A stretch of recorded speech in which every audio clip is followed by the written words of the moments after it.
Order à l'ordre.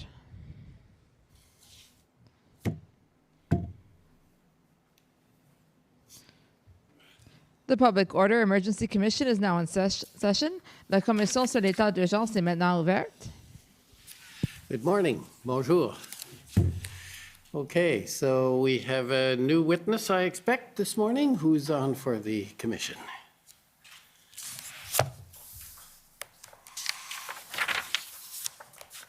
Morning, Mr. Commissioner.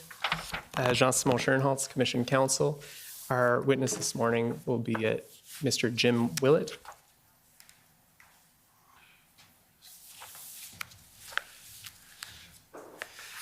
Morning, Mayor.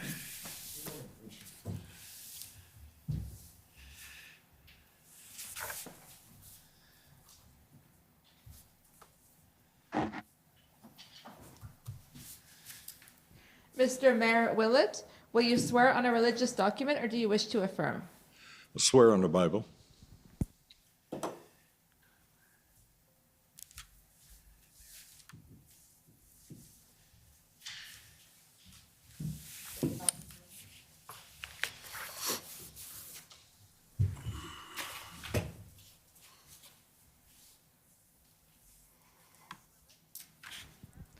For the record, please state your full name and spell it out.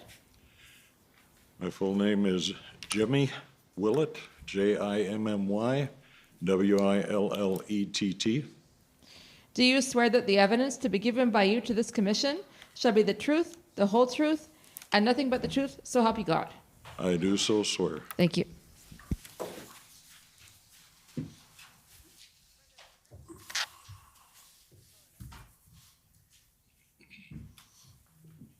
Okay, go ahead. Good morning, Mayor Willett. Good morning. So I understand that you're the mayor of Coutts, Alberta, That's correct. and you've been a resident of Coutts since 2013 That's correct. and a councillor for the past 5 years Yes.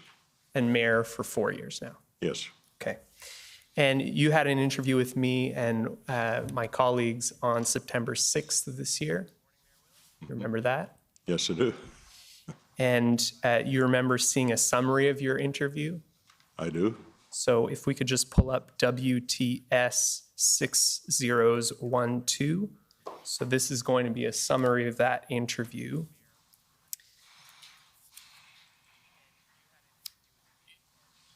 You had an opportunity to review this summary, correct? I did, yes. Okay. And I understand that you have a clarification to your summary this morning. I do. When we talk about the police presence in the village, I mentioned the fact that there were around 6 police cars I saw the first day. And then the next mention I made of police was when the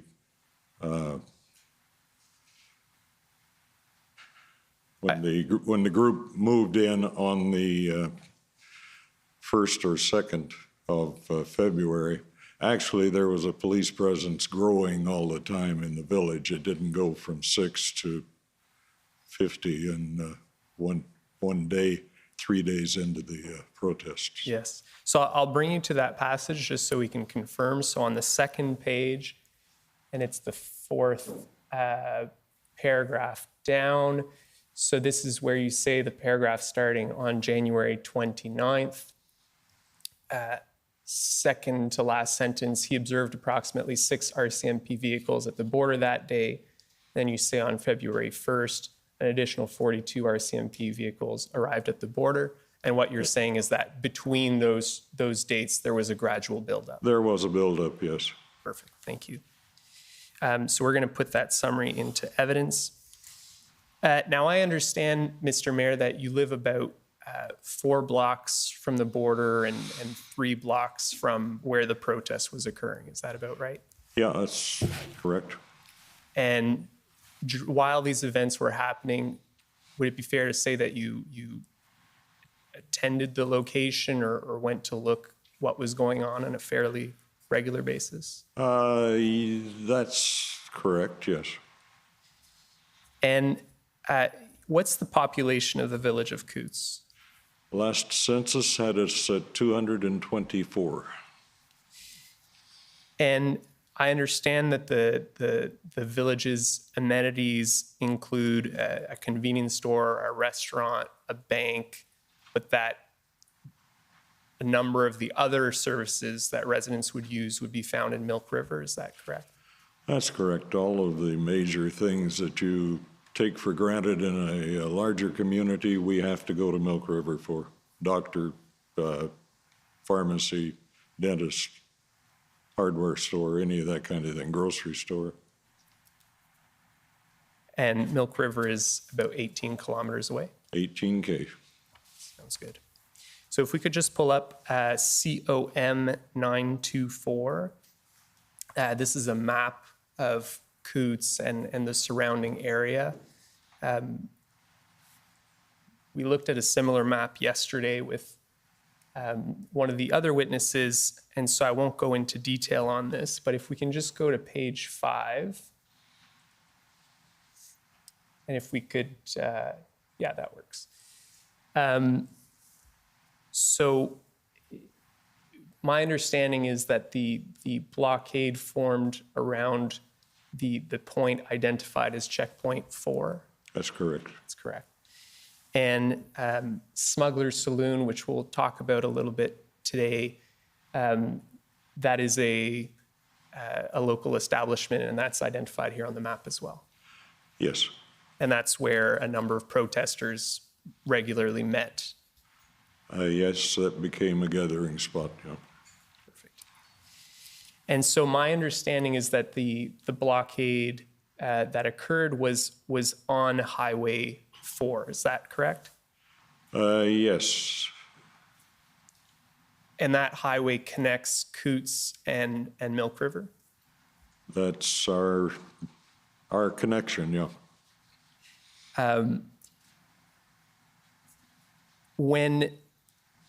And I know things may have fluctuated during this period, but when the blockade was blocking both lanes of traffic,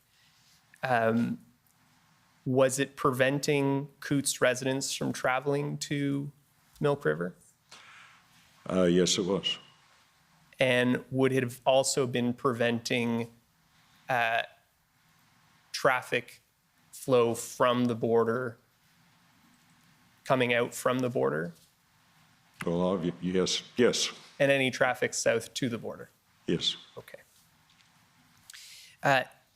Now, I also understand that there was some kind of route, and I'm hoping you can explain this to us, some kind of alternative route available through what I think you referred to as Patty Joe's field or something like that. It's actually her yard. I wasn't there when all of this part of the world was developed, but when the highway was turned into a 4-lane major thoroughfare, things changed. An access road runs along to the south of that highway and ends at a farm there. Local family rented the farm. Then they continued their road around their house, and it connected to the street at, I forget what that is, 4th Street, I think, in Coots. And with permission, ordinarily, you'd let Patty Joe know that you wanted to take a load or whatever that way to miss the scales. Can I say that? That you were going to be going through her yard, and you'd drive through their yard, and that was an alternate route, as it were. It suddenly began carrying a whole lot of traffic, and they got to the point where they couldn't use their home, really. And so how is that route being used during January and February of this year when there was a full blockade on the highway? What did it allow traffic to do? Well, it allowed you to miss the blockade, and you could go up to close to the rail crossing. There's a county road there, and it goes out onto the highway just at the rail crossing around the curve from what we're looking at here. And so it allowed people to drive through there, miss the blockade, and go on up to Milk River. And so would it allow traffic coming from the border to circumvent the blockade and go all the way up to Milk River? It would have, except it's not really a truck route. And if somebody came in driving, there's no reason that they couldn't have cut through Coots and then through Patty Joe's place. But you'd have to know. If you're local, you know. And yeah, that you could get around. Yeah. And I assume the same is true for any Coots residents trying to get to Milk River. They could have also used that route had they known. Okay. Yeah, everybody knew it was there and you could go that way. And are you aware of whether RCMP was redirecting any traffic through that route? Yes, they did. We talked, I talked with Curtis, Corporal Curtis Peters, who was my contact, and let him know about the road. He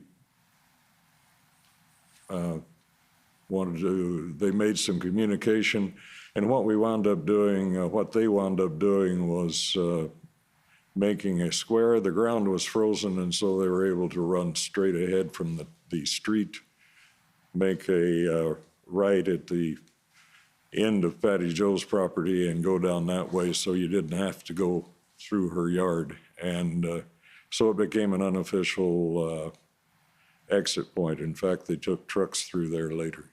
Okay, thank you very much. I understand that police services for the village are provided by the provincial division of the RCMP. That's correct. And the nearest detachment is in Milk River, correct? Yes. And how many officers are posted there? 4 to 5.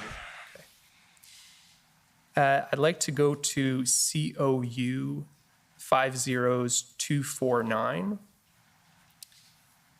I understand that on January 4th, a protest organizer attended the village office to advise of the upcoming protest. Do you remember that?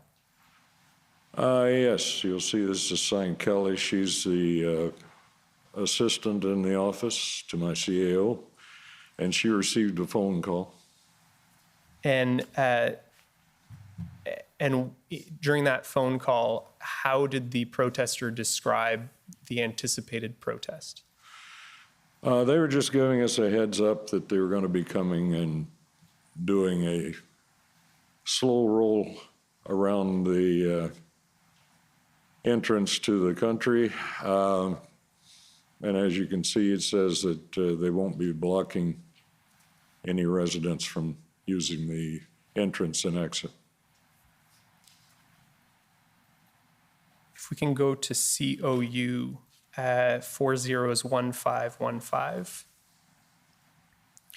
So I understand from your witness statement that on social media a little bit later, around the 27th, I think you said, you saw a post suggesting there would be an attempt to block the border. Is that Yes. correct? Is this the post that you saw? Yes, it is. Okay.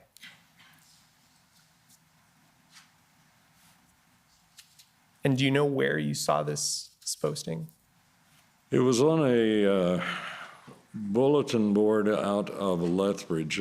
My wife spotted a link on the Lethbridge and area, how are the roads? It's a Facebook post that obviously gives traffic reports, and there was a link there, and we followed that link to this particular document. And so were you concerned at that time about the risk of a blockade occurring? Very much so. And why were you concerned? In particular for your residents, can you tell us about why you were concerned? We had been slammed by snowbirds, which if you don't live there, that may make no sense at all. But the 18th of November, the U.S. changed the border crossings to allow fully vaccinated people to enter the states. And all of the people who ordinarily go south for the winter down to Arizona in their RVs and so on decided they had to be there at midnight in order to be the first to cross the border. And we wound up with the largest demonstration anybody down there had seen yet of truck blockages and so on. We had a highway blockage that ran across the tracks and on off over the hill. And they came into the town and double parked everywhere, blocked both entrances to the village so that in the event that we needed to get our fire truck out or something, we wouldn't have been able to do it. So we had experience with the blockage, and I had visions of what was going to happen here as well. And my understanding is that wasn't a protest. That was just a number of people trying to cross the border at the same time. I did a lot of protesting, but no, it wasn't a protest. Thank you. I understand. So if we can just pull up for reference COU 183. I understand that on that same day, January 27th, you wrote to the Premier Kenny of Alberta and the Solicitor General, Sonia Savage, to advise them that you had heard about this risk of a blockade, correct? That's correct. And I understand someone called you the next day in response to this email? Yes, I received a call from the Solicitor General's office. I do not know the name of the person. I remembered the name Pilgrim, and nobody by that name has ever worked for the government of Alberta that I can find, so I'm not sure who I spoke to. Anyway, saying to the effect that I had woken everybody up around there, that they had been in contact then with the police of all flavors, and they were going to RCMPs on top of it, and we've got it under control, basically. It's what I remember. So my understanding is that you observed on January 29th the convoy driving up to the border, correct? Yeah, me and everybody in town, I think, were out to see what was going on. And can you maybe just tell us what you observed on that day? Well, about what I had expected. I'd seen convoy demonstrations by other groups on television and online. A lot of trucks, a lot of signs, a lot of honking, and it was a convoy, a parade of vehicles from half tons to no monster trucks, but large tractor trailers.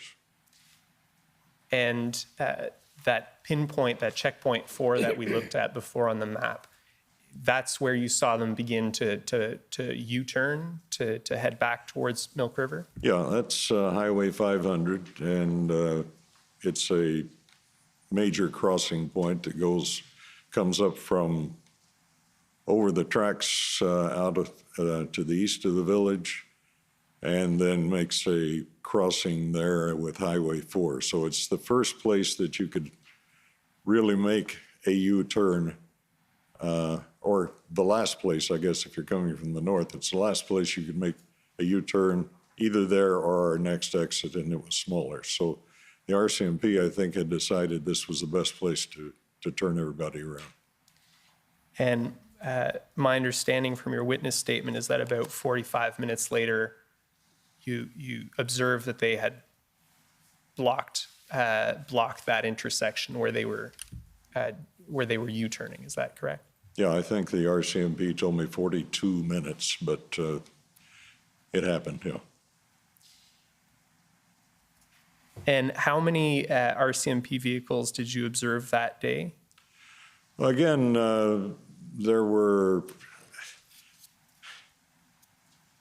there's a lot going on, so I didn't sit there and count, but I saw half a dozen vehicles. They escorted the convoy down and made sure that they made that U-turn. And that's what happened. The vehicle started turning and going back up the road. So I saw maybe 6, 10 at the most RCMP vehicles. And did you ever hear about anything about it being a splinter group or something like that that had caused the blockade? Not A in those splinter group terms, no. from the group that had organized the convoy. I knew from what I was reading, again, I spend way too much time online, but knew from what I was reading in social media that there were other groups coming and joining up. At that time, I naively believed that it was all about the mandates that had been put on, well, the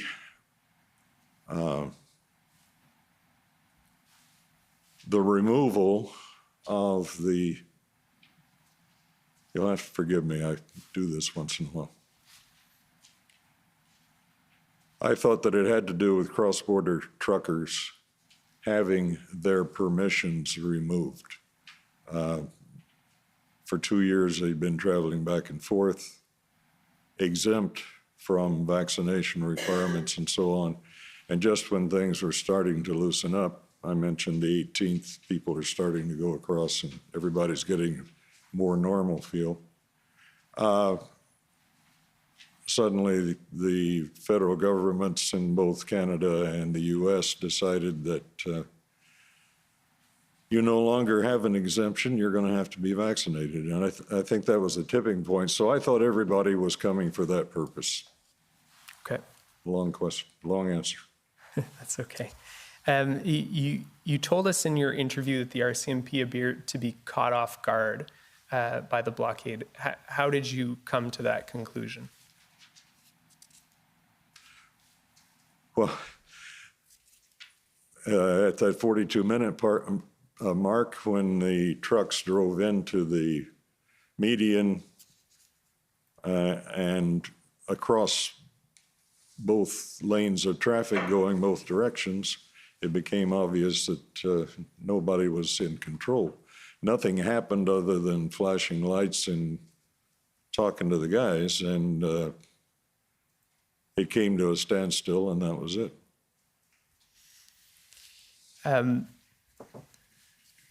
Mr. Van Hugenbos yesterday told us that on January 31st, the protesters let some commercial vehicles through, commercial vehicles that had been waiting at the blockade since the time it had become blockaded. Are you aware of that, of commercial vehicles being let through on the 31st? Yes. I have a vantage point in my house where I can see what's going on the highway. And we had been worried about these people sitting there, their loads, the refrigerated trucks, and observed them going along, talking to them, and some of the vehicles being let to leave. Thank you.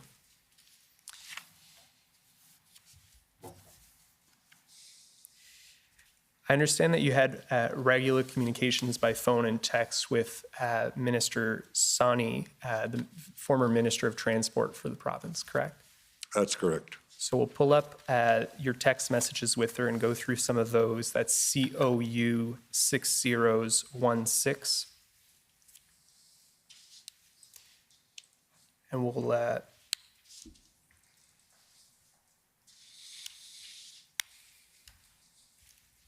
start on the second page, I believe.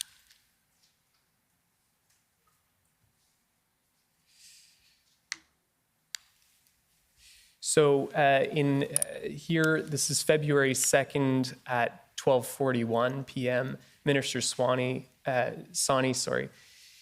says, I'm sorry this is happening. Please take care. I'm working on this nonstop. What did you understand her and the Alberta government to be doing at this time to respond to the protests at this early stage?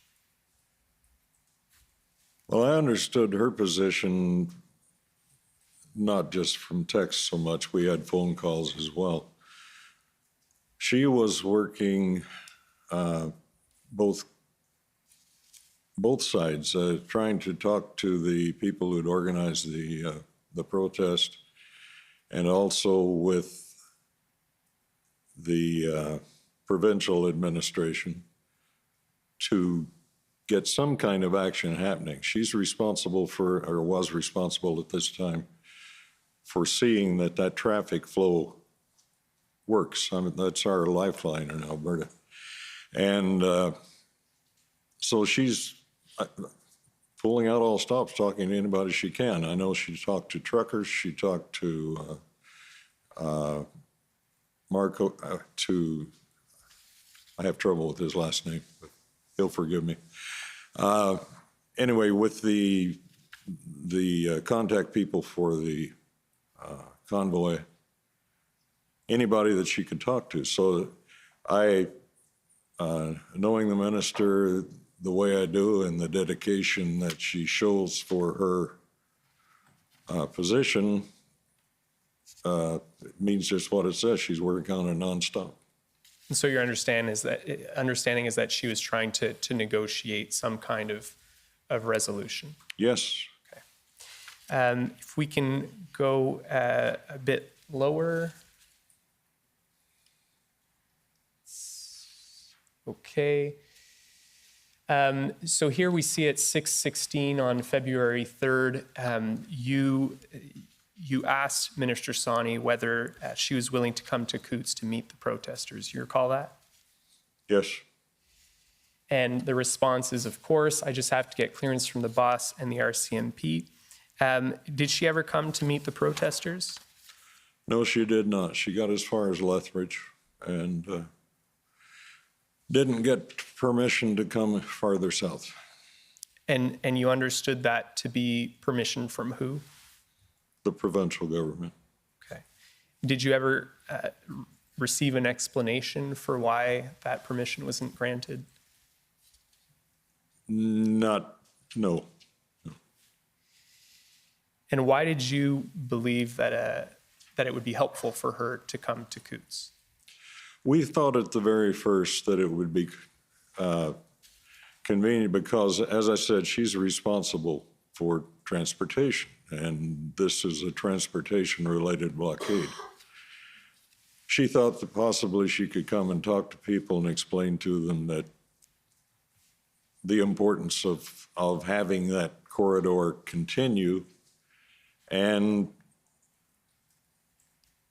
stop all the madness. I mean, everybody was caught flat-footed, and we're trying everything we could to get it going. So she was willing to come down and talk to whoever to make things happen, to get it opened up. Thank you. If we can go down a little bit to the next page. A little bit lower. Okay. At 7:21 on February 3rd, you say the second line, they've closed the highway down again. It was open briefly. A few commercial vehicles did go through. Then someone barricaded the highway again. So can you maybe give us a sense of how often, it seems to me that the highway was reopening at times. We see later in your text messages that some traffic was trickling through. How often was the highway completely blockaded? You would have had to stand there and watch to be able to tell.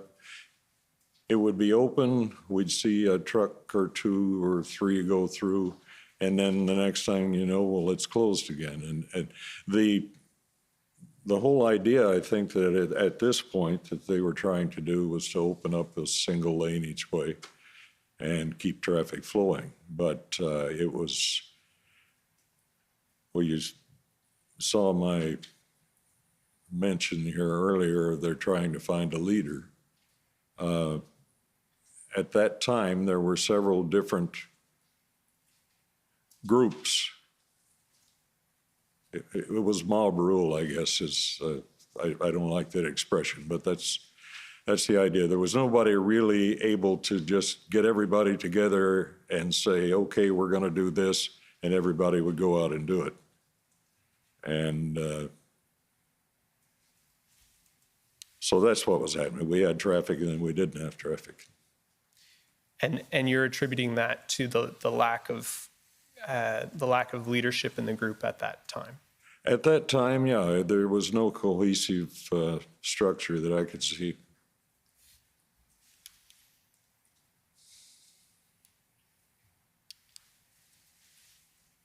And I think if you go down a little bit more, you'll see those comments that you just mentioned, still some mob rule going on, hoping they have an established command structure soon. You visited Smuggler's Saloon and met with some protesters on February 3rd. Yes, I did. And did you observe for yourself this lack of leadership at that time? I did. I talked to Alex Van Herk, who turned out being one of the people that became a de facto leader, I guess. And the expression, I've heard it used here before, talking about other places, it was like herding cats. Him trying to get some order out of the chaos that was going on. There's video that exists of him talking to people and trying to get them to listen to him and being shouted down, because that was the nature of the beast at the time. Okay. If we could go to page 10 of this document. So this is February 5th at 2:16. So you see that second bubble, you say, now that Marco seems to have established control, it might be good for someone to talk about provincial mandates. And then if we go just down just a little bit, she responds, let's chat later. So is your understanding that at this time on February 5th, a clearer leadership structure was emerging in the group? Yes. Okay. And did you have a discussion with Minister Sani regarding provincial mandates at that time?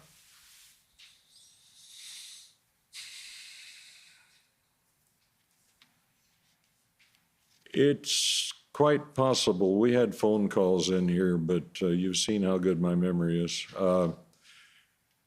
I know we talked about it from time to time, what could be done and what was being done, but I'm under oath and I can't say for sure. Okay, thank you.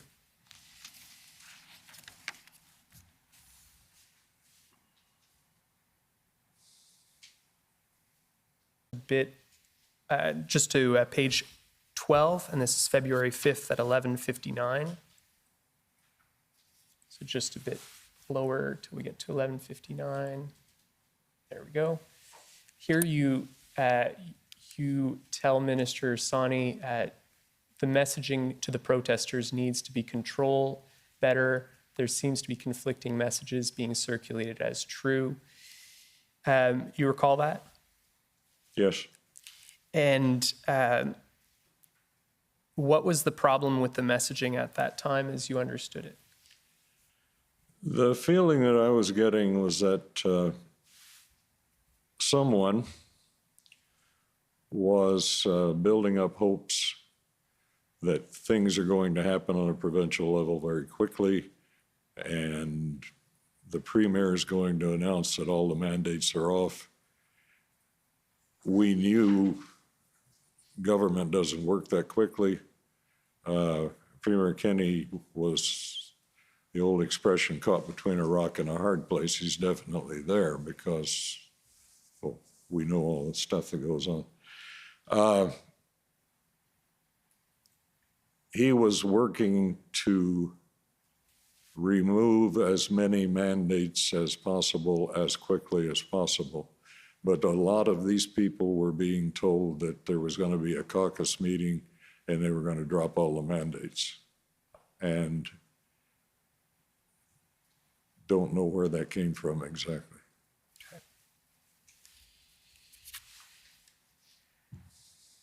If we can go to page 14, it's February 6th at 2:40 p.m.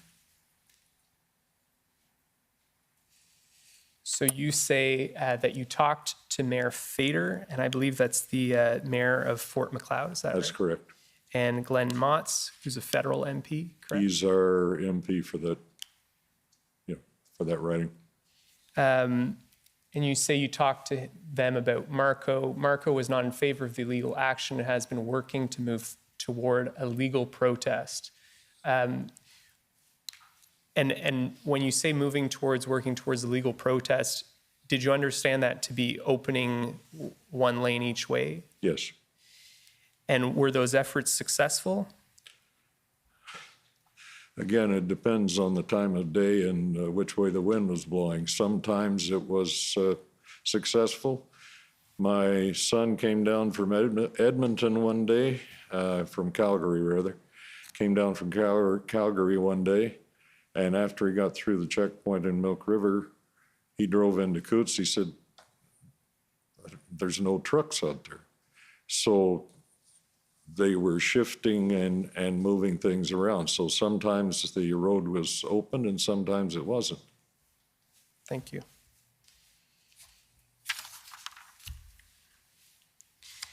If we can go to page 15, February 7th at 10:20, I believe it's at the bottom of the page. So Minister Sani says, "I heard the blockade is back up." And you respond, I did. we could go to the next page, I believe. You say, "Yep, tractors just now, highway is blocked." If we keep going.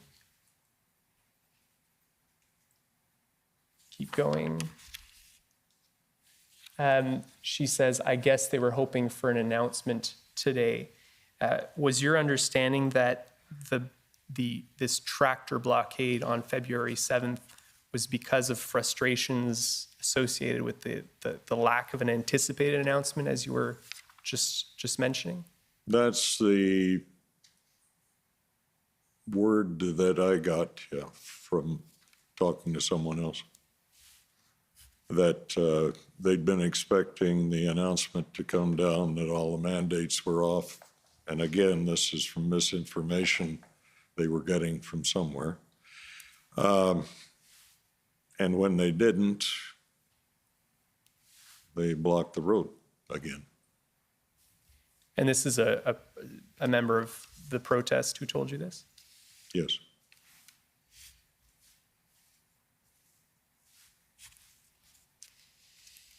So the next day on February 8th, Premier Kenney announced a plan for the gradual easing of pandemic-related health orders.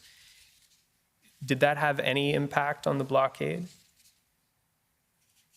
Not by then. As I said, they had been told and led to believe that everything was going to come off, and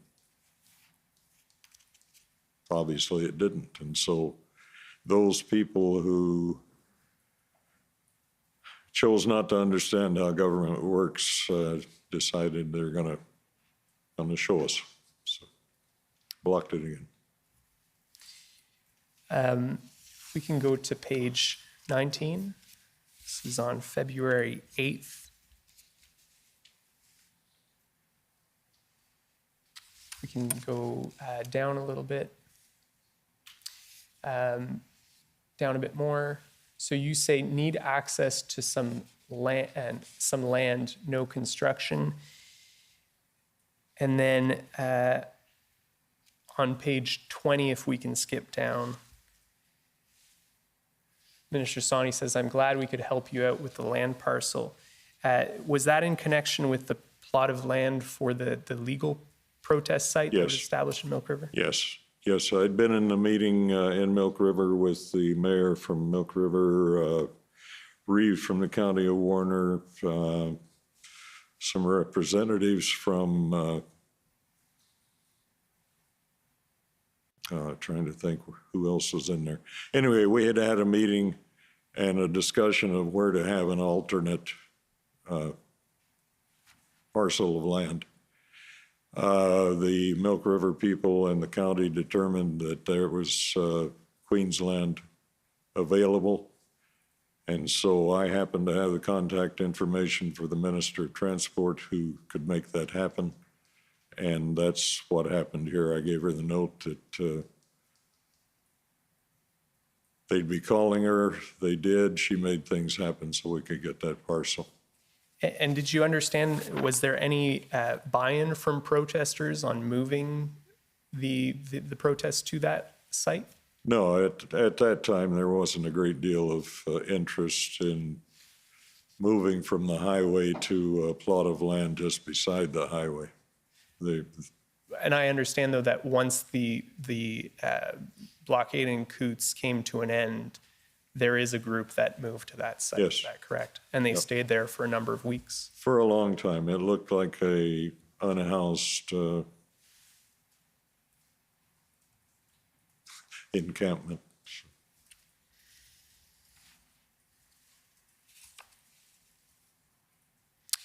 So let's go to page 26, February 14th at 12:42 p.m.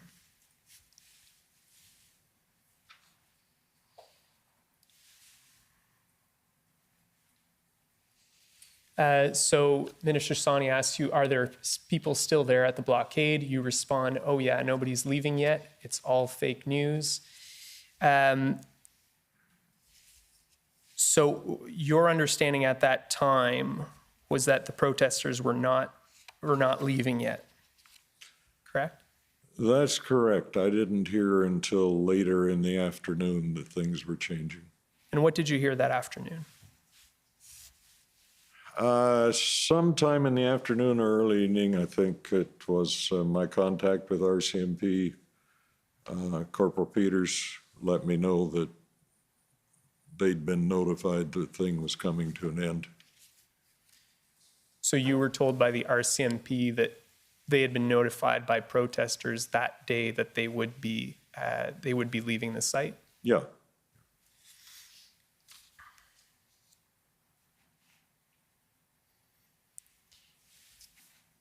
And I understand you had a conversation with Mr. Jory Evans, who was a protester, about that Yes. as well. When did you have the conversation with him about this decision to end the blockade? Sometime on the 14th, but I don't, without pulling it up, I don't have the exact time. Well, I'm not sure times were on there or not. Yeah, we were in contact quite a bit that day. Jory, I still don't know his real position in the group, but he was doing a lot of videoing. He had a blog online and so on called PB&J. Just kind of a news summary of what was going on, what they knew, what they didn't know. And he and I had established a rapport early on and communicated back and forth. Obviously nothing confidential, but talking about stuff. And so he had let me know that day, first of all, contacted me to know if I knew how to contact the person who had been arrested. And then we went on from there. And he talked about the guns, or the arrest and the guns. Guns are all fake, but the fact that people don't want anything to do with it. And So he explained to you that day that he spoke to you about the RCMP's arrest, and did he explain to you that that was one of the reasons why the protesters had decided to leave? yeah, that's the feeling I got. I don't know if he actually said that or not. In my mind, at this point in the time, it's well, yeah, that's what he said, but unless I see it in writing, I'm not going to say for sure. I got that feeling, though, that because of what had happened, that the mood in the crowd had changed and they were going to depart. So Okay. And was your understanding that the agreement was that they would, or that their intention was to leave the next morning? yes, And did you observe them leave the morning of the 15th? I did actually. Yeah. And so no enforcement was required by the RCMP at that time to get them to leave? No, on the night of the 14th, they lined up all their vehicles down the street.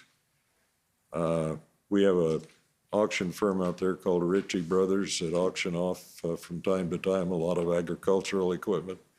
And I said it looked like the biggest sale that Ritchie Brothers ever had because they were all lined up down the street. And it was mostly tractors. At that point, there weren't a lot of trucks around. But anyway, they lined up down the street on the 14th, and I received the word they were going to go at 10, and 10 o'clock they were gone. Well, they left. And so you're not aware of any enforcement powers available under the Emergencies Act being used to clear the blockade then? No, that had nothing to do with it.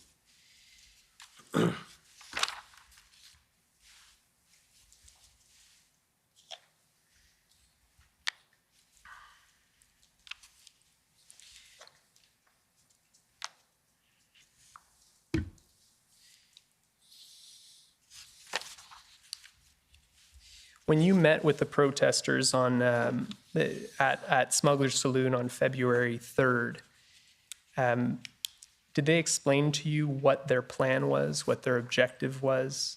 No, there was no, I talked to Alex briefly in the back room just off the main floor there, and I've never seen a man look so haggard and beat as he did at that time. I don't know if I got there just after he had tried to talk to people. Marco says he was there, but Marco was avoiding me. So anyway, he's on video talking about we should, as one, leave and getting shouted down. So I don't know if I talked to him just after that or not, but no, there was no, I've talked so long I forgot the question. I was asking you about February 3rd when you Yeah. attended the Smuggler's Saloon. Did you get a sense that they had an exit strategy? Oh, at that time, no. No, the feeling that I got was from talking to a couple of other people in the crowd was, no, we're here till mandates are off. That was.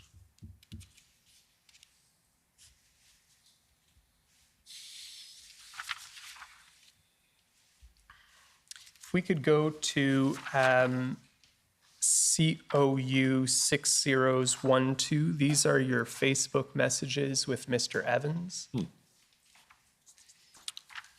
And I'd like to go to page 2.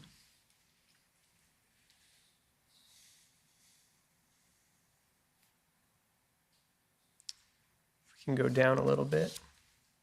Okay, so here he tells you, and I think this is in the context of the mandates, the provincial mandates, yeah, they keep ignoring, and these guys want to get this shit done and go home. Also connected with the group that closed down Windsor, Ontario today, and things are going crazy in Ottawa. So it adds flames to that fire over there. In your discussions with Mr. Evans, did you ever understand that were the protesters in Coots in communications with protesters in Ottawa or Windsor? What was your understanding of that? This is my understanding of that. I have no other, we never talked about it otherwise. Okay, so this text message is That's it, all yeah. all you have. Okay, thank you.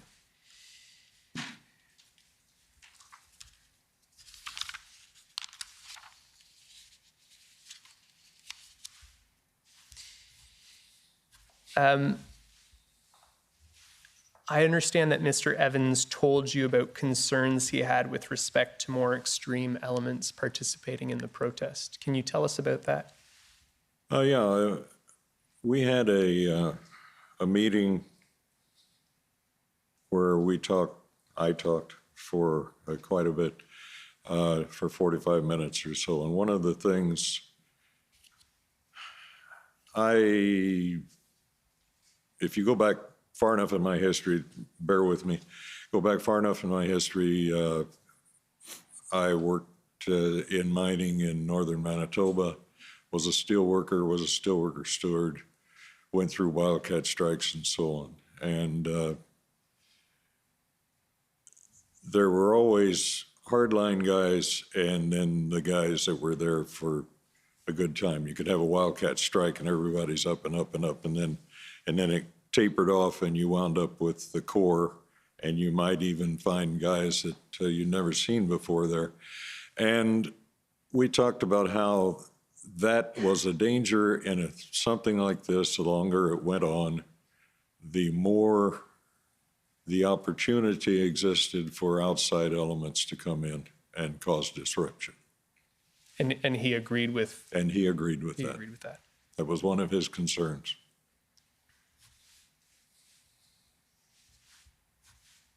Did you yourself observe the nature of the protest changing over time? The mood changed. I talked about somewhere it being almost like a big community meeting of all the farmers in the area. And this was, don't kid yourself to think this is a big trucker protest. This is mostly a farm protest. I think you, in your witness statement, you say that about your meeting on February 4th. Yeah. And, they had their kids there, and it was just a family thing. As it went on, a lot of that attitude disappeared. Didn't see a lot of kids playing hockey anymore. And and if you followed their social media, they took a picture when it was all over or just before they left, which was handy for anybody investigating, but a picture of the whole group in front of smugglers, and it wasn't a large group at that time. It had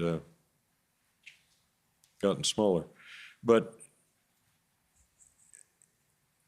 to go back to my strike days, it's the same thing. As the longer you do something like this and you go in expecting results right away and it doesn't happen, the more disheartened you become. And then you start listening to other things about, well, if we only did this, this would happen, and so on. So it's just it's a typical demonstration. And while I didn't have a crystal ball, if I had, it would have paid off, because what we feared seems to have happened. Did you observe any violence or harassment during the protest? Never did, no. Did you yourself receive any threats? Yes, I got one death threat online, Facebook. Serious enough that the RCMP took it seriously. I'm not sure how good a threat it was, because it was sent from a personal page. But anyway, it was a death threat, and I received calls. Everybody gets phone calls. Just the phone and hang up, or phone and, yeah, you thought you wanted to be mayor, and click. That kind of stuff. I had people out front taking pictures of my house, and it was first time I've done this, so it was a little nerve-wracking. Thank you. Did you ever observe any weapons yourself around that time in Coots? No, we didn't. Some of the protesters were staying in the motel across the road from where I live, and we saw from time to time them moving heavy hockey bags, and my wife said, "It's guns," but we we had no weapons that I ever witnessed. Did you ever hear anything about efforts by protesters to dissuade tow truck drivers from assisting the RCMP?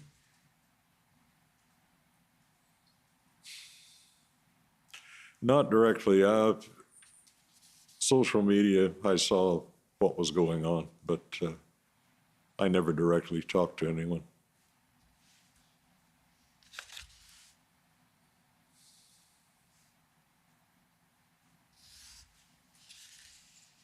Did you ever have any discussions with CBFSA officials about the protest? Never did. Well, other than see somebody at the post office or something. Some of them live there.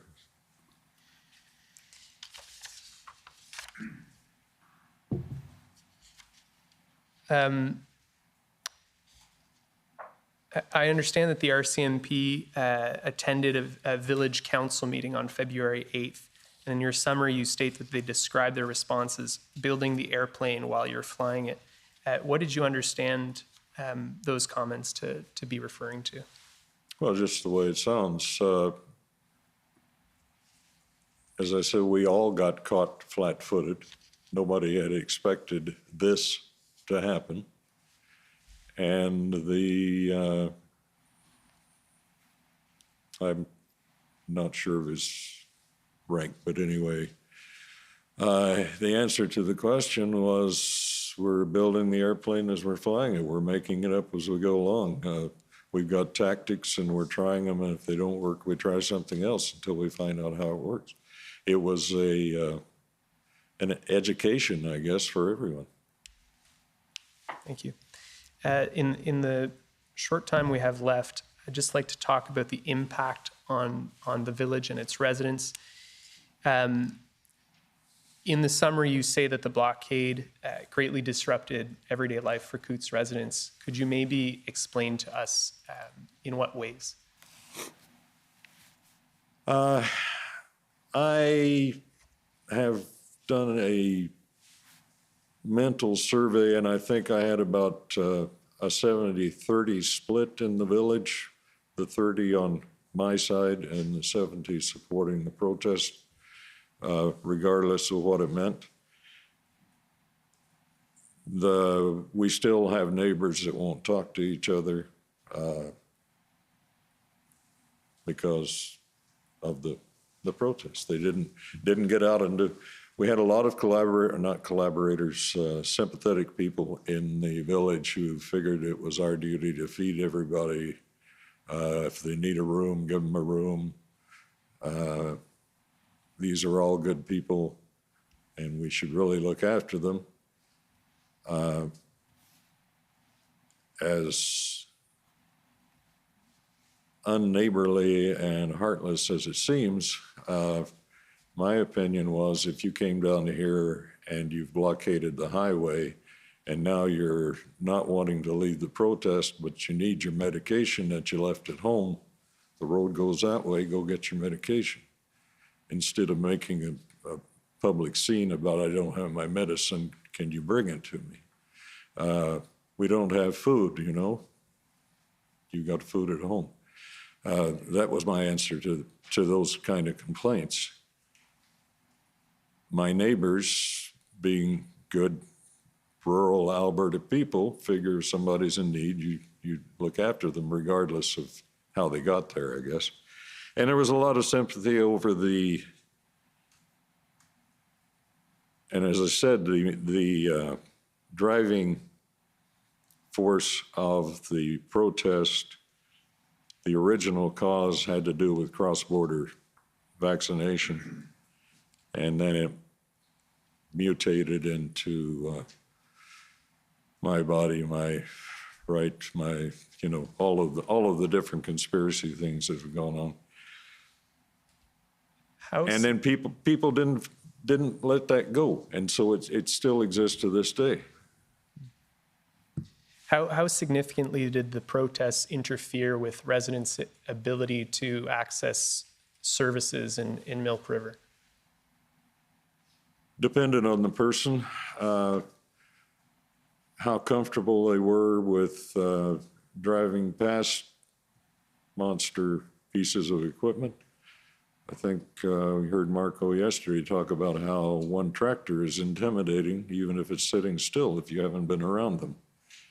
When you get a whole row of them, some of them idling, you've got trucks, big pieces of equipment, and you're out there in your little Prius wanting to go up to Milk River to get groceries, it can be very intimidating. Other people who have a lot of retired farmers, it didn't bother them that much. Had one guy just the other day say, "You're going to testify, be sure you tell them we were never blocked in. Could always make it up there." Had to drive through the field a couple of times, but we weren't really blockaded. So it depended on the person and how they could handle it. And it affected some people. I have a friend who is a veteran of Afghanistan, and she has PTSD. They had to leave town because it triggered her PTSD, and she just couldn't take it. They're back now. Older people, had one lady who would, if somebody drove her out for a doctor's appointment or something, she would curl up in a ball.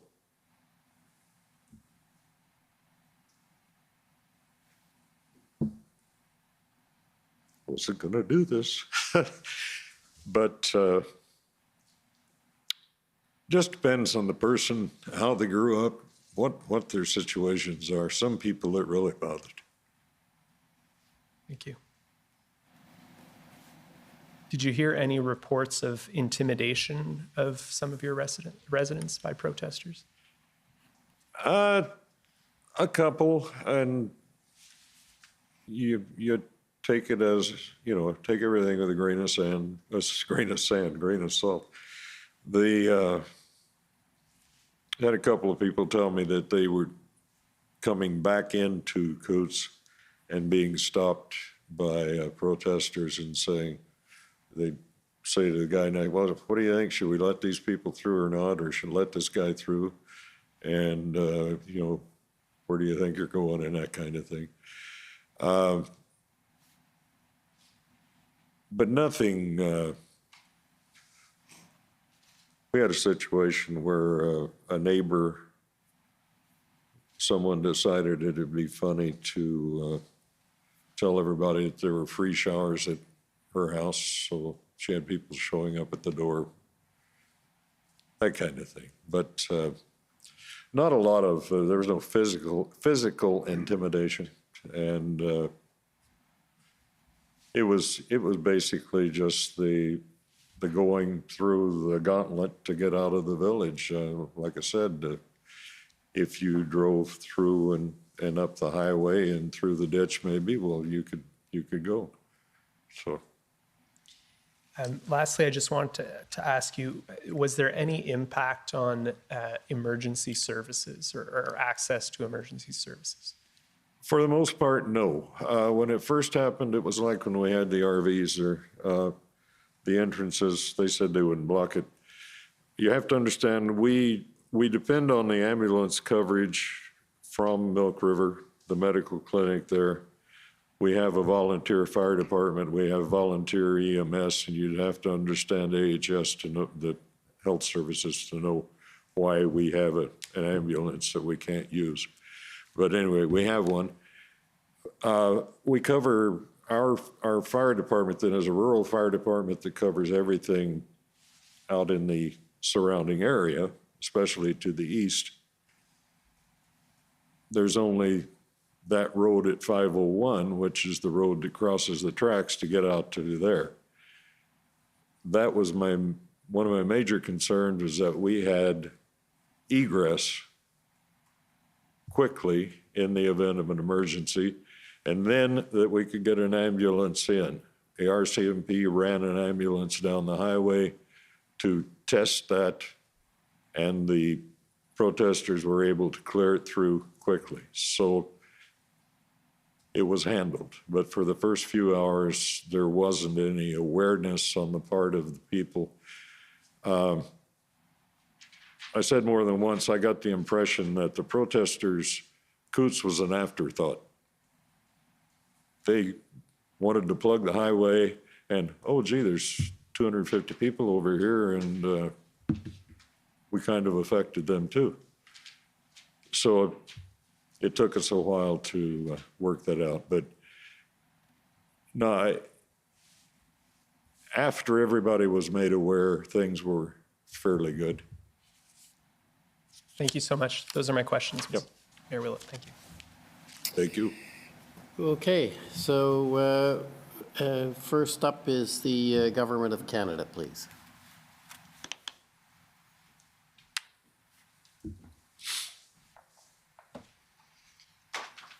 Thank you, Commissioner. Good morning, Mayor Willett. Good morning. My name is Andrea Gonsalves, and I'm one of the lawyers representing the Government of Canada in this inquiry. Thank you for being here today. I just have a few questions for you. And I want to start by talking about the port of entry at Coots. And I understand on the other side of the border is the town of Sweetgrass, yes? Sweetgrass, yes. Yeah. That port of entry, you'll agree with me, is of vital importance to not only the Coots community, Milk River, the surrounding communities, but also the province of Alberta and Canada as a whole. Yes. I understand that Highway 4 is the primary access to that port of entry, although there's one side road that's not suitable for commercial vehicles, right? Correct. And it's the only designated commercial port of entry in all of Alberta? Yeah, it's the only 24-hour port, yes. Right. That port of entry allows for the cross-border transport of livestock, agricultural goods, and other imports and exports that are critical to Alberta's supply chain and economy. Yes? Yes.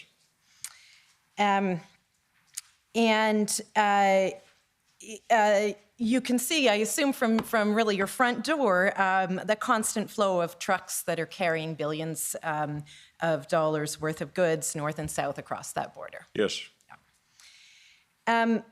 Now, you've told us that you learned early on of plans to, that there were plans in the works for protesters to engage in slow roll protests in the vicinity of the Coots port of entry. That's correct. And those quickly evolved into plans to actually block the highway to the border. Yes.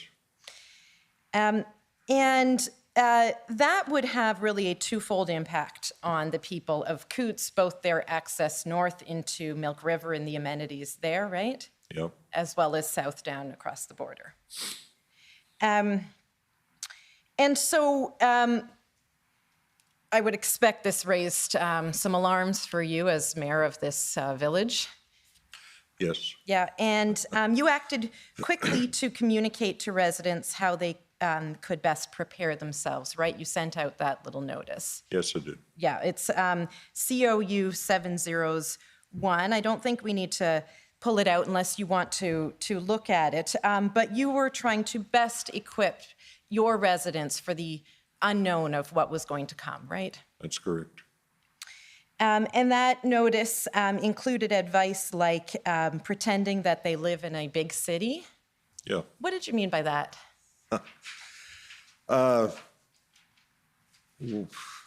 With the risk of giving too much away, a lot of people don't lock their doors. You might have a car that you know so-and-so needs to borrow. You'll put the keys in the car. We've got a almost 0% crime rate because of our location and because of the fact that CBSA people live there and the guy that you broke into might have a gun. So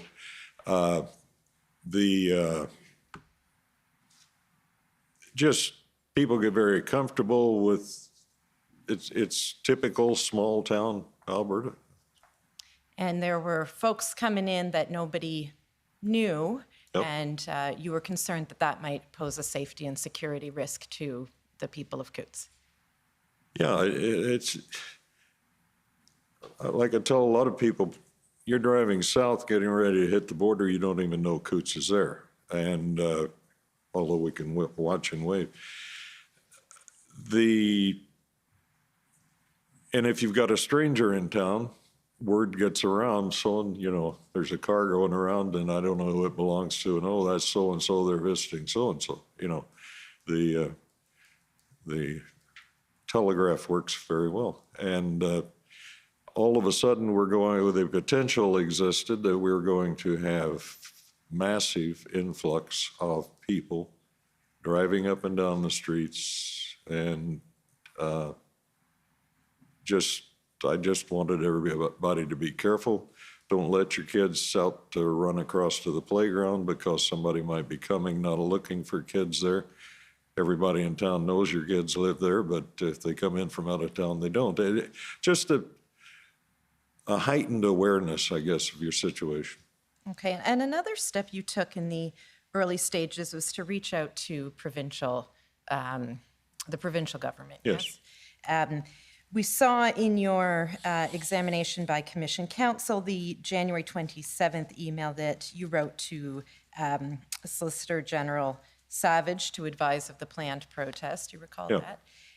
And one of the things you mentioned in that email, you raised the possibility of the situation being dealt with using Alberta's Critical Infrastructure Protection Act. Do you remember that? Yes, I do. And I understand that was raised on January 29th in a letter you sent to the Minister of Justice, and on January 30th in an email to Premier Kenney. Do you recall those communications? Yes. Okay, and I'll just note for the record, but we don't have to pull them up. It's COU 705 and COU 706. And in your understanding, that legislation was really purpose-built for this kind of thing. Exactly. Yeah. Now, you've spoken a bit about the disruptions that the blockade of the highway caused for the people of Coots. And I just wanted to pull up some photos. It's pb.nsc.can 408500_rel.301.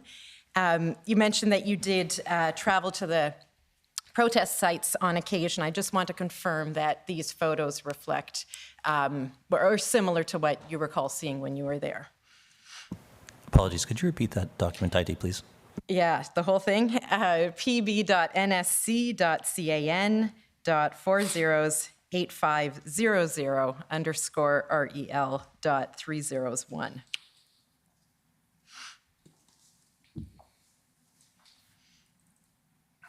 And we'll begin, please, at page 4. Now, this is an RCMP document, so I wouldn't expect you've seen the document before. It's just the photos. Is that a picture of the blockade at Coots, best you can recognize? Or up on Highway 4? Bear with me.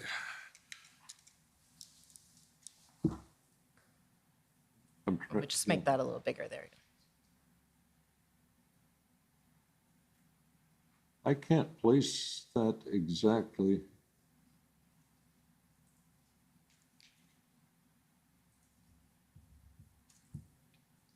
It doesn't actually look like the Coots end of it. It looks more like the Milk River. The Milk River end of it. Okay. Yeah, I think that's the 501.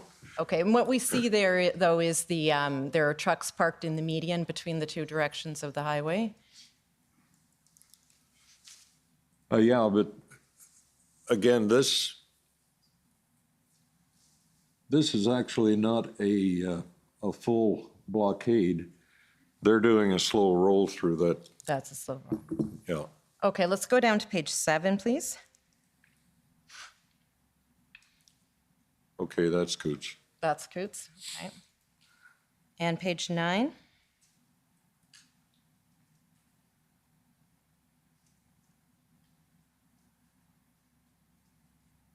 Yeah, those are both Coots. Okay, and let's go to page 10, please.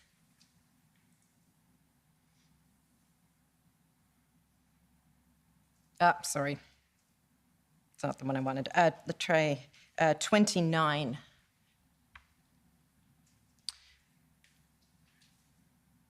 Are you able to place that one? That may be checkpoint 10.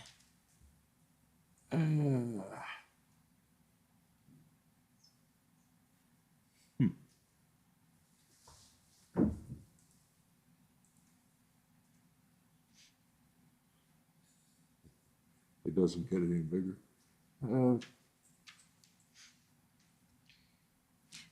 If you don't recognize it, that's okay. We'll Yeah, have, I we'll have don't others. for sure know where I am there. Okay, that's okay. It may be further down the highway than you were able to make your way to. Yeah. Now, you discussed your interactions with Corporal Curtis Peters, Yes. and we have those text exchanges at COU 6011.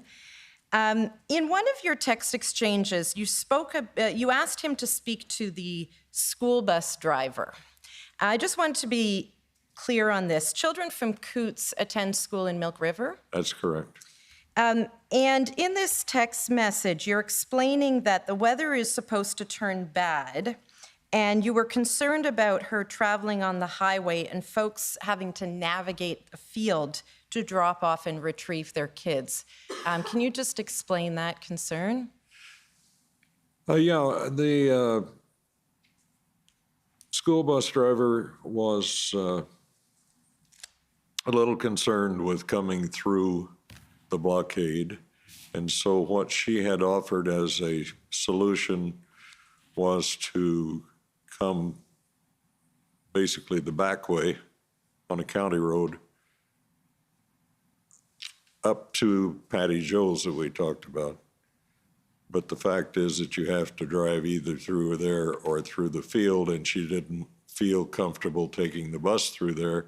So what she had suggested was that the people in town who had kids would bring them all out and meet her on the county road. And that's what that was. Okay. You also mentioned in your text to Corporal Peters that folks on home care in Coots had not been visited since the blockade started. That's correct. And that was one of your concerns. It was. I want to pull up, please, COU 702. This is a text exchange you had with Bill Graveland, and that's who? I'm sorry? Bill Graveland?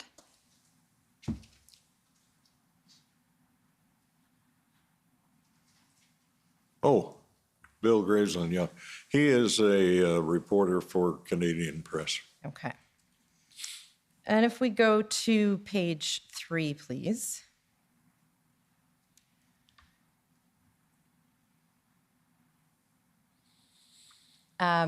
Just scrolling down there. Okay, stop there. In the first blue box, your text says, "Morning, Bill. The more things change, the more they stay the same. You need to find someone in a protected position to call these guys what they are. Domestic terrorists. Won't be me. They're right outside my window. I would be strung up, literally, just a thought." Why did you describe the protesters as domestic terrorists?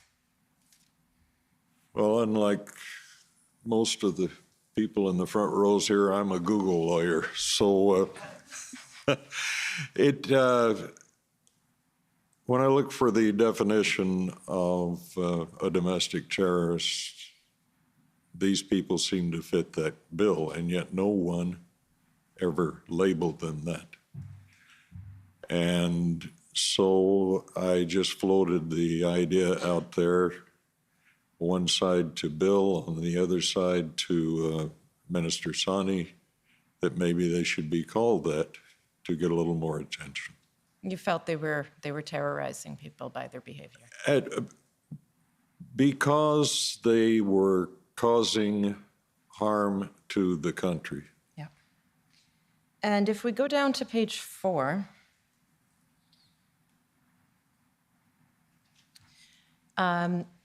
if we could scroll down a little bit more, just pause there. Sorry, again, a little bit further down. My note may be off. There's a text where you, if we could just go back up, let me try again. Up a little more. Yeah, okay, I'm not seeing it. There's a text in this collection where you say that a more extreme element has moved in, and I am concerned about the final outcome. Does that sound familiar to you? Yep. Yeah. In your interview summary, you spoke about a sermon delivered on February 3rd at the Smuggler's Saloon by a pastor, Arthur Pulowski. Yes. And he, have you seen that sermon? Whether in Yes. Yes, I have. could we please pull up pb.can.40s? I hope this is right. 1845_rel.0001.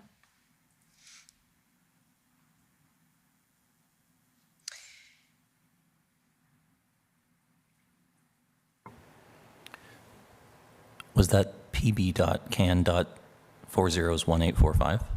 I hope so. Is it a multimedia file? Yes. Yeah.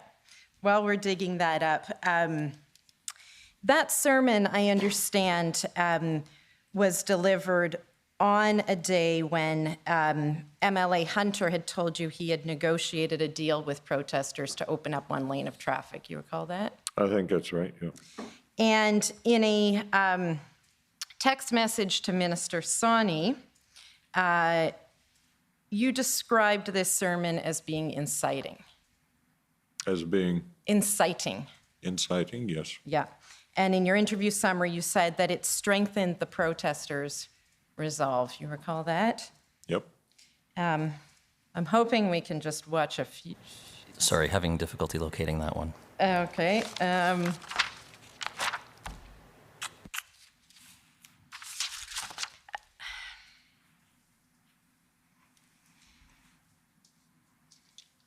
want to come back to it. You told us that you also received a death threat, other threats, and that a truck was parked outside your house taking photos of it, correct? Yep. Yeah. And it's fair to say that as time is going on, frustration is increasing, as is concern over how this may end, right? Yep. Yeah. And your efforts to engage higher levels of government were focused really on the province of Alberta. That's correct.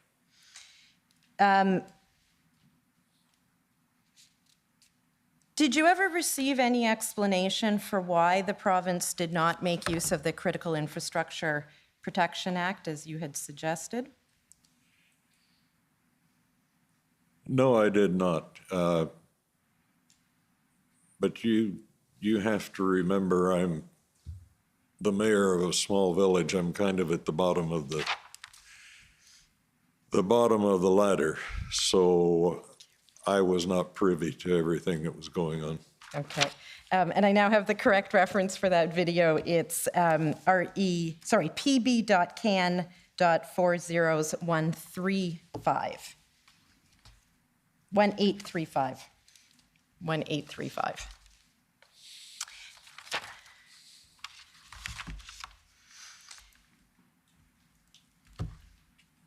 And Mary, while we're waiting for that to be pulled up in the few minutes I have left, you're aware that what was going on in Coutts was not isolated, right? There were also border blockades, Yes, the yes. port of entry at Yep. Emerson, Yep.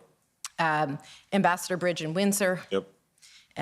Pacific Highway near Surrey, BC. Yes. Of course, the occupation of the city of Ottawa. And get that video. You said 1835? 1835, yeah. And you said earlier, I thought I heard your evidence that in some respects it was a typical demonstration, but of course as time went on, you wouldn't describe the Coutts border blockade as being a typical demonstration. Yeah. Excuse me. Sorry, just to step in, David Cherokee, Counsel for the Government of Canada. I believe that there's it's pb.can. Yeah. .401835. I think there may have been an NSC in the Oh, is that my mistake? previous reading, but there's no NSC. It's just No. pb.can. Thank you, Mr. Cherokee. It is here. I just need to download it. It'll just be a moment. Okay, thank you. I think I can do the rest of my questions and come back to that. And of course, you're aware, Mayor, that ultimately search warrants were carried out the morning of February 14th. Yes. And a cache of weapons and body armor was seized. Yes.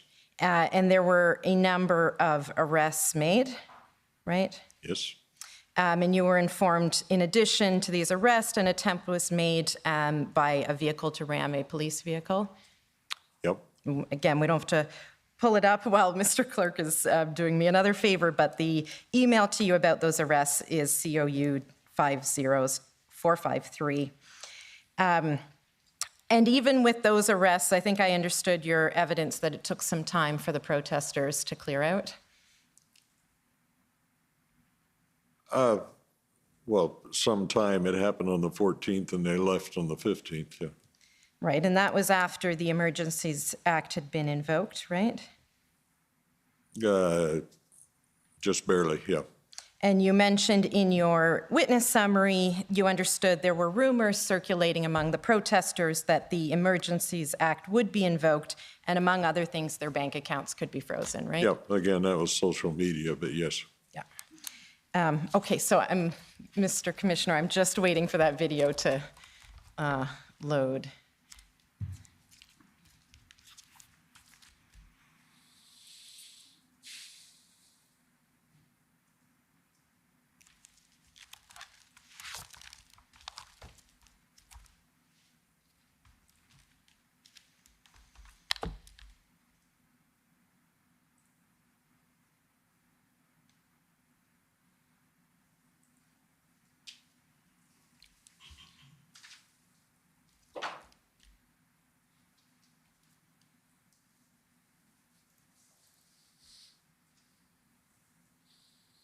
Apologies, just one more moment. That's okay, it's my fault.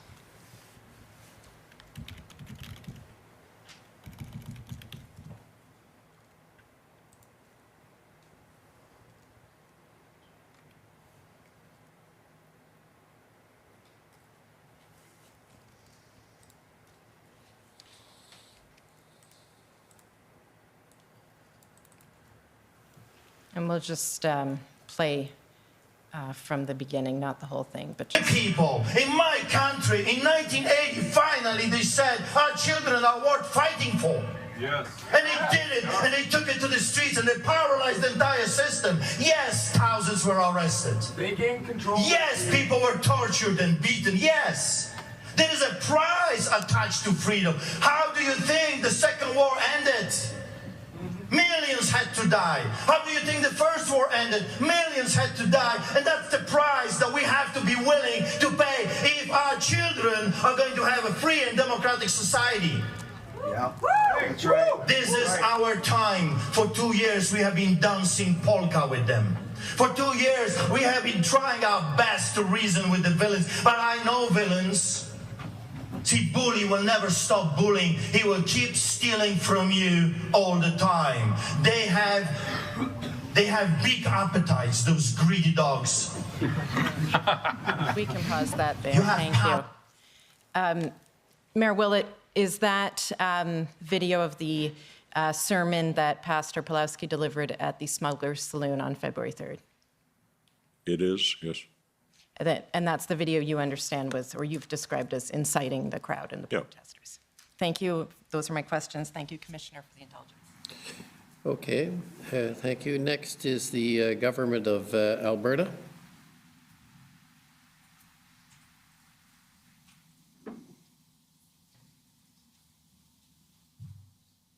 Of Alberta, can you see and hear me? Yes, we can. Yes. Perfect. Good morning, Mayor Willett. I have a few questions for you. Good morning. Can Clerk, you if just you could identify please... yourself for the record? You may have, but it didn't come across. Of course, Commissioner. Hana Laura Yamamoto for the province of Alberta. Mr. Clerk, if you could please bring up WTS 6012. It's been up before. This is your witness statement.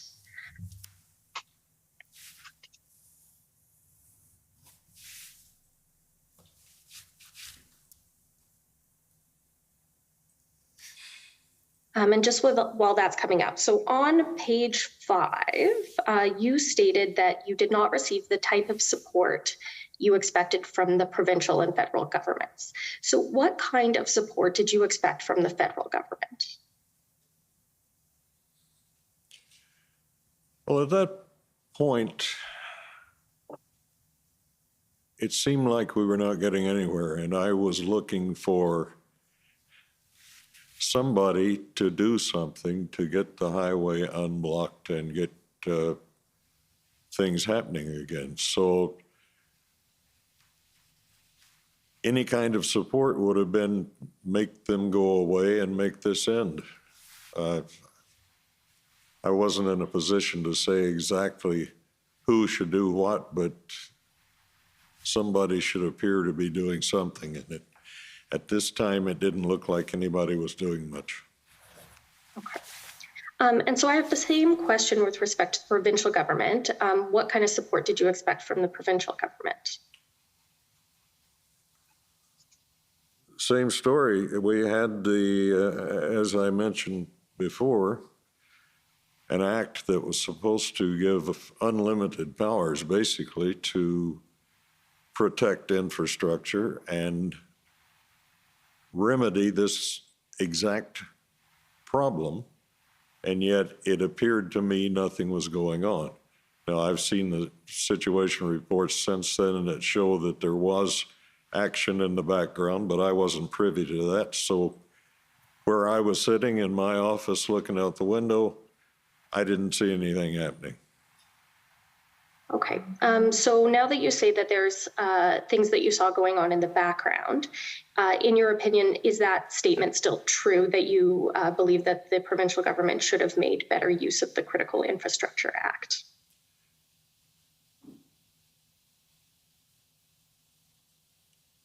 I guess it goes back to the statement that the RCMP made to me about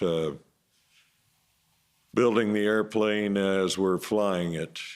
I understand that the province was in the same situation, like looking for tow trucks and that kind of thing. So probably my opinion is not as harsh as it was at the time. I believe the province was doing more than was visible to me and most people. There were things going on that where if we'd gone a little farther down the road, no pun intended, if we'd gone a little farther down the road, there would have been actual physical action taken. So my opinion has changed a bit. Thank you, Mayor.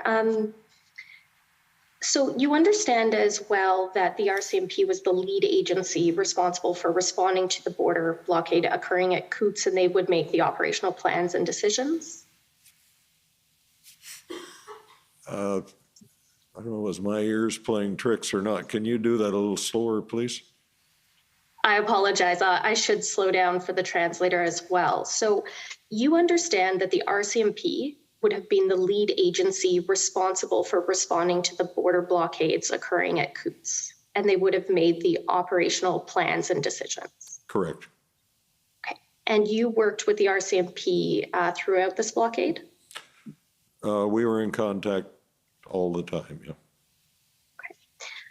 So Mr. Clerk, if I could have you pull up ALB 50908.0001.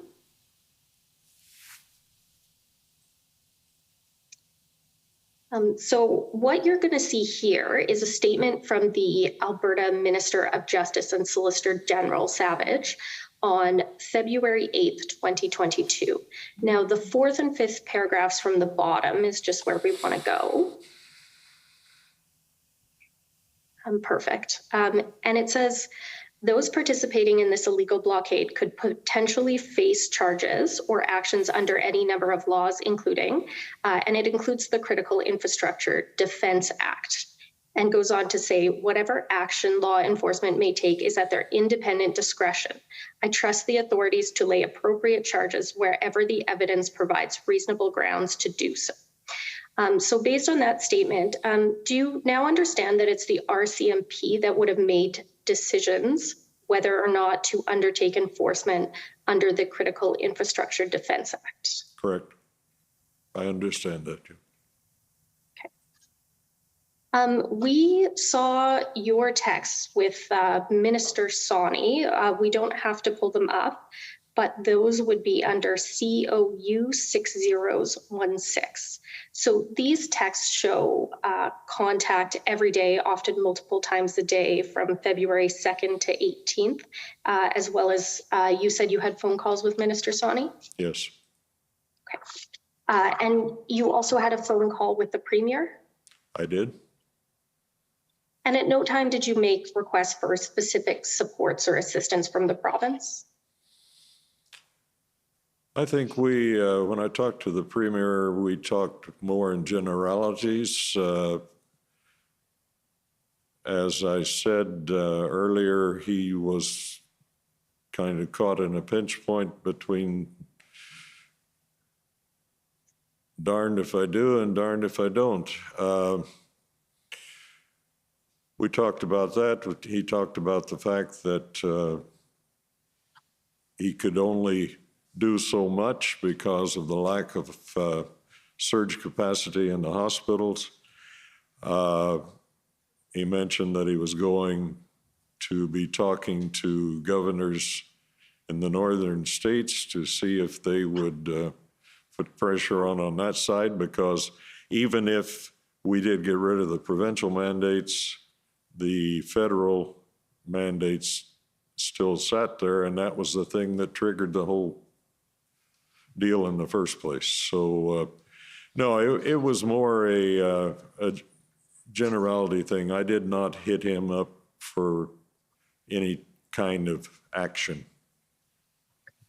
But based on that conversation, there were things that the Alberta government was doing to support removing the border blockade at Coutts. And again, I only caught about half of that. I'm deaf in one ear and I can't hear in the other one. So I apologize. I'll slow down and speak up.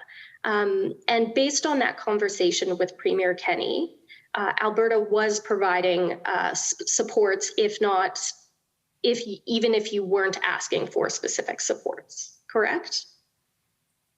yes. And you had wanted Minister Sawney to speak with protesters? It was not my suggestion, it was her suggestion. She thought that she could come and talk to people in the first day or two because she was getting feedback from the fact that there are truckers stuck. She wanted to come, and I don't know what she had planned to say, but it was her suggestion that she come down. Okay. And you had said that the protesters were like herding cats?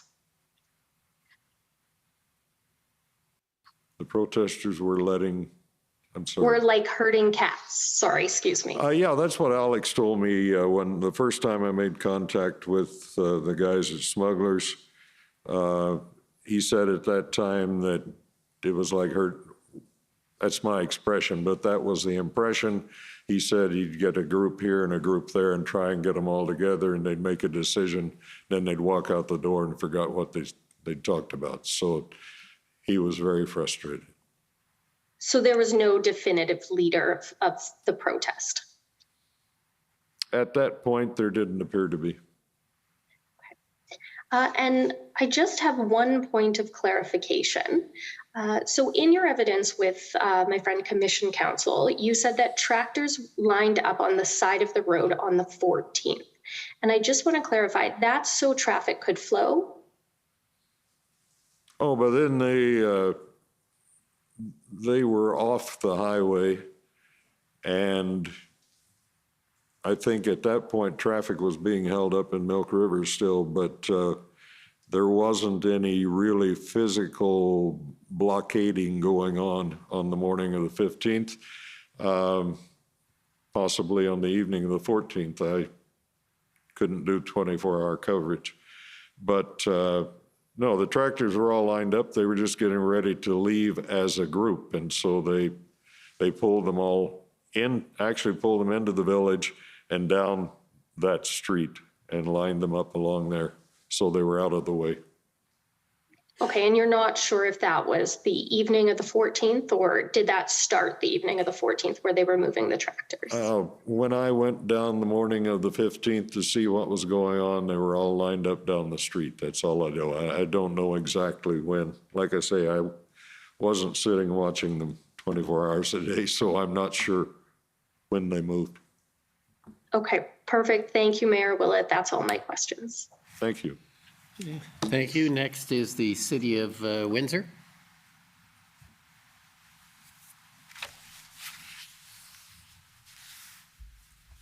Good morning, Good Mayor morning. Willett. My name is Michael Finley. I represent the City of Windsor, which, as I'm sure you're aware, is a fellow border municipality. Yes. And we heard today, Mayor Willett, you live just blocks away from the protest site and indeed the border, right? No matter where you are in Coots, you're only blocks away. Yeah. And that border crossing is an important link, true? It definitely is. And I think you described it earlier as a lifeline and something with larger importance than just to the village of Coots. Is that fair? That's correct. And I guess perhaps I'm stating the obvious, sir, but fair to say that the village of Coots doesn't have sufficient resources on its own to ensure the security of that border crossing? No. Or in fact, to deal with a blockade of the magnitude that you faced earlier this year? No, our police force, as you heard, is 4 or 5 officers stationed in Milk River. Right. RCMP. And so a situation like that requires more than a local response. Is that fair? Correct. Including, I think, as you noted earlier, provincial support? Yeah. And federal support too?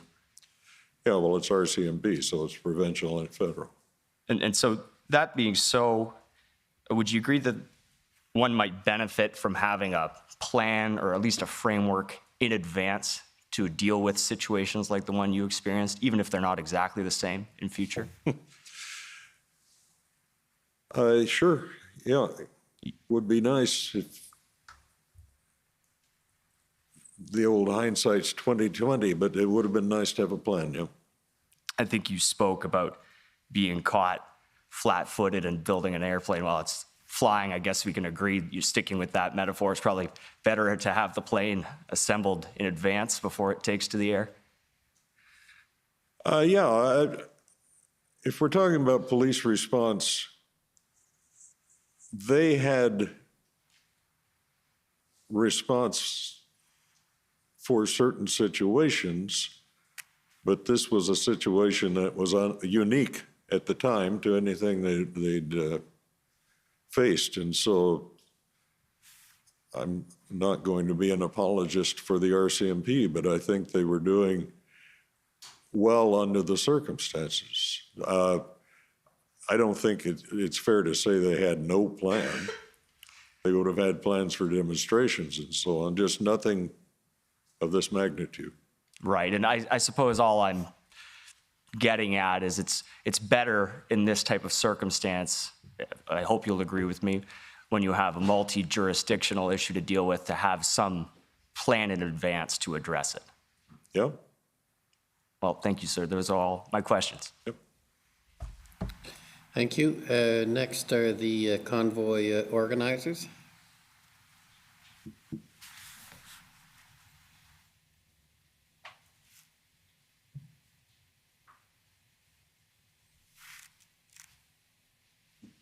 Good morning, Mayor. For the record, Brendan Miller, appearing as counsel for Freedom Corp, which represents the protesters that were in the city of Ottawa in January and February. How are you doing? Good, how are you? Long flight. I love driving through Coots. Yeah. So, beautiful part of the country.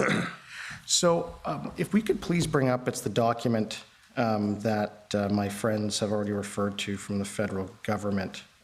It's the Canada document ending 8500 that was just up.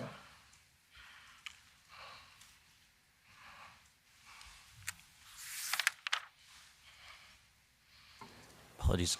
Do you have the full doc ID? Yes, I do. It is pb.nsc.can.0000850.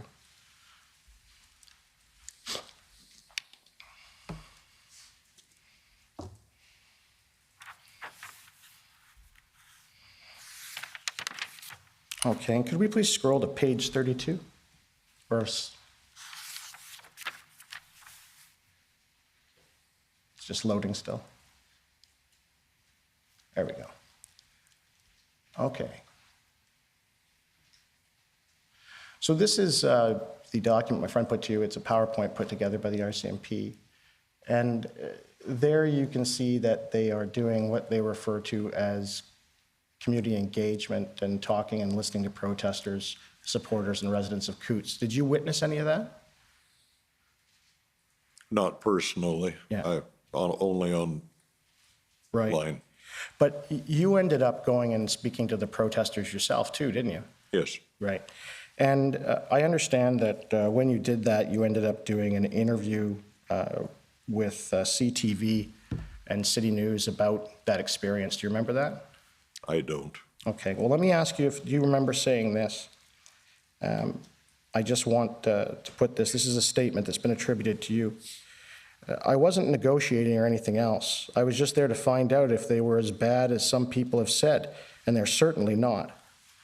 Do you remember saying that? Sounds like something I would say, yeah. And do you remember saying this about the protesters? They're the same guys that I have for neighbors. That was part of the uniqueness of this whole demonstration, yeah. Right.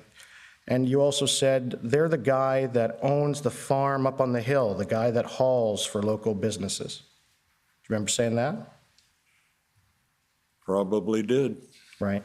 And this situation, I understand, polarized your community. There was, the community was essentially divided by half supporting, half against the truckers. Is that fair? As I said earlier, probably 70-30. 70-30. On a good day, yeah. Right. And was that 70-30 in support, or which one was in the 30 and 70? That would have been supporting the protest. 70%? Or 30% supporting the protest? No, 70. 70%, Yeah. okay. So the majority of your town? Majority of the town was the feeling I got. Yeah. And there was signs up and flags of all kinds that were on residences of your town's property. Is that fair? A few, yeah. And can you tell me about some of the ones you saw and describe them? I know some of them were a bit vulgar, but if you'd like to. Oh, everybody has seen them. The Trudeau flags, The ones say F Trudeau? yes. Yeah, okay. Some of the Gadsden flags that don't tread on me. A lot of Canadian flags, many of them inverted, which I wholeheartedly do not approve of. Yeah. And those flags were in your own community? Yeah. Put up on the property of your own residents? A lot of U.S. flags, yep. Okay. And because you're right on the border with Montana there, right? There is an intersect between the population in Montana and Coots. Is that fair? Yep. Yeah. And can you explain, how long have you been in rural Alberta politics? In rural Alberta politics, since I was elected to council, we had this discussion 5 years ago. Okay. And what's the vibe you get or the interactions you have with your residents with respect to their support or lack of support for the federal government as it currently is composed? Well, I'll quote my CAO, Trudeau hates us. And that's basically, you could talk to anybody there.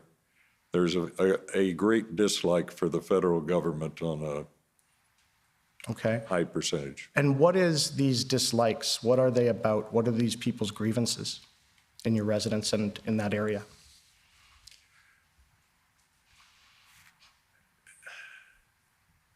Genetic, I don't know I've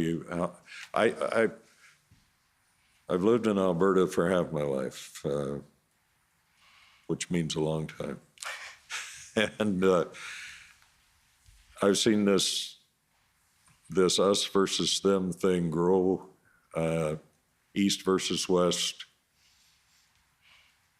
I spend too much time on social media. But the feeling, smarter minds than me have tried to figure it out. I really don't understand the great dislike for the federal government. So there was, I don't know if you got the opportunity to watch. Did you watch the testimony of Ms. Tamara Litch in this proceeding? Because it was played out on TV. I saw some of it. Yeah. Do you remember when she said that a lot of Albertans feel that they don't have a voice because the elections that are resulting in the elections of NP and the federal executive are determined before they even vote, and that they just don't feel represented in Ottawa? Do you remember hearing that? Yeah, I think I heard that, Joe. Is that a general grievance that you've heard some of your constituents and that you've heard some of rural Albertans and other Albertans talk about? I believe so. Mr. Motz would probably disagree with the part that they're not represented, because he has represented us very well from that area. But I think just talking about that is a problem that anybody that has studied politics or government will agree with. The fact that you've got a mass of population concentrated in the east and you don't have in the west, and if you do just by votes, it's very difficult to feel like you're swaying anything when all of the election returns come in, and by the time you're voting, it's already been decided. So I can understand that. And are you aware that with respect to the protests in Ottawa, it's been reported that Albertans made up essentially almost half of the individuals that were here? I wasn't aware of that, but it doesn't surprise me. Thank you. Yep. Okay, next is the Democracy Fund, JCCF. Yes. Good morning, Commissioner. Good morning, Mayor. Good morning. My name is Alan Honor. I'm a lawyer at the Democracy Fund. We share status with the JCCF and with Citizens for Freedom. Mayor, I think you gave evidence earlier today that Coots is the only 24-hour border crossing in Alberta. Did I understand that right? That's correct. Okay, and about 75 kilometers away from Coots, there's another border crossing at Del Bonita? Yes. And do you know if the border crossing times at Del Bonita were extended during the times of the Coots protest? Yes, they were, I believe. Can you tell us a little bit more about that? The hours of the days they were extended? Oh, I can't give you that without it in front of me, but I don't believe it ever went 24 hours. I know that it was increased considerably. I believe I read a number somewhere that percentage-wise, they saw crossings go up 917% or something like that. So it would have had to have been open a lot more, but I don't have the numbers. That's fair. Thank you. I'm wondering, before the protesters left on the 15th, and before the, let me actually rephrase this. After the Emergencies Act was invoked, did you speak to any of the protesters before they left? Not directly, no. But you told us about rumors on social media which referred to bank accounts being frozen. Were those social media accounts coming from the protesters? Yes. And how do you know that? Well, okay, I'm not going to say 100%. Somebody could have been faking it, but there were Facebook pages called Coots Convoy Restart. I'm not going to name them all, but they were obviously followers or participants of the protest by the content that was posted, by things that they said. And so these were social media sites where you could sign up and you could make posts regardless of whether or not you were at the protest. That's correct. So anybody could have posted those rumors on that site. Anybody could. They were moderated sites. They would have to get past the administrator, but I don't know. I didn't put them up there. Okay. Whatever the case is, however, you would agree with me that the reason why the protesters ultimately leave, what you call the straw that broke the camel's back, was the discovery of the weapons, and it was not the rumors about the Emergencies Act. I think that's correct. I saw an interview with Alex Van Herk that he did the evening of the 14th. It's on YouTube, where he explicitly said that it was the weapons. It wasn't the act, because they'd heard about it, but they were prepared to stay until it, that's in Ottawa, basically, is what his sympathies were. And Alex Van Herk was one of the spokespeople, or one of the leading people at Coots among the protesters. That's correct. He's been charged along with Marco, so I'm not sure how much I'm supposed to talk about it, but. Okay. We'll move on. My friend from the Government of Canada brought up the Critical Infrastructure Defence Act. And I understand you thought that the RCMP should have used that act against the protesters. I did. Part of that might have been my misunderstanding of what they were doing. As I said, I wasn't privy to the situation reports that were coming out every day until I saw them the other night. So there was stuff going on, and there possibly are even charges still waiting for people over that act. So yeah, go ahead. I'm sorry to interrupt. I think maybe would you agree with me that the RCMP may have exercised their jurisdiction under that act, or their discretion under that act, had the protest not ended when it did? Well, I think they were doing it even as, like, I know that there were violation tickets and so on being issued, and that there possibly are still charges coming. So the process maybe doesn't move as quickly as I would like it to, but I believe they were working under that act, yes. Okay, and I just want to ask you about that act. Is it your understanding that the act prohibits the willful obstruction of essential infrastructure if that obstruction renders the infrastructure dangerous, useless, inoperative, or ineffective? Yes. Okay, and in your view, that was happening in Coots because of the blockade? Yes. And if somebody commits an offense under that act, the police can arrest that person without a warrant. Is that right? I'm not sure about the without a warrant, but I know they can arrest them. But you would take it from me that the act says that? Sure. There are also fines under the act? Yes.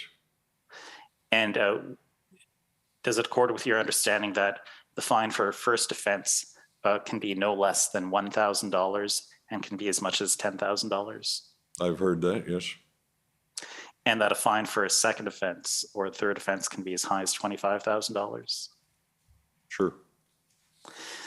Do you know if any of the protesters at Coots were driving company vehicles? Or were parking company vehicles? I don't know for sure. There might have been some owner-operators there. I didn't see any name brand company vehicles parked there. But some of those trucks could have been owned by corporations. It's possible. And it's also under the Critical Infrastructure Defense Act, someone can be fined, a corporation can be fined a minimum of $10,000 for an offense and a maximum of $200,000. Did you know that? I may have seen those numbers. I don't know. I'll take your word for it. Okay, thank you very much. Those are my questions. Okay, thank you. Mayor Willett, do you want to add anything? We're done the cross-examinations. I'm just going to ask for whether there's any re-examination by the Commission Council. So I'll let the re-examination go, and then I'll give you a chance to add anything if you'd like. Okay. Yes.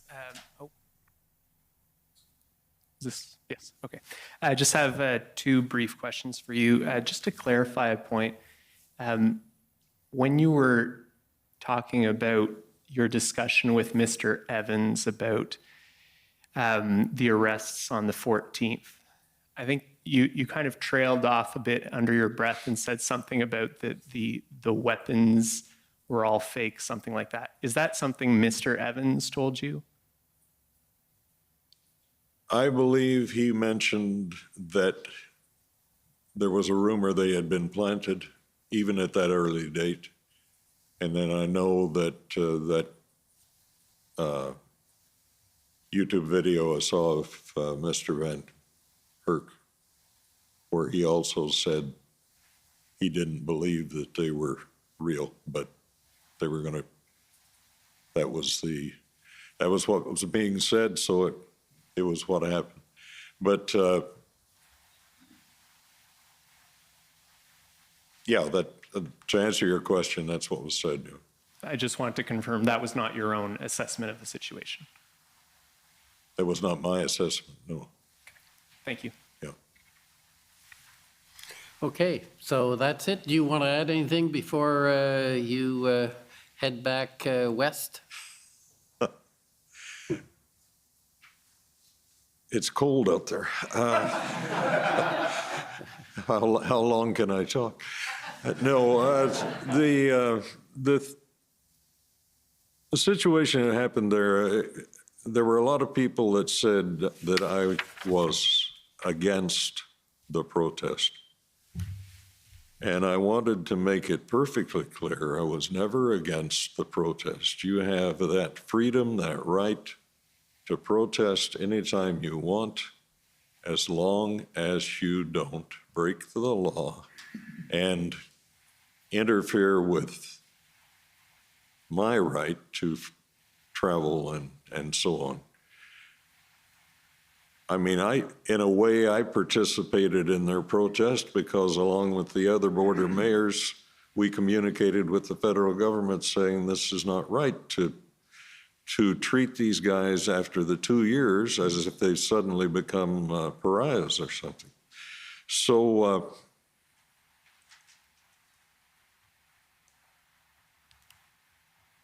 the biggest problem that I had, and I still have, understanding blocking that highway was who you thought you were damaging. You were damaging your neighbors. I had stock movers who couldn't move cattle because it was blocked. That's a whole part of a chain. People grow their stock. They plan for a particular date to deliver it to the feedlot. So they've got feed for X number of days. Now that's backed up. Now they've got to try and find feed. Well, gee, the feed comes from the other side of the border. They didn't take into consideration the fact that, yes, they made a big splash, but they were hurting the very people that they figured they were helping by getting the mandates off. We're a very agricultural area. I mentioned that I'm the chair of a regional economic development initiative. Our whole emphasis is on helping to establish that Canada Trade Corridor and the food corridor with all of the potatoes and sugar beets and pulses and all of those products. That's our main emphasis. And when you stand there with your foot on my throat and say, you're not going to go through here anymore, and what you're doing is you're actually choking the livelihood of all your friends and neighbors. And even if they sympathize with you when they go to the grocery store and there's no fresh produce there because it's on the other side of the border, it's something to consider. So that was the main thing. And when the protests turned to an illegal blockade, they lost my support. And that's it. And I did what I did as far as the village goes because I'm responsible for those people. And I'll try and get through it without breaking down here this time. But there were people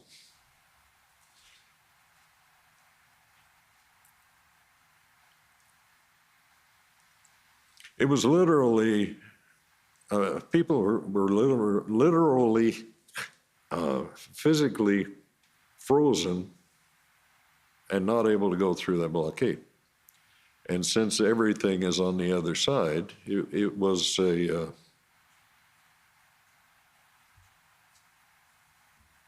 tough situation. But we're not here to argue about that anyway.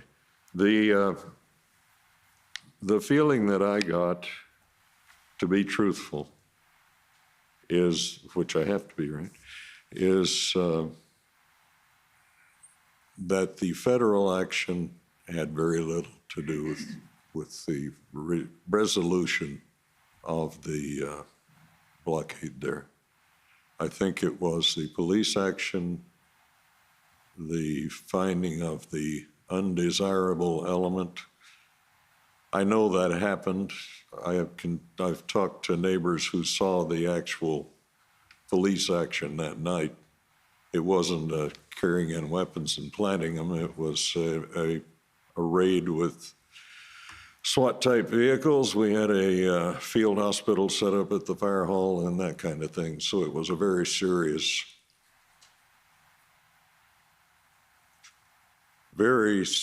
situation. So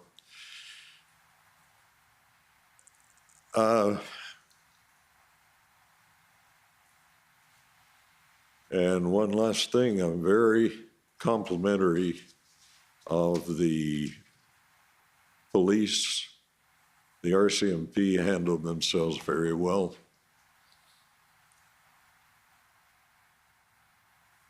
And I'm glad it's over. And I thank you for that opportunity. Well, that's fine. We're here to get at the bottom of what happened, not only in Coots, but across. Can I just ask you one thing following up on you're all in favor of protests, and you'd mentioned about the land that had been set up to continue protesting, and it wasn't used until after the blockade was cleared. Did I hear you correctly? Yes. And they continued to protest there for some time, you said? Weeks. Yeah, I don't know the exact number. And do you know if it was the same group that had blockaded that continued to protest there? I believe that most of that was people who had showed up for the secondary encampment, and they just moved off the road because they had nowhere else to go. Okay, well, thank you very much for coming. It's appreciated. Your evidence was appreciated. You're free to go back to the cold. Well, thanks, I think. Okay, so we're going to take the morning adjournment, the morning break, and come back with a new witness. So we'll take 15 minutes. The commission is in recess for 15 minutes. La commission est levée pour 15 minutes.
Order à l'ordre.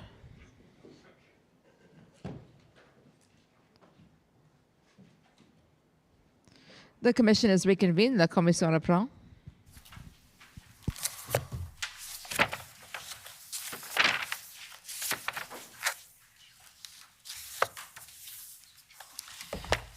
Bonjour, Monsieur le Commissaire. I'd like to call Mario Di Tommaso to the stand, please.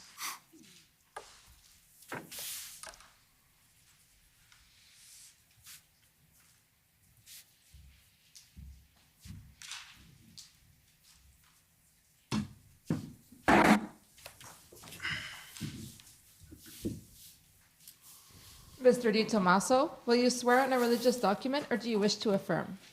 I would like to swear, please. We have the Bible, the Quran, or the Torah available. The Bible.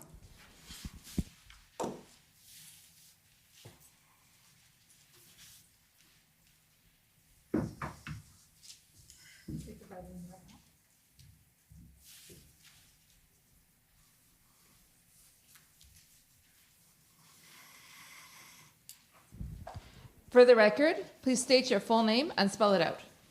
Mario Di Tommaso, D-I space capital T-O-M-M-A-S-O. Do you swear that the evidence to be given by you to this commission shall be the truth, the whole truth, and nothing but the truth, so help you God? I so swear. Thank you.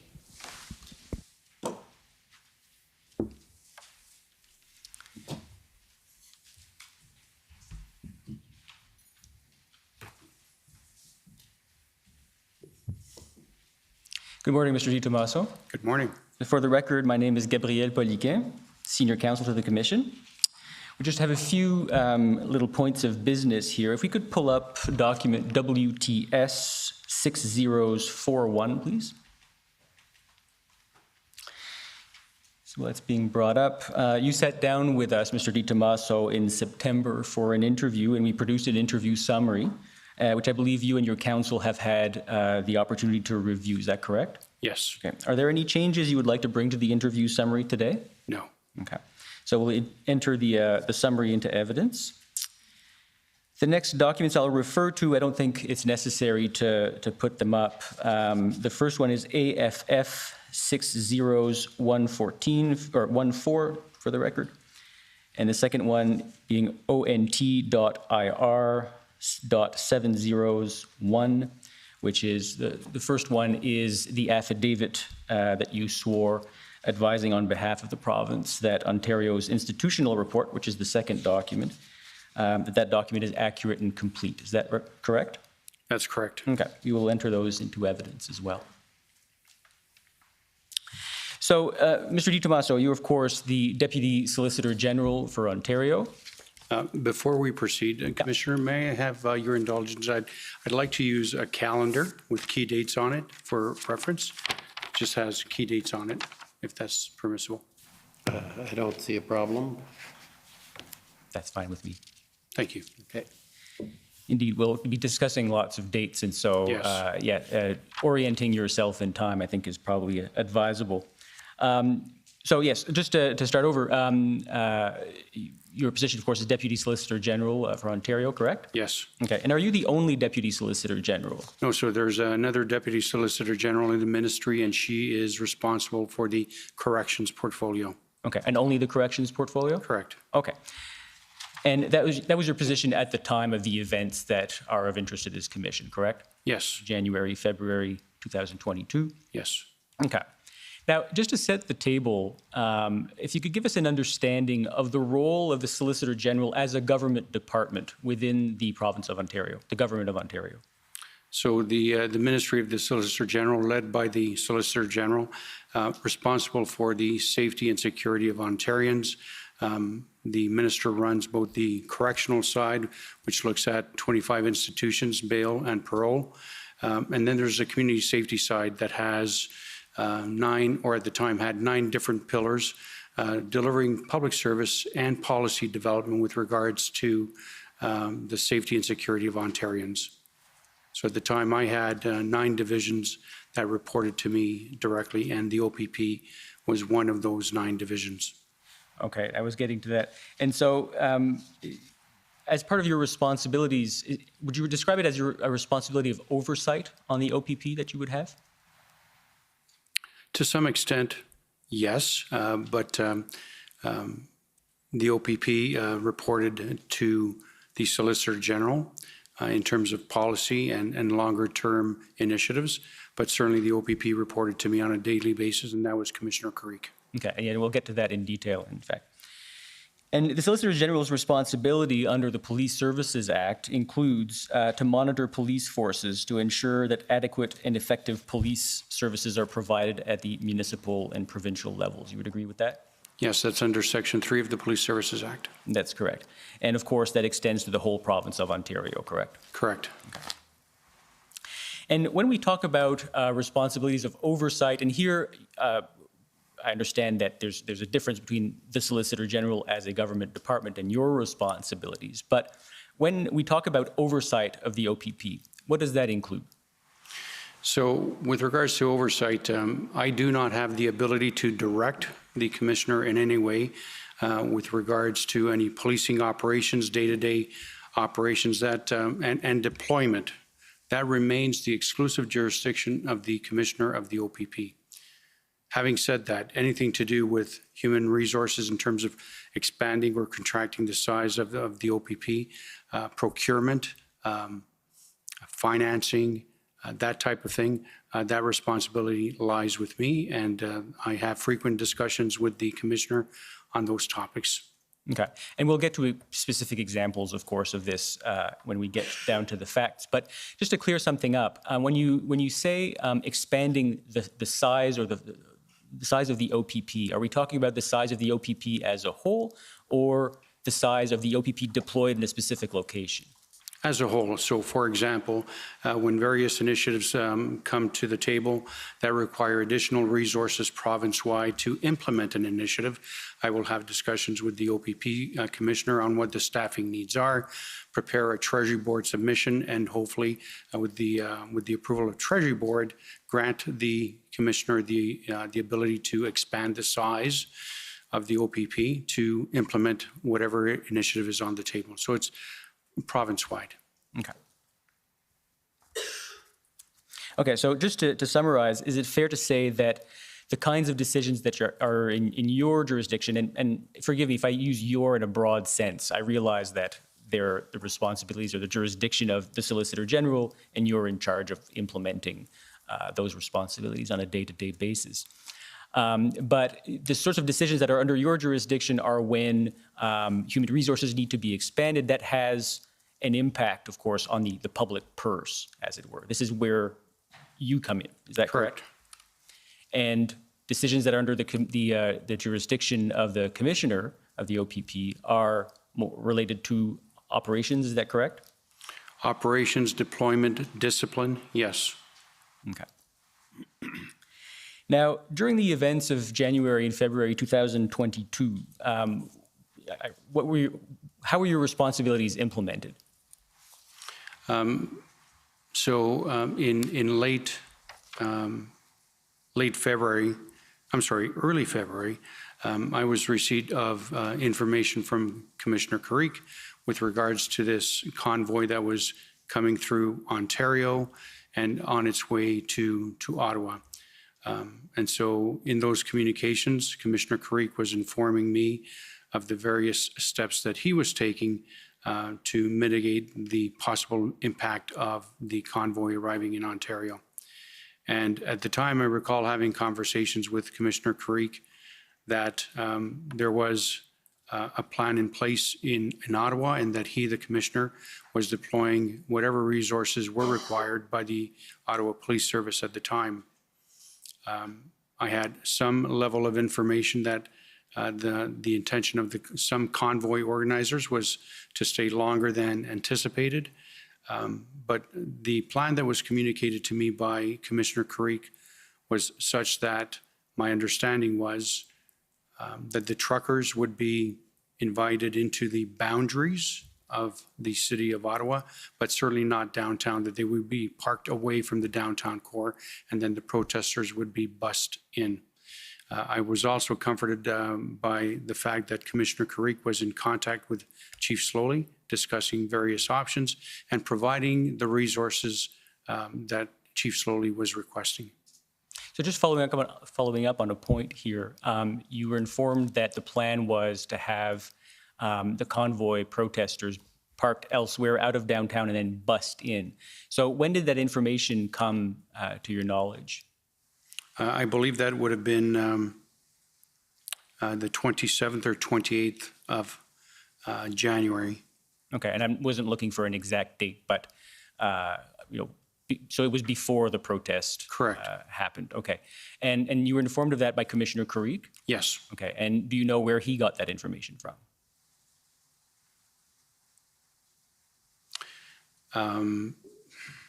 Not exactly. I can infer. I suspect he got that information from, directly by speaking to Chief Slowly, I'm assuming, and then from Project Hendon reports as well. Okay, and so before the protest happened, before that first weekend, you said you were comforted that there was some sort of plan. Is that fair? Yes. Okay. Now, throughout this period, how often were you briefed by Commissioner Karik? On a regular basis throughout this period. I was receiving situational updates on a daily basis from Commissioner Karik, and there were daily phone calls as well. Okay, you had daily phone calls, and you were communicating with him by text as well, as my understanding. Yes. Okay, and we'll look at, you took extensive notes throughout that period, correct? Yes. Okay, so we'll be looking at some of those notes and some of those texts to unpack what you were receiving during those briefings. Now, did the Solicitor General Jones, participate in some of these briefings? Not with Commissioner Karik and I, no. Okay, at no point? No. Okay. Now, how often did you brief Minister Jones? On a regular basis. On a regular basis being every day, or? So my practice was to basically copy and paste the texts that I received from Commissioner Karik, and I would forward them on to Minister Jones. Okay. And did you have any phone calls with her as well? I did. Okay. Now, would you say your briefings from Commissioner Karik were the only source of information you had about what was going on in Ottawa? No. Now, would it be fair to say they were your main source of information? Yes. Okay. What were your other sources of information as to what was going on the ground? Mainstream media, social media, situational reports from the Office of the Provincial Security Advisor, daily reports from the Office of Emergency Management as well. Okay, and you mentioned the Provincial Security Advisor. Who is that and what are their responsibilities? So that would be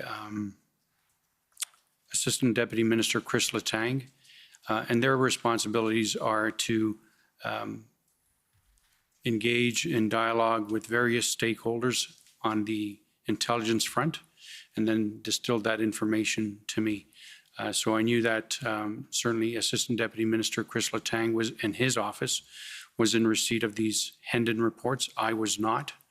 And there was a higher level summary of some of those reports provided to me. Okay. And is it fair to say that you are the person in charge of informing the Solicitor General of what's going on in the province from a security standpoint? Yes.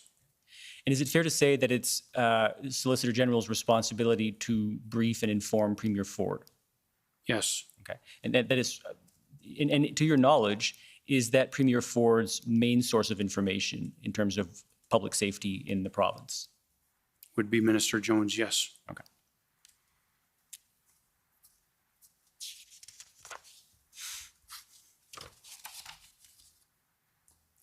Now, did you have any briefings from Chief Slowly during this period? No, not briefings, but I did have discussions. Right, and we'll get to some of those discussions, but you didn't have the same relationship with Chief Slowly as you had with Commissioner Karik. That's correct, and that's because I don't have any jurisdiction or oversight over Chief Slowly. Right, and my understanding is, of course, the Chief of Police of Ottawa reports to the Ottawa Police Services Board. Is that right? Correct. Okay.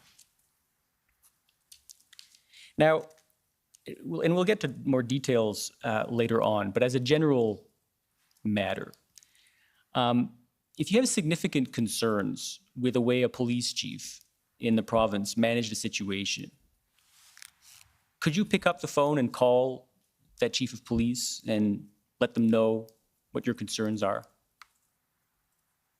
Yes, but once again, and I am not the oversight body. That responsibility falls to the Police Service Board of Jurisdiction.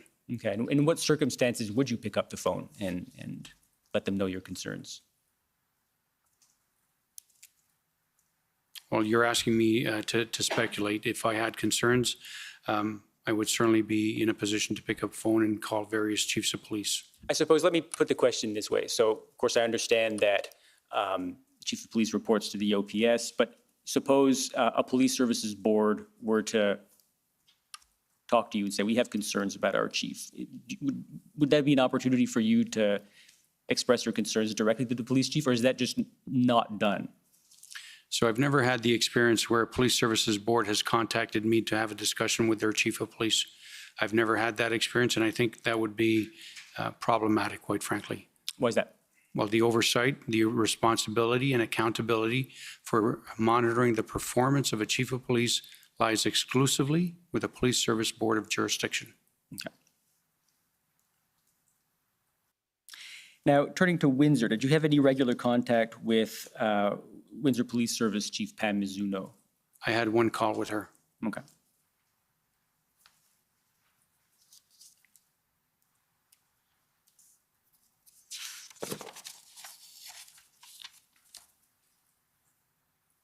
Okay, now turning to some dates here. We'll start chronologically with the first weekend.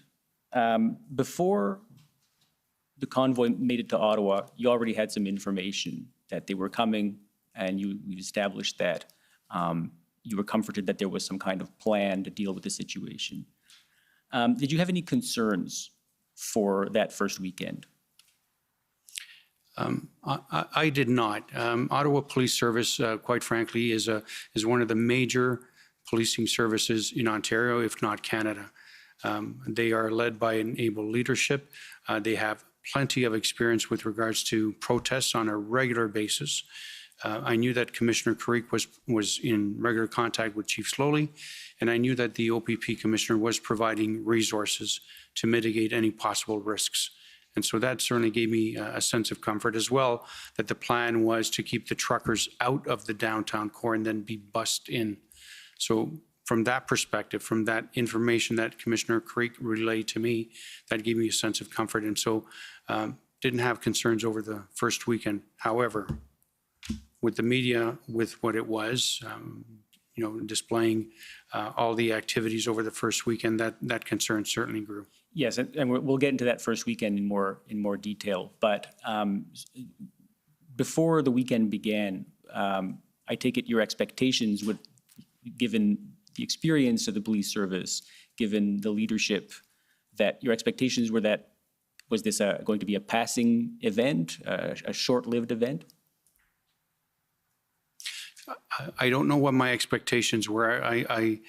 My expectations were that Ottawa Police Service, in conjunction with the OPP, with those resources, would be in a position to deal with the situation. There was conflicting information as to the size and the scope of the actual protest, the number of truckers, the number of people, and the length of time that they would be staying. Okay, and that information, that conflicting information was before the weekend started? Correct. Okay. And the fact that there was conflicting information, did that raise any concerns with you that the risk assessment might not be correct, or did you have any misgivings at that point? I did not. From my perspective, this was a policing matter that was being dealt with by both Commissioner Creek and Chief Slowly. Okay. Now, what changed after that first weekend? Well, what changed was that there was not an exit plan for the truckers, that the truckers were well entrenched, and there was certainly a very well communicated refusal to leave. So that first weekend, in my mind, caused me to believe that this protest had morphed into an occupation. And so that's what changed after the first weekend. And you said that at first you were comforted by the fact that there was a plan that they would not be entrenched downtown. And once they were entrenched downtown, that surprised you? Yes, yes, it did. My understanding was that there would be a plan to bus these protesters in from the outskirts of Ottawa into the downtown area. So I was questioning the issue of, how did they get downtown? Okay, and did you get any answers to that question at the time? I did not. Okay. And so at that point, that first weekend, the protesters are entrenched downtown. What were the public safety risks in Ottawa at that point, from your perspective? I was not aware at that point in time that there were any significant public safety risks. And when I say that, I mean in terms of criminal code offenses, in terms of robberies, aggravated assaults, that type of thing. The impact that I saw was primarily significant harm being imposed and committed on the community. So the community's sense of well-being and mental health, that was certainly being impacted by this protest. And but I did not hear of any significant violations of the criminal code in terms of violent assaults. And when you say you didn't hear about it, do you mean you didn't hear about it from Commissioner Karik? Correct. Okay. If we could bring up the first text, it's ONT 405311, please.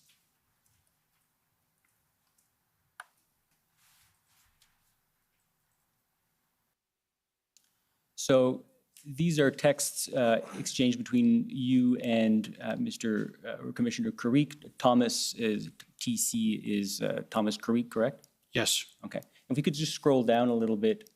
I'm not sure if there's an answer from you, but do you recognize this text?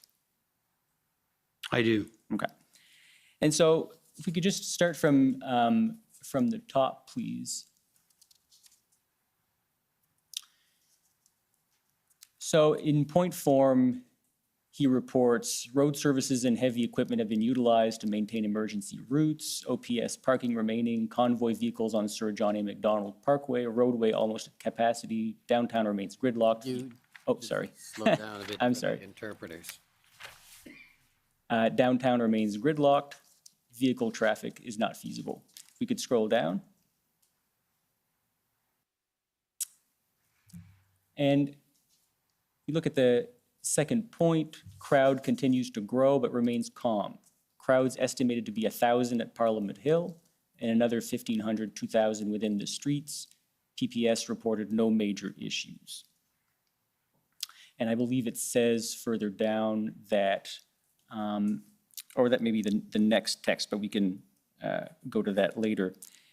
Is it fair to say that this text, which is a situational report, informal, but a situational report, that the news can be characterized as being everything's under control? Is that a fair?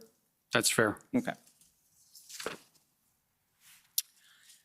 And if we could turn to the next text at ONT 405316, please. That's 5316? Correct.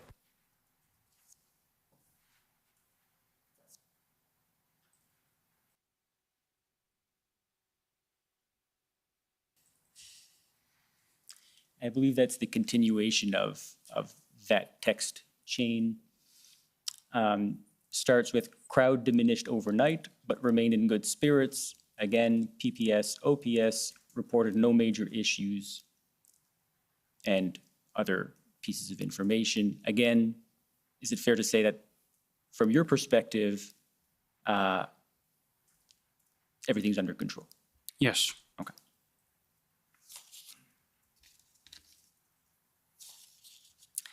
And we'll turn to maybe one or two more texts. The next one is ONT 405319, please.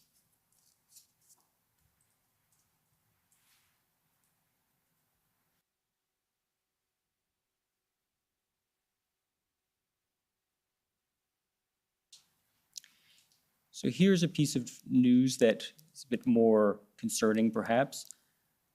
Protesters appear to be more aggressive and confrontational with police today compared to previous. There are several vehicles attempting to circumvent roadblocks. If we could scroll down.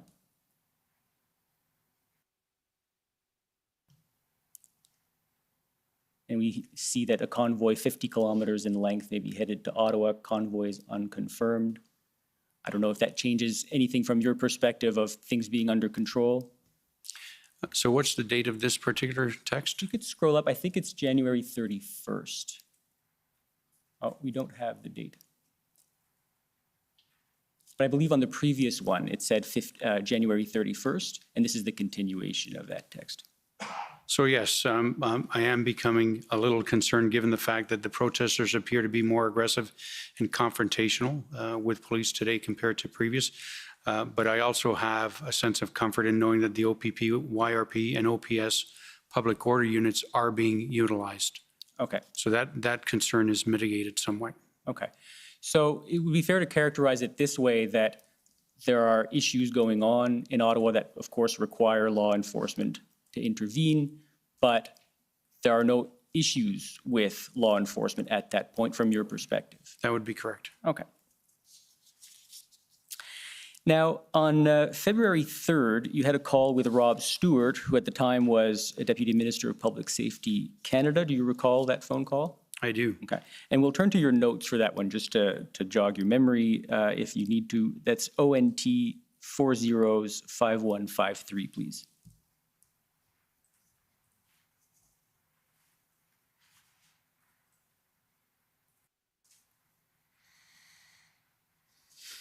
So part of it is redacted. If we can go down to, just scroll down, please.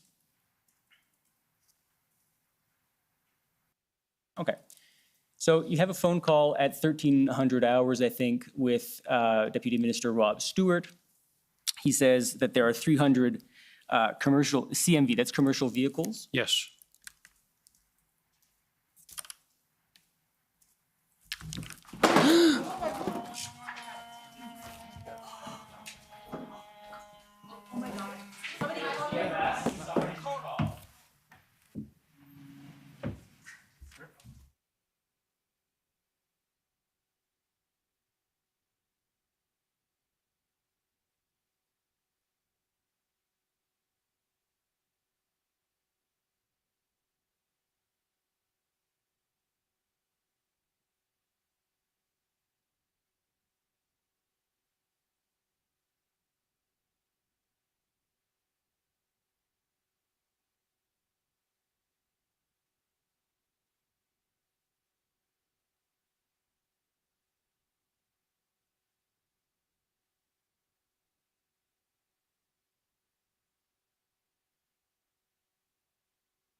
Order allowed.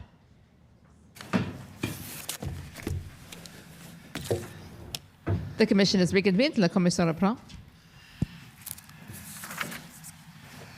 Okay, thank you. Good afternoon, and thank you for adjusting our schedule. That's very accommodating. I understand a witness is willing to go ahead today out of order. It's Mr. Freeman, I think, and counsel ready. Thanks.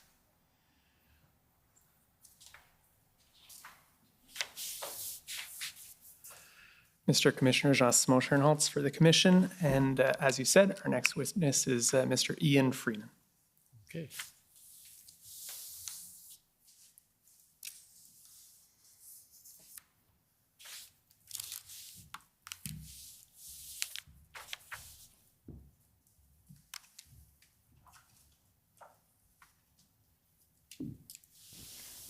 Mr. Freeman, will you swear on a religious document or do you wish to affirm? Bible is fine.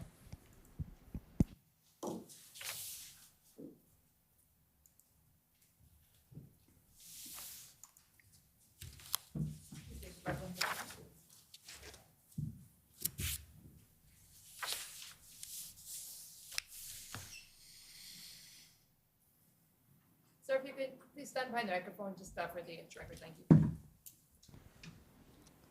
For the record, please state your full name and spell it out. Ian Freeman, IAN-FREEMAN. Do you swear that the evidence to be given by you to this commission shall be the truth, the whole truth, and nothing but the truth? So help you God. I do. Thank you.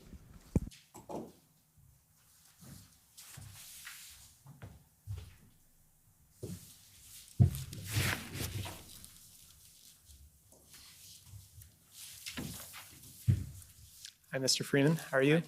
I'm good, thank you. Good to see you again. So, Mr. Freeman, you sat down with Commission Counsel, I believe last month for an interview. You recall that? I do. So let's pull up WTS 6021. We've prepared a summary of that interview, and you've had a chance to review it with your counsel. I have. Do you have any changes to make to the summary? There is one change I'd like to make. Okay. It's towards the end. There's a reference to tow trucks that were supplied or coordinated to, I believe it says we supplied 10 to the city of Ottawa. Okay. Send 10 to the city We could scroll of, down to try and find that. very close to the end.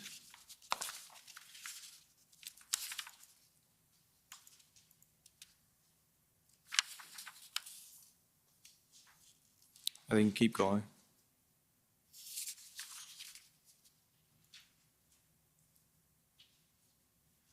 Keep going.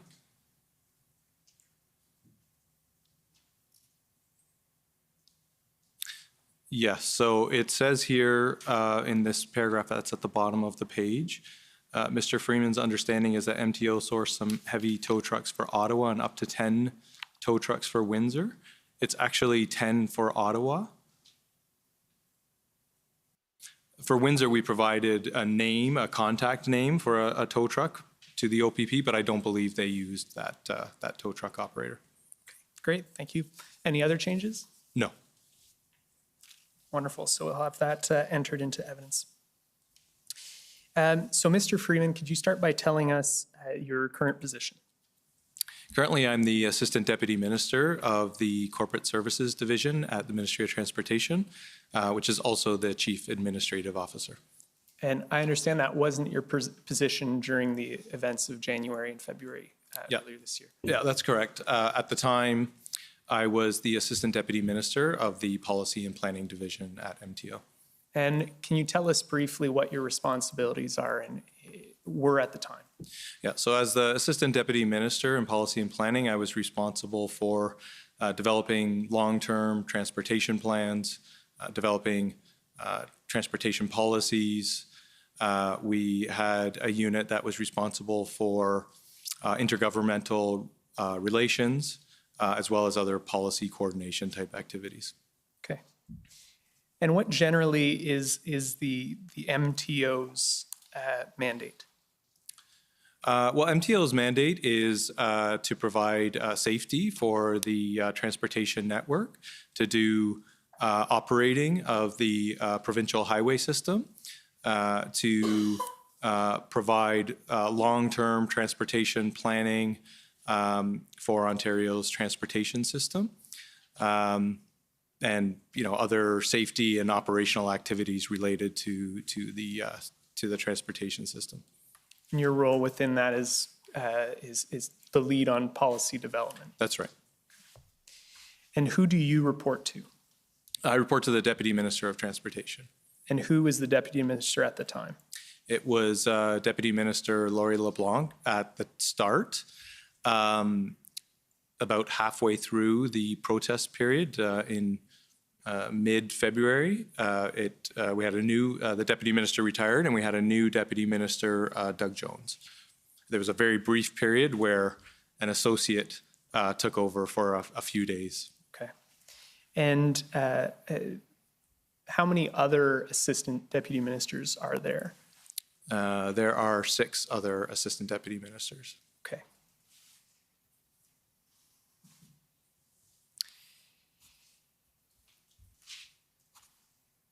Do you regularly have direct contact with the Minister of Transportation, of Transport? Not daily, but regular, probably weekly, sometimes less or more, depending on the circumstance and what's happening. And what kind of contact would have had you have had with her during these events?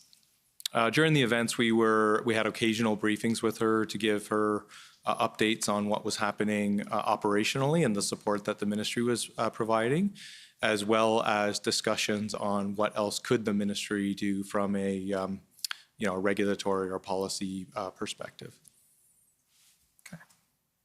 And what role did the minister have then in responding to these events? I don't know that the minister had a direct role in responding to the events. The government's response, the government of Ontario's response, was being coordinated through the Minister of the Solicitor General. So she would have certainly had a role in terms of the mandate that I spoke to at the beginning, that she would exercise that, but I don't think she had a specific role in regards to these protests. Thanks. Can you tell us generally what acts and regulations MTO is responsible for enforcing? The main act would be the Highway Traffic Act. I think there's quite a few other acts that we also enforce or have responsibility for, but our key act is the Highway Traffic Act. And am I correct that both police as well as MTO officers can enforce the provisions of the Highway Traffic Act? That's correct. I don't know if our enforcement officers enforce all aspects of the Highway Traffic Act. I think there's certain elements of that they do, among other legislation as well. So in some cases, MTO officers could enforce independently. In others, they would require enforcement by police. Correct.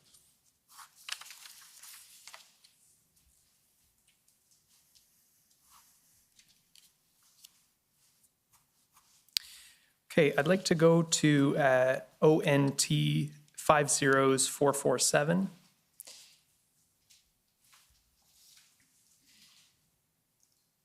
So this is an email dated January 21st from Jessica Barton, who I understand is at the MTO.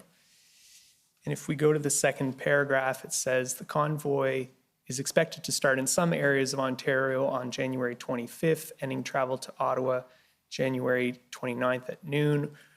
Primarily, it will be bobtail trucks, but may also include four-wheel vehicles and trailers as well. Currently, there's no estimated number of trucks. However, it is expected to be in the thousands into Ottawa. Did you receive this briefing?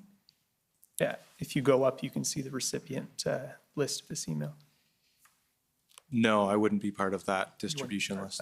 Was this information that was generally available to you at this time on the 21st? No, this would be, so this is our enforcement branch that this is being referred to, so the transportation enforcement branch. I wouldn't have any dealings with them for this issue at this time. And so can you maybe just tell us who the ADM for that branch would be, or was at the time? That would have been the ADM of our Transportation Safety Division, which was Shelley Unterlander. Okay, thank you.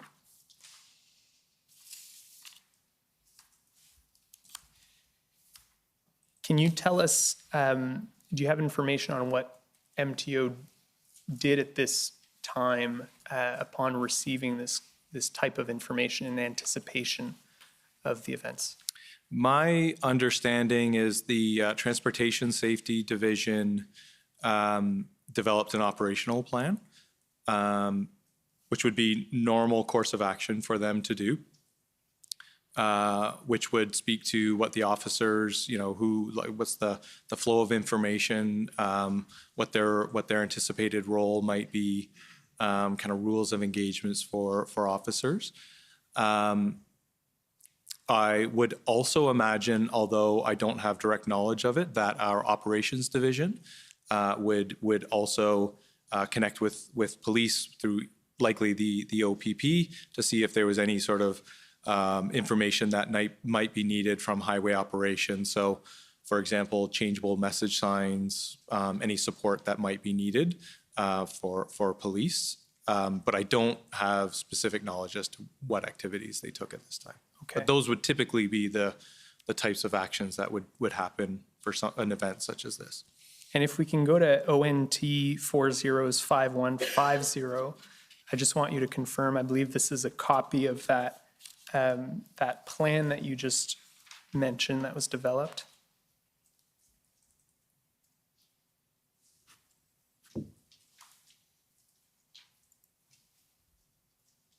Is that the plan you mentioned? Yes, this would be it. Okay. And again, the purpose of that plan was to kind of anticipate what type of actions MTO officers would be required to take as part of this event? That's right. And do you know what was anticipated at that time for possible actions they would take? Well, from my review of the document previously, they were expecting a peaceful protest. And they would not be directly engaging with the protest, but that they would, be available if police needed assistance with any sort of expertise around commercial truck inspections and those types of that type of work. Okay.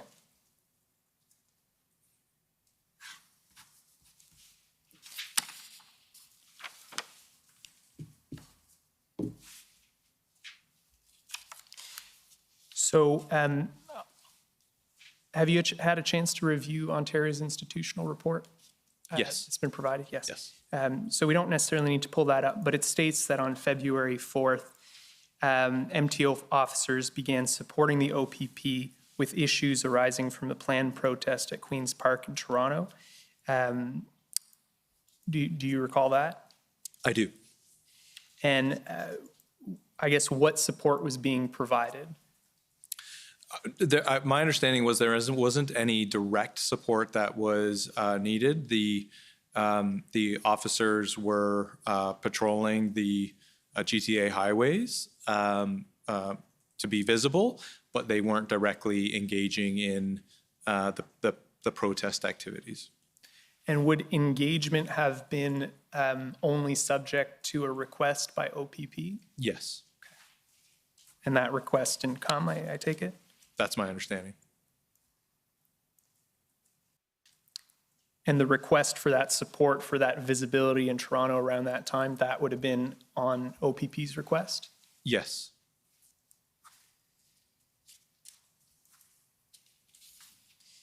Do you know whether there was any requests by by either OPP or OPS for a similar kind of presence in Ottawa ahead of the arrival of the convoy in Ottawa? I'm not aware of a request for that.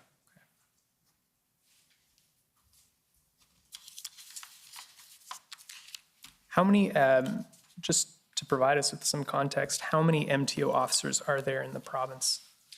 There's approximately 150. Okay. And I take it that those, the MTO is able to deploy those to different areas as necessary? It can be done. It's not typical. Typical, they will operate out of specific regions and locations, but if needed, they can be. Okay. Do you know if that was done in the present case, redeployment? That's my understanding, is that officers were redeployed to Ottawa at the request of the OPP, towards the back end of the protest. Okay. In the institutional report, it states that on February 4th, there was a meeting between the MTO, Transport Canada, and others to discuss certain measures that might be available. If we can pull up ONT 402759.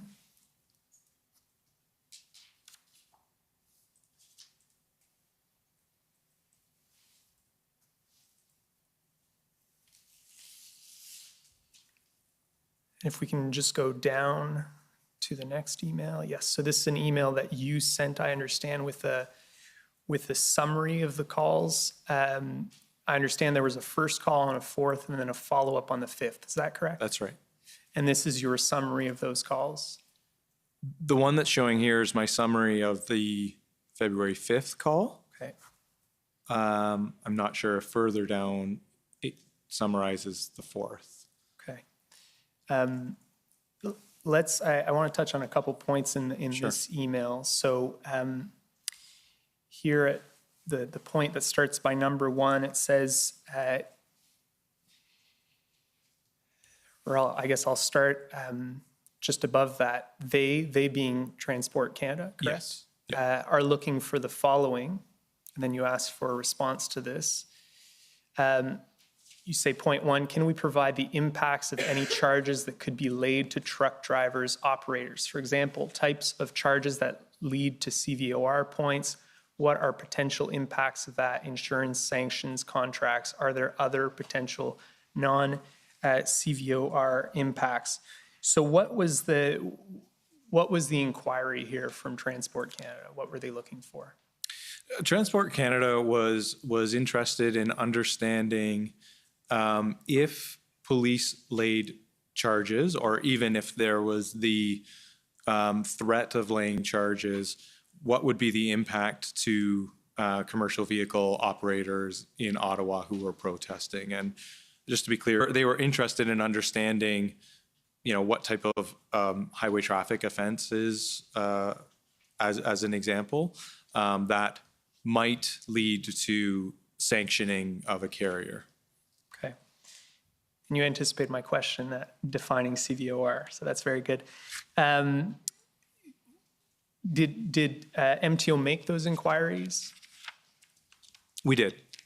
And what generally, can you explain to us what the response to this point would have been? Well, there's all sorts of offenses. There's a long list of offenses that can lead to points. It could be mechanical fitness. It could be, for example, even stopping on a roadway. Any number of driving offenses could lead to CVOR points. So there's quite a few of the Highway Traffic Act offenses would lead to CVOR points. Okay.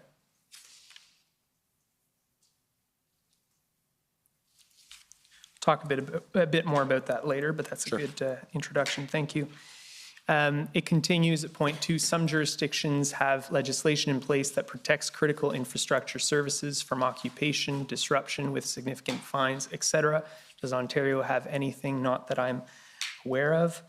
And can you maybe explain what that was about and what the response was. Transport Canada raised that, I can't remember if it's New Brunswick or Nova Scotia, but one of the Atlantic provinces had, I don't know if it was under emergency orders or what, but they had legislation in place that where there was similar situations that were impacting critical infrastructure, so not related to safety, but related to protests or civil unrest, that there were substantial financial penalties included in their legislation.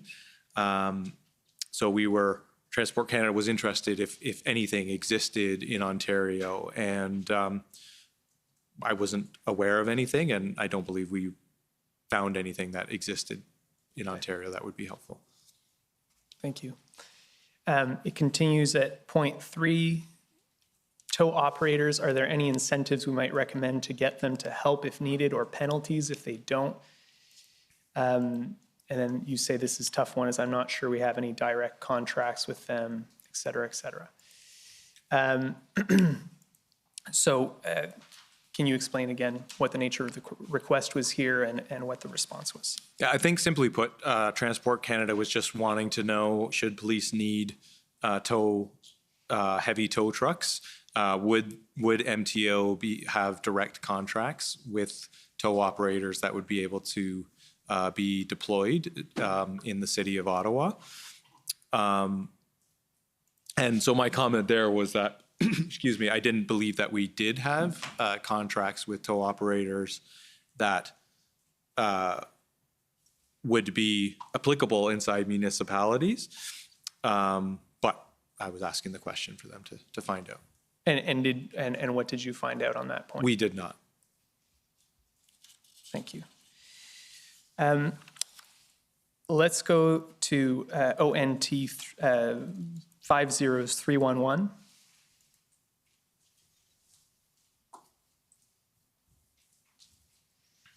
While we're pulling that up,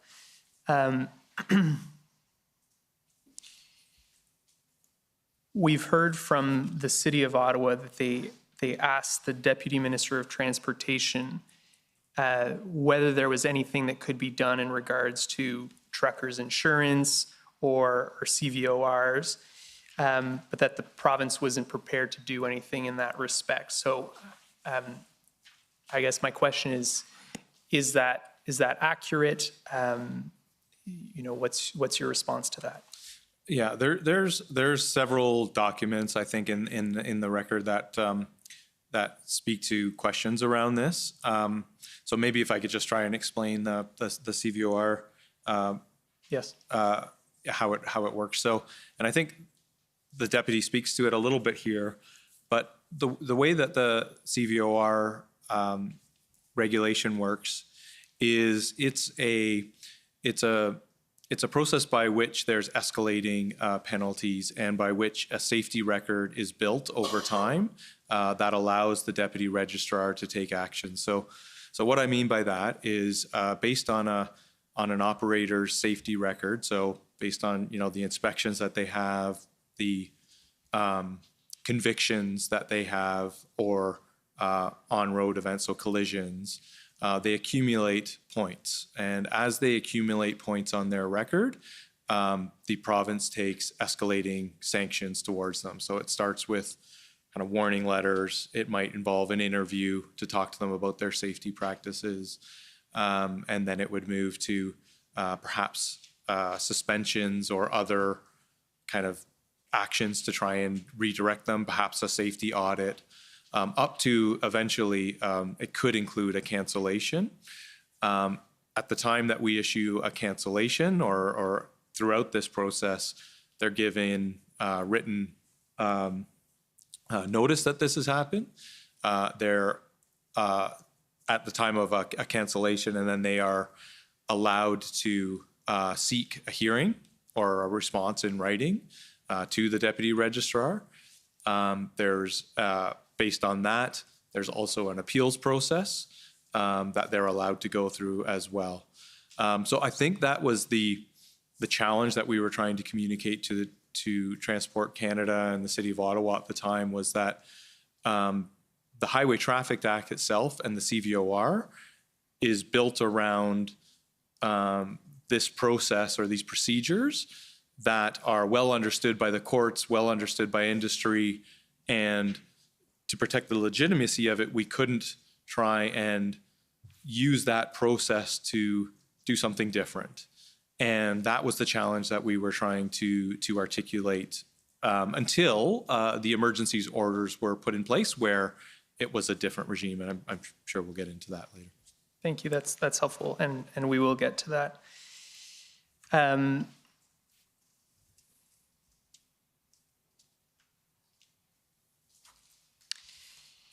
So if we can go, these are minutes taken from, or a summary of a call between the city, the federal government, the provincial government on February 6th.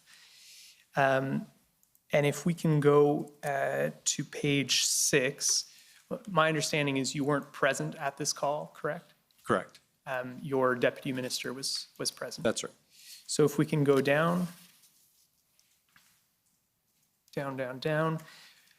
So right there, so here we have a few points, a summary of what was said by the deputy minister, correct?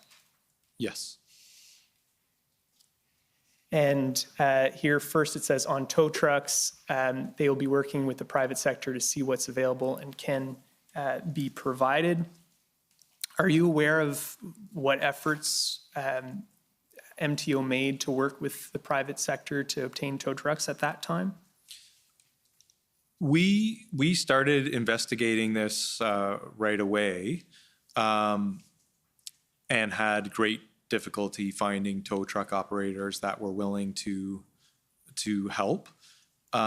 We looked at, we do have some arrangements with tow truck operators, not in municipal, but on highways, in certain highways, as well as in our truck inspection stations, some of them.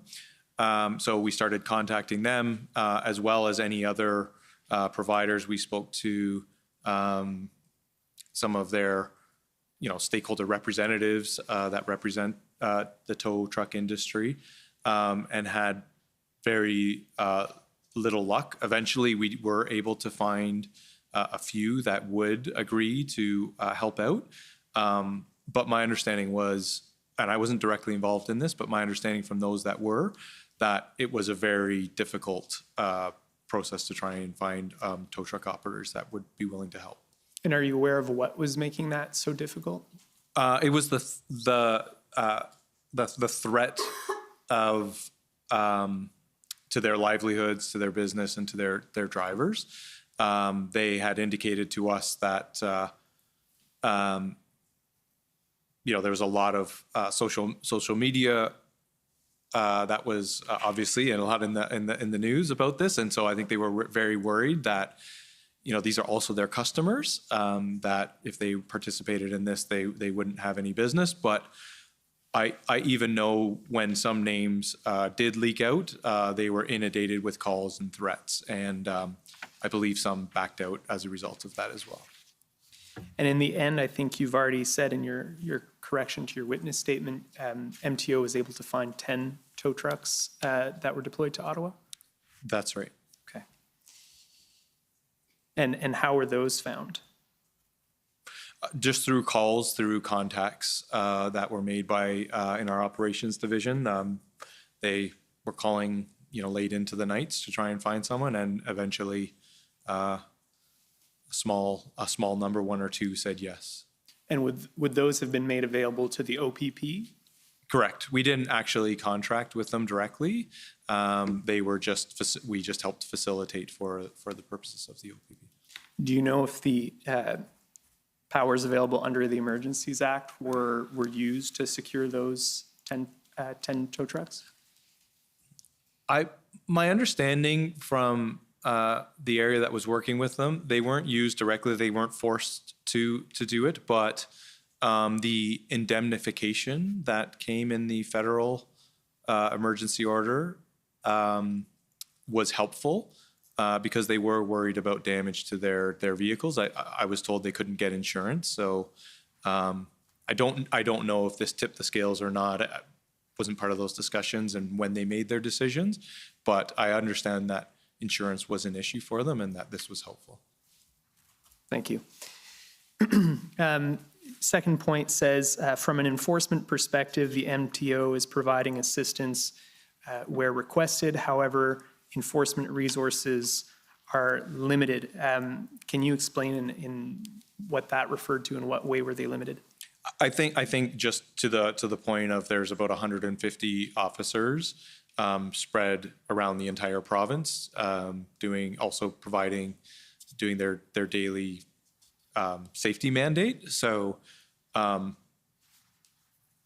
that's a limited number compared to, I think, the numbers that were being talked about for police, and certainly small compared to the size of the police forces across the province. Was there ever a shortage of MTO officers being requested to be deployed in this event, or was it more so just getting them to where they needed to be? I don't think, to my knowledge, there was never a request for resources that we weren't able to meet. This was early in the dialogue that was happening, where the Ministry of Transportation was brought in. So I think she was more making a point that, it's much larger than some small municipal police forces, but it's much smaller than the OPP has, for example, that we just don't have a large pool of resources to direct to help.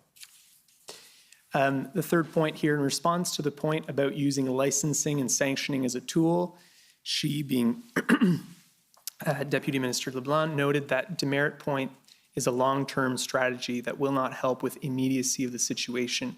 It will not impact the actions of many in the short term.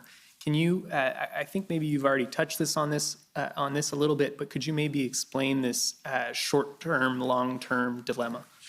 I believe what she's referring to here is the point that I was making when I described the CVOR regime, where, or even licensing, for example, where points are accumulated on a driver record or a carrier record based on convictions and things that actually happen.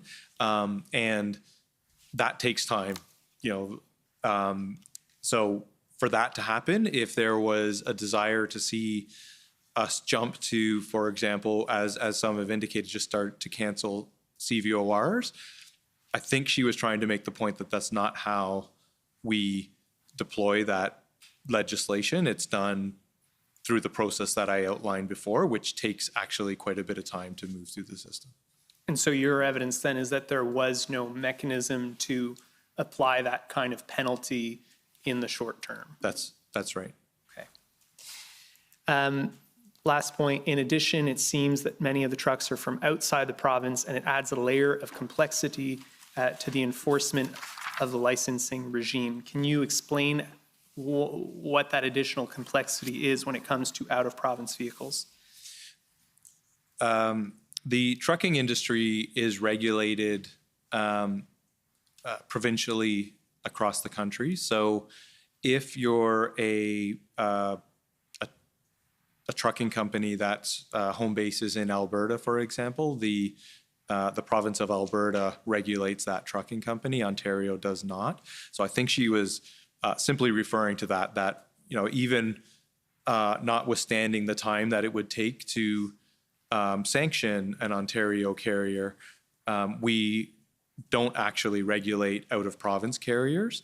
So I think she was just trying to speak to that each jurisdiction regulates those trucking companies in their home province. And I think my understanding from your interview summary is that while the convictions would have some interjurisdictional impact, Ontario had no way of imposing penalties on outside of the province vehicles. That's correct. Okay, thank you. I just want to put to you, in relation to this call, there was testimony from Mr. Steve Kanalakos, the City of Ottawa's city manager. he recalled that during this call, the issue was raised of what tools were available from MTO's perspective, and he recalled that Ms. Leblanc seemed to be a little miffed that she got put on the spot and basically said, "I'll get back to you, I'll look into it," and never did. So I'm just wondering if you heard about that interaction, if you have any response to that. I didn't. Okay, thank you.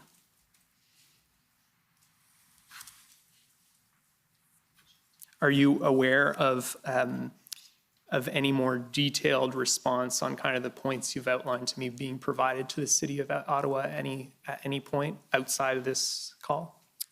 I'm not aware of direct conversations with the City of Ottawa. Most of our interactions were done through the interactions that I was involved in were through Transport Canada. Okay. Thank you.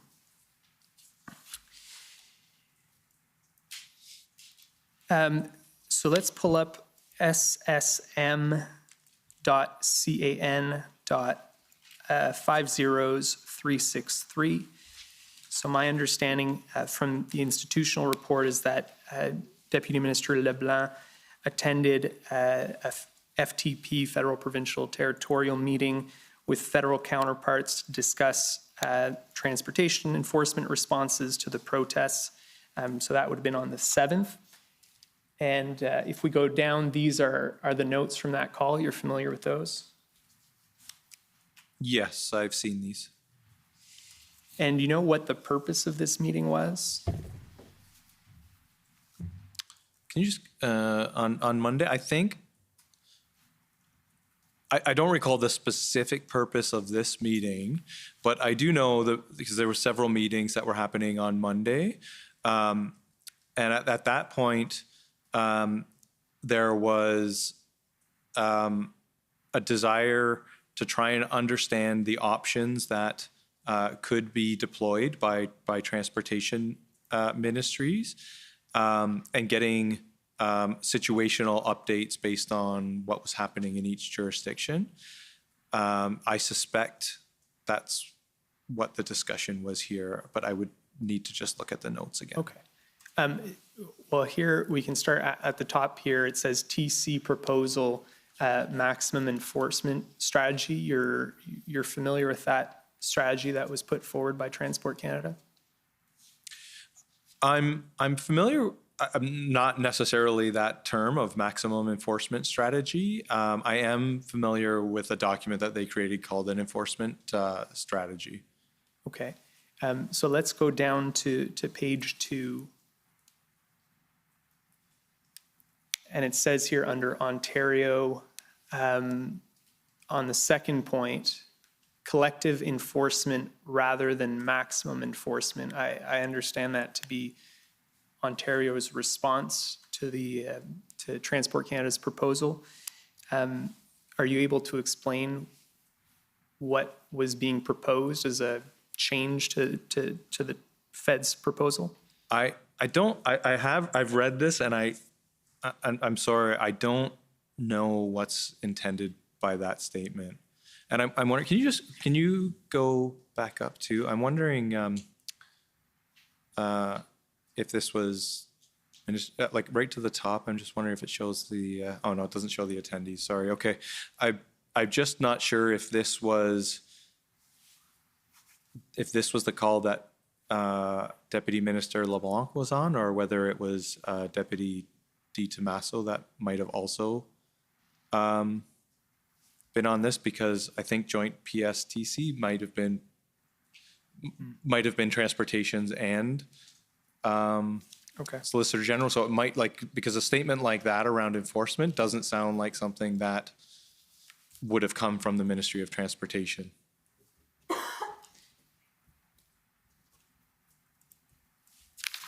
It's helpful, so we can ask him then. From our interviews with Transport Canada, they seem to have understood that Ontario was concerned about being perceived to be directing law enforcement agencies in how they were carrying out their functions. Would you agree with that characterization? Well, again, that would be the Solicitor General, and I would say, you know, I think there would be a general sentiment that in the Ontario government that they do not direct police forces. And that was part of what guided MTO's response. Well, not quite, because MTO certainly would not direct police, but our role in this was to support police. So I would say that was more of our guiding principle, rather than that we don't direct them. We're further removed from that in these types of events where there's a protest or, you know, it's a public order issue. Police lead the response, and Ministry of Transportation is there only to assist. I would say that would be our more fundamental principle, is how we would respond in all cases here. And so would you agree then that in addition to the various practical concerns around the actual enforcement powers that were available, MTO was also concerned about only stepping in assistance to police and upon their request? Is that fair to say? I think so, and maybe I would add to that too. We would want to be careful not to interfere with what was a police-led response. What I mean by that is, you know, police would be, as I'm sure, I know the Commission has heard, developing plans, developing communication strategies, all of these things. We would not want to, as in our role as just playing an assisting role, somehow inadvertently create a problem for what police were planning to do. So I would say, you know, the principle was we are there to assist, but we are also, you know, more importantly, not there to not somehow interfere with what they were doing as well. Thank you. If we could go to ONT 6095. So this is an email from you with some key takeaways from a meeting earlier on February 8th with representatives from Transport Canada. So if we can go to page 2. Here we go. So maybe you just go up first to the top of that email. So this is an email from yourself to the Deputy Minister, and you're briefing her on the key points from that call, correct? Yes. So if we can go back down past the redactions there. So it says, and I think this may go to what we were just talking about, SolGen is the Ontario lead for anything to do with enforcement of legal regulatory authority. Communications requests should go through them to ensure consistency, and nothing is taken out of context. Is that essentially reflective of what you've just told me? It is. And you know, in reading this, I would probably position it a little bit differently, in that police are the lead for anything to do with enforcement. SolGen was the, you know, coordinating body from an Ontario government perspective. I think, you know, in writing that out, I probably used I just want to kind of clarify that, because I don't think SolGen was the lead for enforcement. I think that was police, but from an Ontario government response, SolGen was coordinating that. And so is your understanding that enforcement issues, enforcement requests would come through OPP through to SolGen, and then if MTO was needed, those requests would be channeled through SolGen to the MTO? Actually, no. So If there was requests from police, they would go directly to MTO, either our operations division to support with, you know, signage and those types of things, or to our transportation enforcement branch for assistance there. SolGen would more be a coordinating body from a government response to this. So I think what we were trying to position here is that when the federal government was reaching out to Ontario ministries, so Ministry of Transportation, we really wanted to try and funnel the response through Solgen, who were at, meetings and they were more involved than Ministry of Transportation was. So we didn't want to be sending up information that perhaps would be, different than what the policing strategy or the enforcement strategy might be from Solgen, who are having more direct conversations with the police. And would I be right to say that this isn't necessarily the usual approach for MTO, that it would apply in every circumstance? It's unique to the type of activity in this case, that would be police-led? Sorry, can you just, when you mean usual activities? So in the normal course, MTO would be able to enforce without coordination with police. Yes. If it's a transportation safety initiative, so our transportation enforcement officers have a mandate and they deploy that mandate regularly.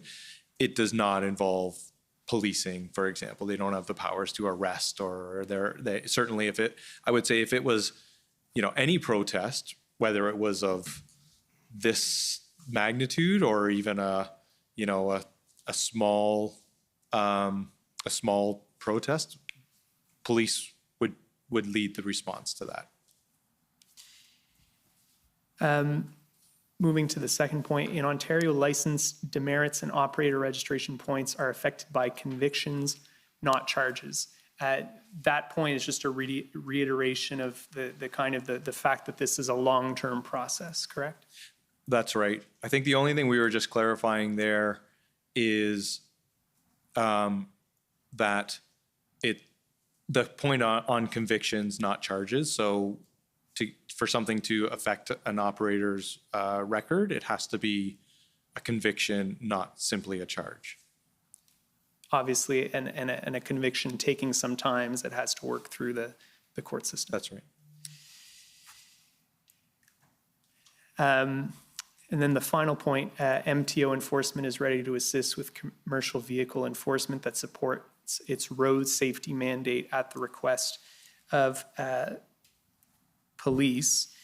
And so going to maybe your earlier point, why was this different that MTO would only act at the request of police? Is it because it was a public order issue? Yes. And had there been any requests from police for assistance at this point? Again, Could you just remind me of the date of this? February 8th. Actually, I believe on February the 8th is when, so yes, there had been requests of police. So the weekend before, where there was the protest in Toronto, where we were asked to kind of patrol. So there was those requests. And I believe it was on February the 8th that the OPP asked that transportation enforcement officers be under their command for the purposes of the response. Okay. And so essentially, and was that second response that was complied with, I guess, by MTO? Yes. Okay.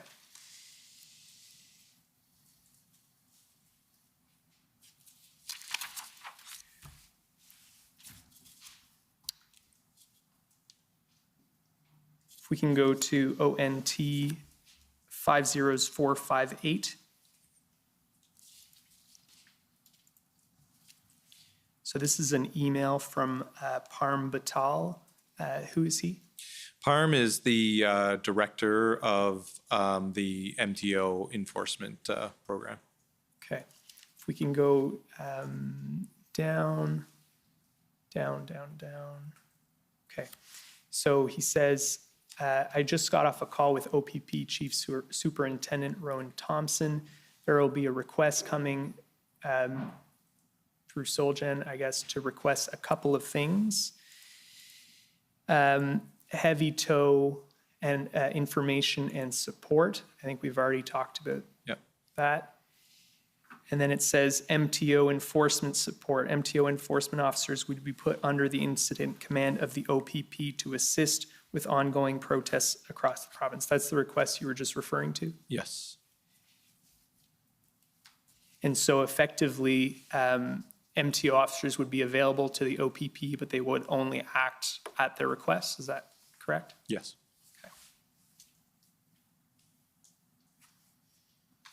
And that request, as you already said, was approved by MTO. Yes. If we can go to ONT 50460. This is another email from Mr. Batal.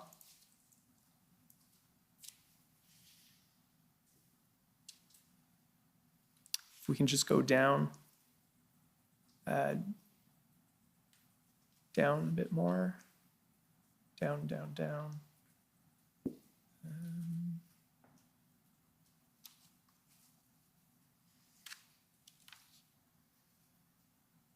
If we, sorry, if we can go up.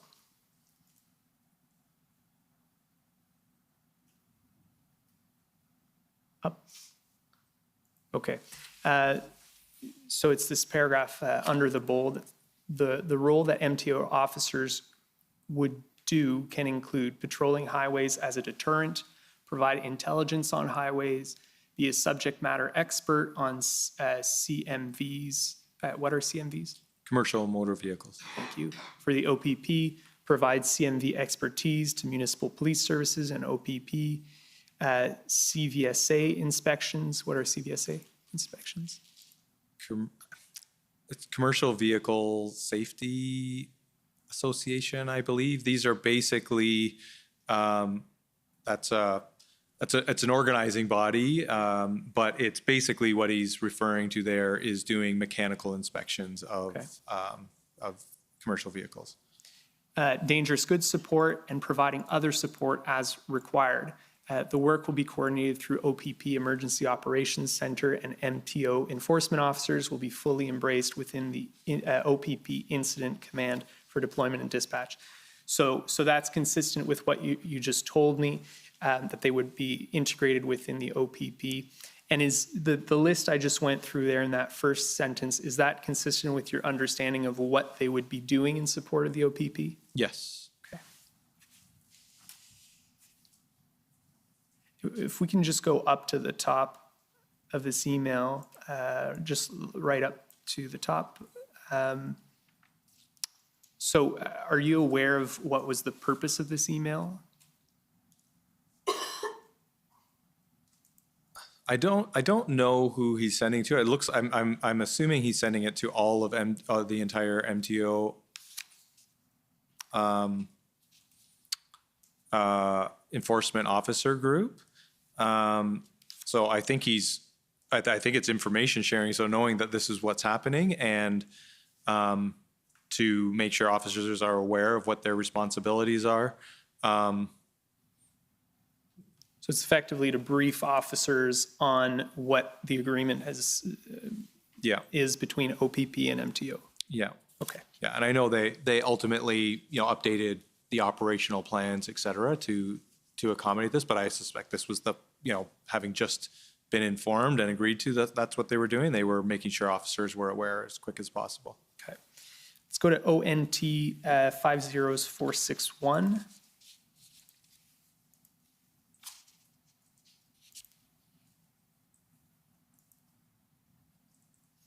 If we can scroll down, I think there's a portion in bold. This is, sorry, before we go down. So this is an enforcement directive. So is this a directive that would have been issued to all enforcement officers? Yes. Okay. So this is February 9th. If we can go down, there's a section in bold there. It says there, officers are not to engage in enforcement activities with individuals or vehicles participating with the Convoy for Freedom or related protest activities. What specifically was this meant to address? This is basically making sure that officers understand that they're there in a supporting role for police based on, it's probably outlined in here as well, but similar to what you would have saw in the exhibit we just had, which was speaking to their role of helping with inspections, providing expertise, that type of role versus, making sure that they know they're not out there handing out tickets or doing those types of things.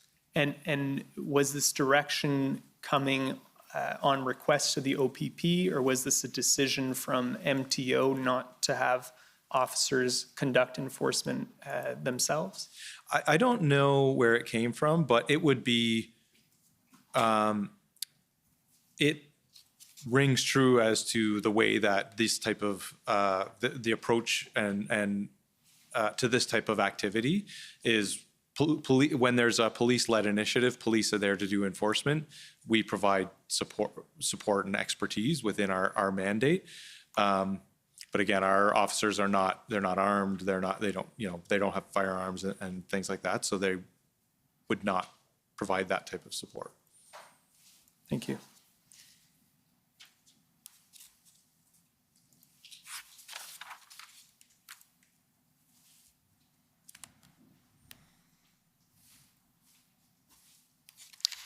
So I'd like to go to ONT 500156.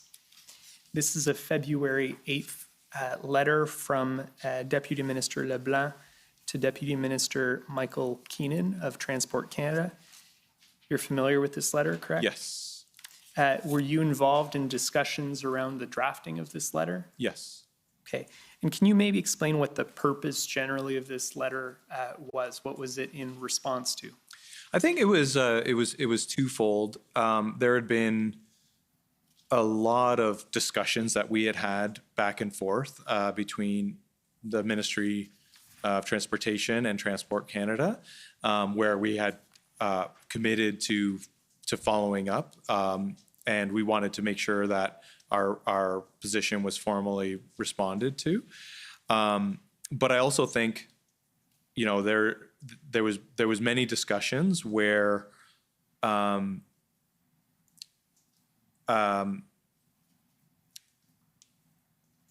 federal government or municipalities had made suggestions that, why don't you just cancel CVOR as an example? Like, why can't you use these types of powers? And we were trying to just make it clear that this, we've looked into this and it's not possible. So we just wanted to make sure we went on record by describing what we felt we could and couldn't do, so that there was no kind of ambiguity to it.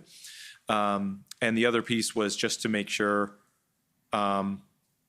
the roles and responsibilities within the Ontario government was made clear, that SolGen, the Solicitor General's, the Ministry of Solicitor General, was the coordinating ministry body, and MTO was there to assist. Okay. If we could go to the third paragraph in this letter. It says, starting at the second sentence, the Ministry of Transportation stands ready to provide support as needed to law enforcement in areas where the ministry is well placed to help, and we have been working closely with the Ministry of the Solicitor General, including the OPP, to assist where possible. This includes providing traffic management support, such as messaging signs and barriers, to support traffic rerouting caused by the protests, and rigorously enforcing any convictions resulting from the protests. It also includes providing commercial vehicle enforcement support in ways that support the ministry's road safety mandate at the request of police. Ontario's response is being coordinated through the Ministry of the Solicitor General, and all requests should be directed through them. So was the federal government to understand then that all requests for MTO enforcement assistance were to come through police and to be communicated through the Solicitor General's office? Requests from the federal government to the Ontario government, we were requesting that go through the Solicitor General. Okay. Ministry of the Solicitor General, sorry, not the Solicitor General.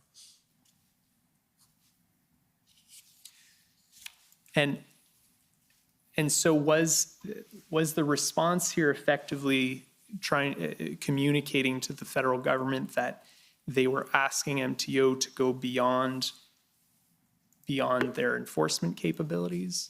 No, I don't think that was the intent so much as, in this part of the week, the first half of the week of the, started on, I guess, from the 4th to the 8th or 9th when this was sent, there was a lot of reach out between different parties trying to get their arms around what's possible, what's not possible. And I think in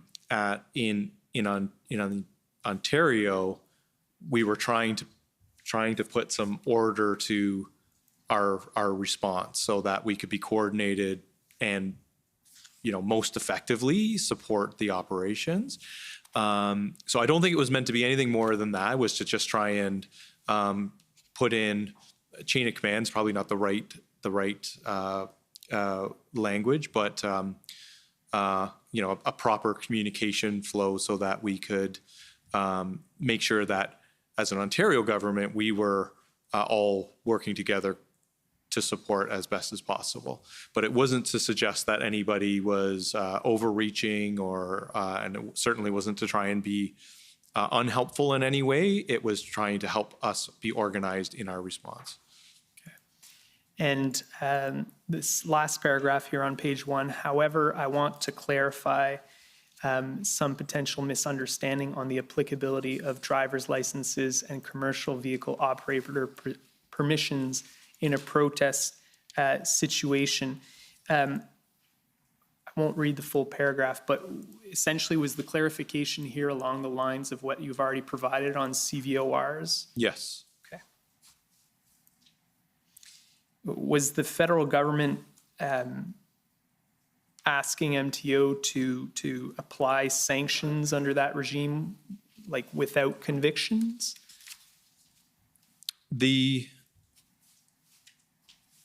I don't know if it was ever a direct ask, but it was certainly questions or comments that suggested we should be using all powers within our toolkit, including cancellations of CVORs. I don't think they were suggesting that, go against what is allowed by the Highway Traffic Act or going against procedures, but they also didn't understand all of the procedures. So I think it was them trying to understand, and in a very narrow review of the legislation, it could be interpreted that you could just do that. And we were trying to explain that the application of the legislation doesn't practically do that. We'll see later that there were warning letters issued after the provincial state of emergency was declared of potential CVOR consequences under that law. Could that have been done prior to the invocation of the provincial emergency, to send warning letters about known potential violations? I think technically anything is, you could send a warning letter to do something like that. We were never asked by police to do it, and it was a police-led response, so I would clarify that first. But I would also say I think we would be of the opinion that sending warning letters for something that we know we wouldn't deploy wouldn't be the right thing to do. Okay. And was that type of measure ever contemplated or discussed as far as you know? Certainly there was lots of discussions about what we could and couldn't do, including notifying commercial vehicle operators that their trucks were there. Like we looked at all sorts of different things that could be considered. Okay. I don't know whether this was specifically discussed. Okay. If we could go to pb.can.50810, and we'll go to page 4 once you open that up. So our understanding is that OPS had identified potential violations of the Transportation and Dangerous Goods Act. Go to page 4 and down to that background section, please. And you'll see here in this third paragraph, the Ottawa Police are seeking the assistance of TDG, which I understand to be Transportation of Dangerous Goods inspectors, to participate in joint police and MTO operations to provide subject matter expertise to confirm violations under the Act and regulations. Are you aware of these joint operations? No. No.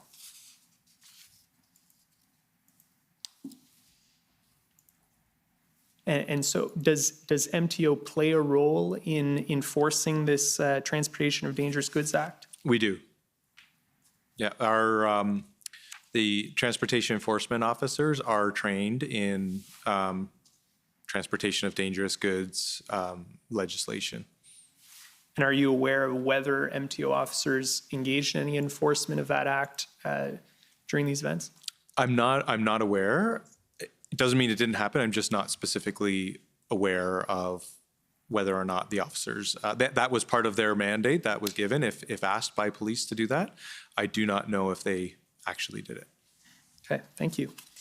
If we could go to ONT 50111.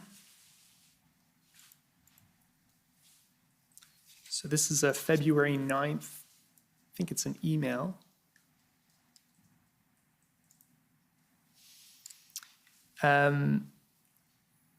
If we could go down.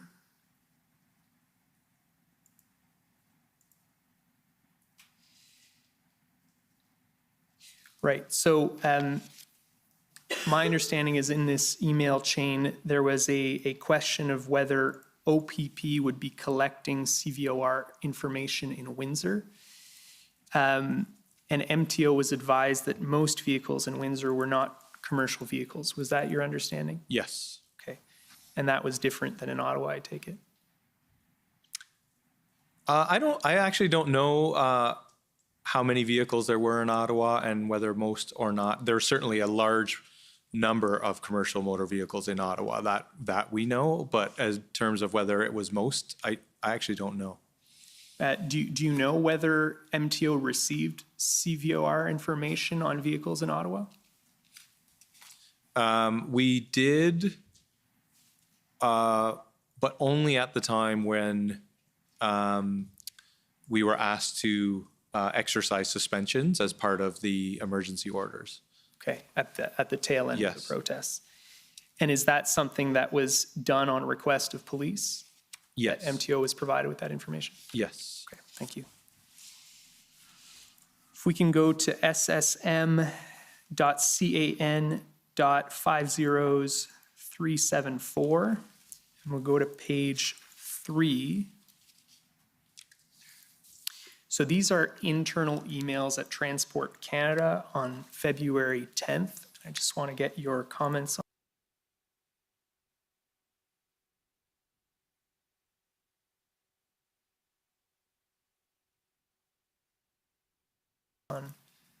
on their content. Up to where it starts, sorry, page 3, suggesting that the federal government had authority to manage international crossings. And then it says, but this purposefully confuses authorities between governments. Was the MTO of the view that the federal government had the authority, or that Transport Canada, maybe more specifically, could act on its own to enforce with respect to the Windsor blockade because of authority on international crossings? Not in the discussions that I was part of. That there may have been discussions around where the authority lies specifically with bridges, but at an operational level, we were supporting the Windsor Police and the Ontario Provincial Police. So, it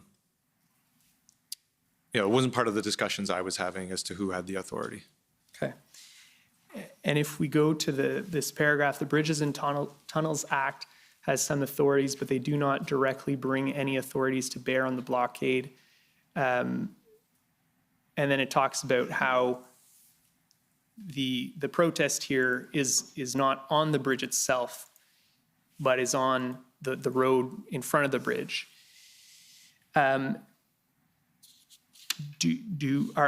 you agree that as the blockade was not on the bridge itself, the Transport Canada did not have enforcement authority?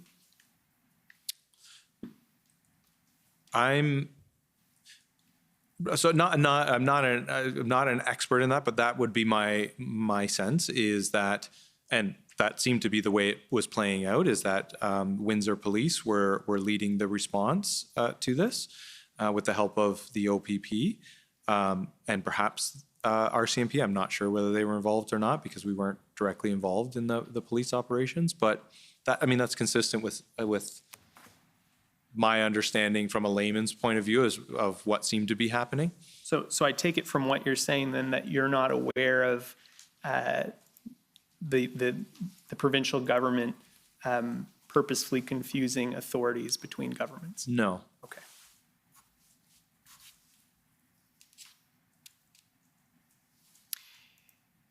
It continues, if we go down, paragraph starting, yeah, we can further suggest.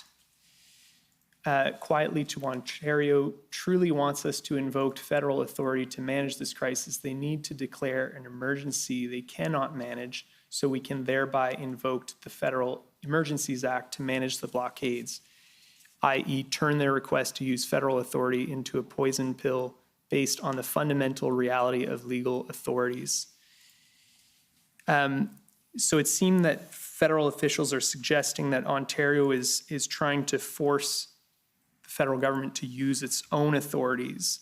Are you aware of any authority other than the Emergencies Act that would have been available to Transport Canada to respond to the blockade in Windsor? I'm not, and like this type of kind of discussion that was happening, I wasn't part of.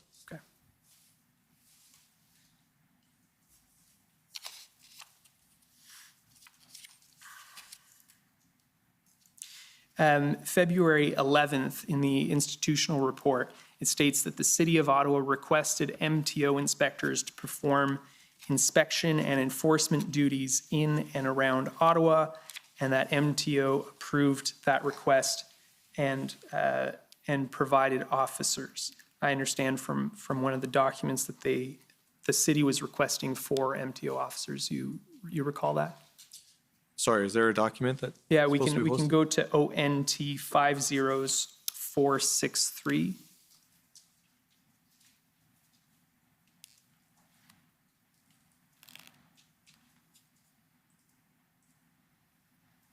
And we'll go to the 3rd page.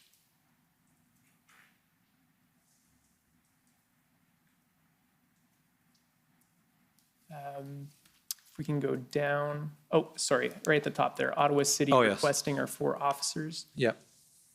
Yeah, I'm aware recall of that this. request? Yep. And it says here, they would like visible enforcement, fly the flag and show of force on the roads, as their enforcement capacities have been limited and they want to instill public confidence, essentially mini blitz. And so was the request essentially just to be a show of force in the city of Ottawa, but not necessarily one that would lead to actual enforcement? So my understanding of this one was it wasn't directly related to the convoy protesters. It was, we were asked to provide some commercial motor vehicle enforcement, a blitz that was not addressing the people participating in the protest, but rather focusing on other commercial motor vehicles that were around, because I think from reading this, and I don't know the City of Ottawa's motivation specifically, but from reading this was that they wanted to make sure that the public knew we were also doing regular truck inspections as well. And my understanding is they did do some additional truck inspections on that weekend. Thank you. We heard from City of Ottawa General Manager of Emergency Services, Kim Ayotte, in his witness statement that the city had inquired with MTO about towing capacity and that he understood that MTO was unable to assist. I take it from the evidence you've provided today that ultimately MTO was able to assist, but that wasn't provided directly to the city. Is that? That's correct. It was provided to the OPP.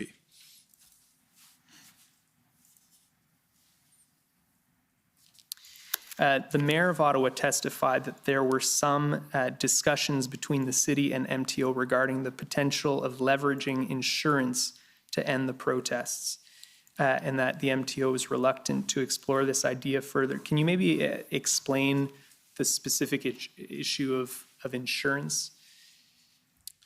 I don't have much to offer on that, unfortunately. MTO doesn't regulate insurance. That's I believe it's the Ministry of Finance that does that. I don't believe we had, to our knowledge or to my knowledge certainly, that there was any powers that the Ministry of Transportation has, or even perhaps the province to do anything specific with insurance. Certainly not the ministry, and not to my knowledge. Might penalties and demerit points under the CVR, might those have an impact on insurance? Yes. So yeah, for sure. So if you as you collect demerit points on your license, your insurance often goes up, and the same is with a CVOR program that over time, as you if you have a worse safety record, you may have insurance impacts from that. What you're saying is that the MTO could not have imposed some kind of suspension on insurance or something like that of its own right enforcement power. Right. Thank you.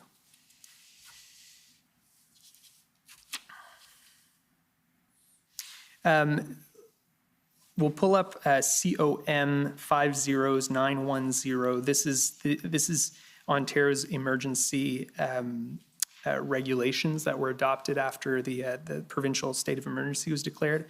So you can reference it as necessary. But what was your understanding of what additional powers the emergency declaration and the regulations provided to MTO and to the Registrar of Motor Vehicles?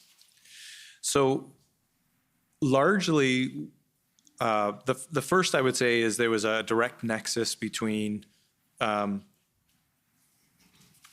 blocking or impeding critical infrastructure, as is identified here, to the ability for the deputy registrar, or the registrar, to suspend licenses, driver's licenses, vehicle plates, and CVORs. That was the most substantive change for the registrar, for MTO to be able to implement. And of course, it also gave police other powers in terms of directing people to leave the area and other penalties. So is your understanding then that it provided MTO and the Registrar of Motor Vehicles the power to do what was being requested prior but couldn't be done? That's correct. Okay. If we can go down to section 3. So here it says, no person shall impede access to or egress from or the ordinary use of any highway, walkway, or bridge where such impediment has the effect of preventing the delivery of essential goods or services, severely disrupting ordinary economic activity, or causing serious interference with the safety, health, or well-being of members of the public. Do you know whether MTO or the provincial government had formed an opinion on whether that would apply to the vehicles parked on the streets of Ottawa? Whether they would be causing, A, B, or C? My feeling is that this was intended to capture a situation like Ottawa and was used by police in Ottawa. So I believe the answer to that would be yes. Thank you.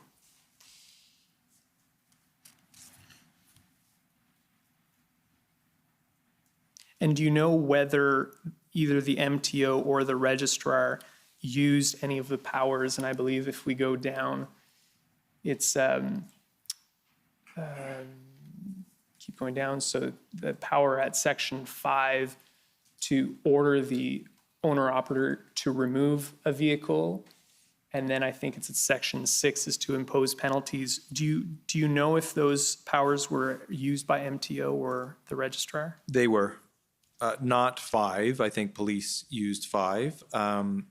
But the registrar did, through the deputy registrar, use the powers of number 6. Okay. Do you know when those powers were used? It was at the time that the protests were being cleared in Ottawa. I want to say February 19th and 20th and maybe 21st. So at the tail end Yes. during the enforcement action? Yes. Thank you.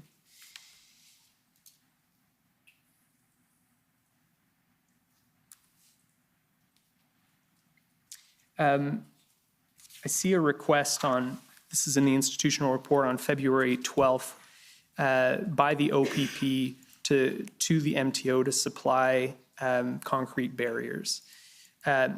Is that a type of assistance that MTO would normally provide to OPP? It could be if there was a need to have some sort of highway barrier for an extended period of time. And I take it MTO responded to that request positively? We did. I saw in an email on this topic, I can pull it up if need be, but that there was difficulty in with certain contractors in providing those barriers. Are you aware of? Yeah, it was a similar situation as to what we were having with the tow trucks, that contractors were worried about the implications of helping. So it took they had to go through several to find one that would be able to supply. Ministry of Transportation doesn't have our own source of contract barriers, so we had to use, the concrete barriers. So we had to use contractors. Thank you. If we could pull up ONT 6081. So this, I believe, is a February 15th email with respect to the Federal Provincial Territorial Crime Prevention and Policing Committee. And it's on this topic of Transport Canada's strategic enforcement strategy. If we can go down. So I believe this is an email where MTO provided some comments on Transport Canada's draft strategic enforcement strategy. What was your understanding of that strategy? My understanding of the strategy was that Transport Canada wanted to give a playbook for the federal government, the provincial government, and police to be able to use consistent messaging and consistent approaches to how enforcement could be deployed in response to the protests. And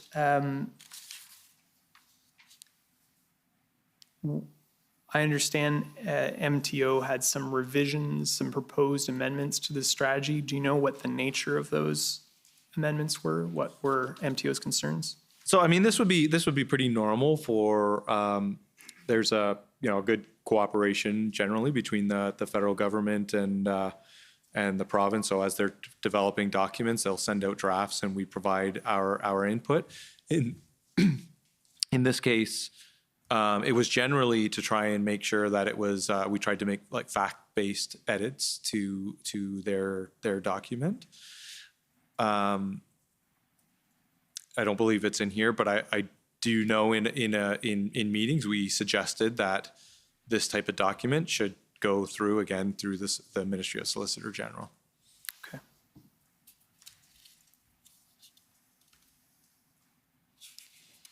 Do you know whether the strategic enforcement strategy was finalized and whether those comments were integrated? I don't remember seeing a final version of this. And do you know why that is? I don't.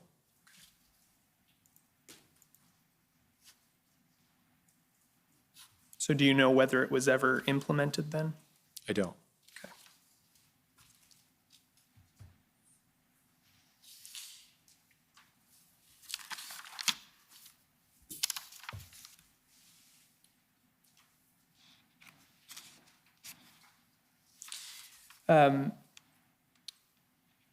In the institutional report on February 17th, states that at the request of the OPP, MTO secured heavy tow trucks to support police efforts in Ottawa. Those are the 10 tow trucks we've referred to. Yep. Did the provincial declaration of emergency assist at all with that? I don't believe so. I don't believe so. Okay.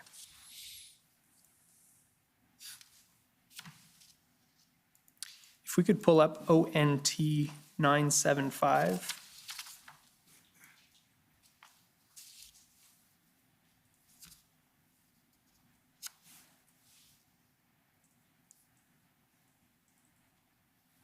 We could go down to the second email there. This is a February 17th email.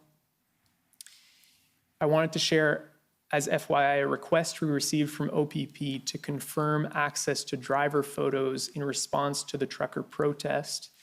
As you may know, MTO currently has strict guidelines for the use of MTO photos by officers. However, police can access under extreme circumstances. Police indicated they will be using these photos to help in criminal investigations regarding identifying offenders. Are you familiar with this request? I am. It's not an area of the ministry I've ever had any direct involvement in, but I can do my best to give you some context. Well, I guess the question is this a type of request that I understand in extreme circumstances that would be done in other circumstances? It didn't require any emergency legislation provincially or federally? No. Essentially, my understanding of this is it's to allow police to, they already have access to driver's license photos. This allows them to reproduce the photos if they need to. And it's commonly used for investigative purposes, or could even be used for, an Amber Alert or something like that, where they want an access to a picture or something like that. So it's those would be the type of exceptional circumstances. Okay. If we go to, I understand an operations plan for ministry officers was adopted to assist with the enforcement action in Ottawa at the tail end of the protests. You're familiar with that? Yes. Can you just briefly explain the purpose of that plan? So my understanding was this just brought a little bit more specificity to their role to support the clearing of the protests. So they had some additional duties where they were going to be working at the areas where tow trucks might be removing vehicles and where they might be taking them for storage. Okay, so their additional duties would be involved in the removal of vehicles and bringing them to storage. No, sorry, just to clarify. So they did not actually remove vehicles, but just making sure that if the mechanical fitness was sound so that they could be towed. And then in the wherever the drop-off point was, just to assist police with that. And also if police had any questions on completing any of the forms that they needed to do related to the emergency orders or anything else. And do you know whether that plan was developed in conjunction with law enforcement? I don't specifically know, but I would imagine it would have been. Thank you. And just for the record, that document is ONT 50452. We don't need to pull that up.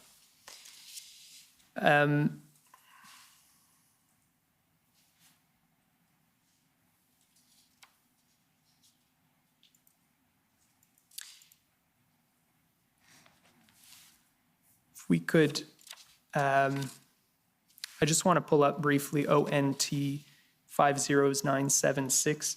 This is one of the enforcement letters that was issued.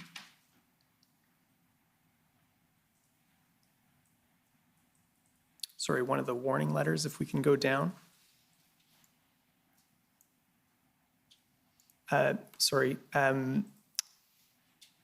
So this is the type of enforcement letter. Were these actually issued?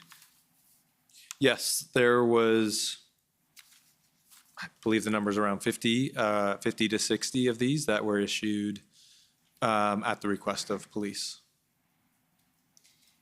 And I think there's a reference in document ONT 453. We don't need to go there to this being done at the request of OPP, as you said. Do you know why this was in relation to authority under the provincial declaration of emergency, correct? Correct. Do you know why as I understand, these were issued on the 17th of February. Do you know why there was it took 5 or 6 days before these kind of letters were issued? I don't have any insight into the police planning around that.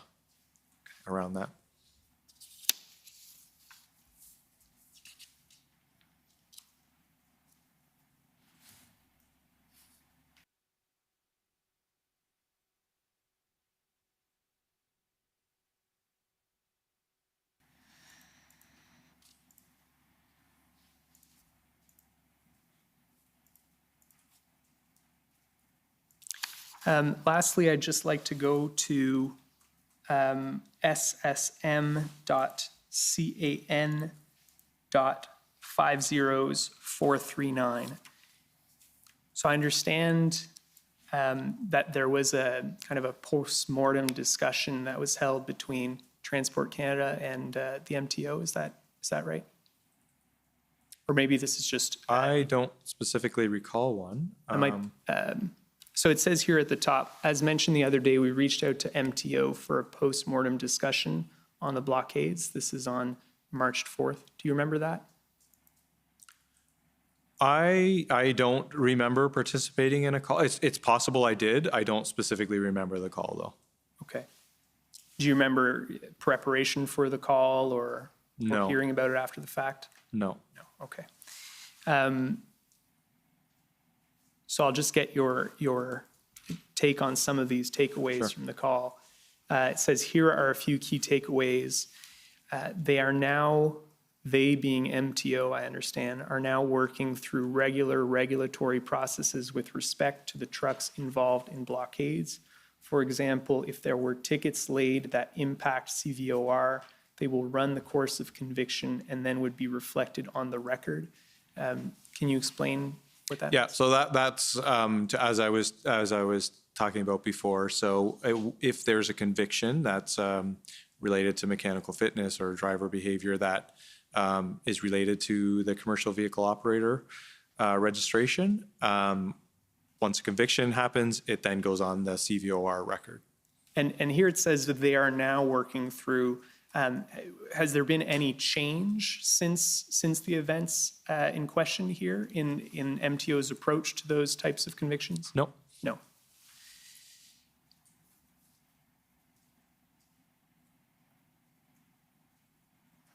And then if we just go down a little bit, the third bullet point, for out-of-province trucks, of which there were many, plates were seized and mailed back to the registrar of the home jurisdiction with an explanation letter.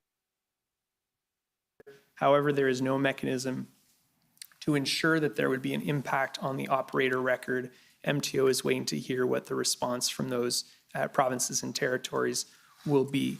So my understanding is that that's still an issue, the ability to enforce CVOR penalties in other provinces and territories. That's right. Yeah, that's as I described earlier. And then lastly, if we go down in terms of lessons learned to the second bullet under that, at provincial level, what was lacking for MTO was ability to take immediate action on misconduct aside from temporary powers under the Provincial Emergencies Act. The system right now only kicks in when there are convictions, and that's consistent with what you've told me today, correct? Yes. Great. Thank you so much, Mr. Freeman. Those are my questions. Thanks. Okay, well, maybe we'll take the afternoon break now for 15 minutes and come back and continue with the examination of this witness.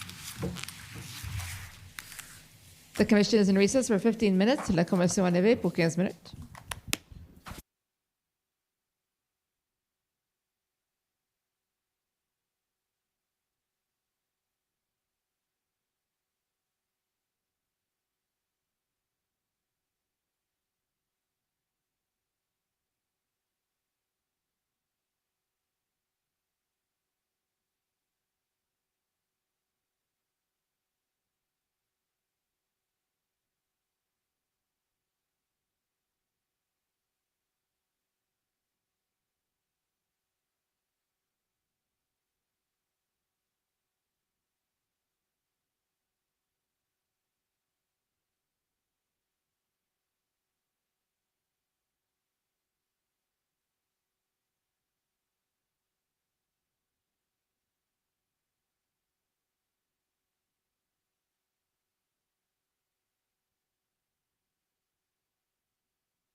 Order à l'ordre.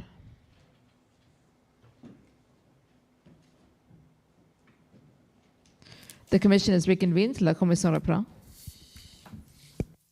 Okay, I think first up is the Government of Canada.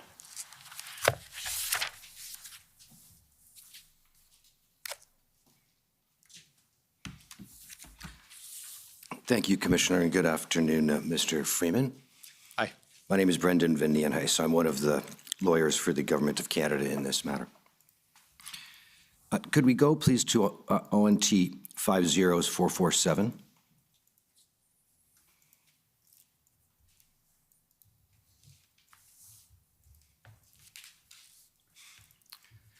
I think we saw this before. This was a note from Jessica Barton to all MTO, yes? No, it's to a particularly, sorry, to the enforcement branch of MTO. I see, okay. If we could just look down the page there, just under good afternoon, she refers to a planned convoy called the Convoy for Freedom, right? Yes. And if we go a little further down the page, I think to the 5th or so paragraph. There we go. You see that the paragraph, the little short paragraph there with the link highlighted in it, the scheduled dates and routes are planned and can be found at this website. Yes. And the website there is the website called Bear Hug Canada Unity Bear Hug 2.0, right? Yep. You familiar with that being a website operated by Mr. James Bowder? I'm not. Okay. You weren't yourself paying close attention to the different factions, so to speak, of convoys coming? No. The distinction between the Bear Hug Canada Unity group and the King and Leach convoy, or sorry, Freedom Convoy? No. At this point, I wasn't directly involved in this. I was only following it, what was in the media. Okay. Could we go similarly to ONT 50973?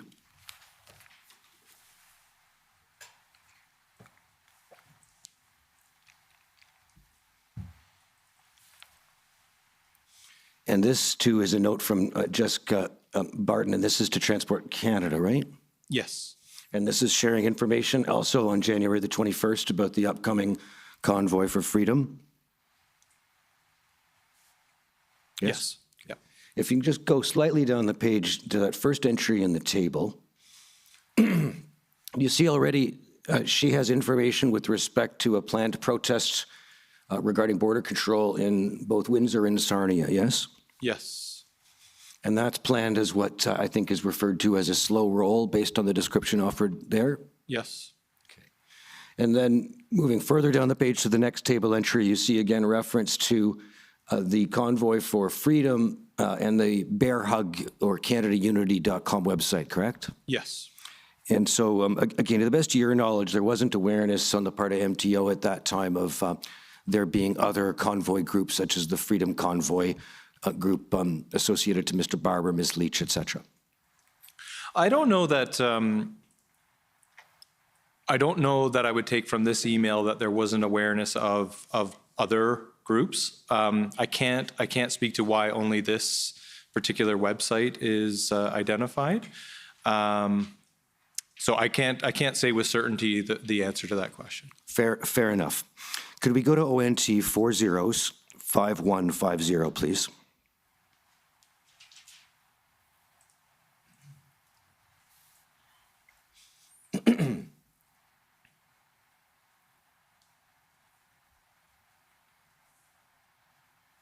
And so do you recognize this, sir, as an operations plan for MTO with respect to the Freedom Convoy? Yes. And this is a document that went through various iterations as sort of a living document as things evolved, fair? Yes, there's multiple versions of this. We went through some of them, I think, in the... And this one appears to have been amended up to January the 31st? Yes. Okay. If we could go to page 4 of the document, please.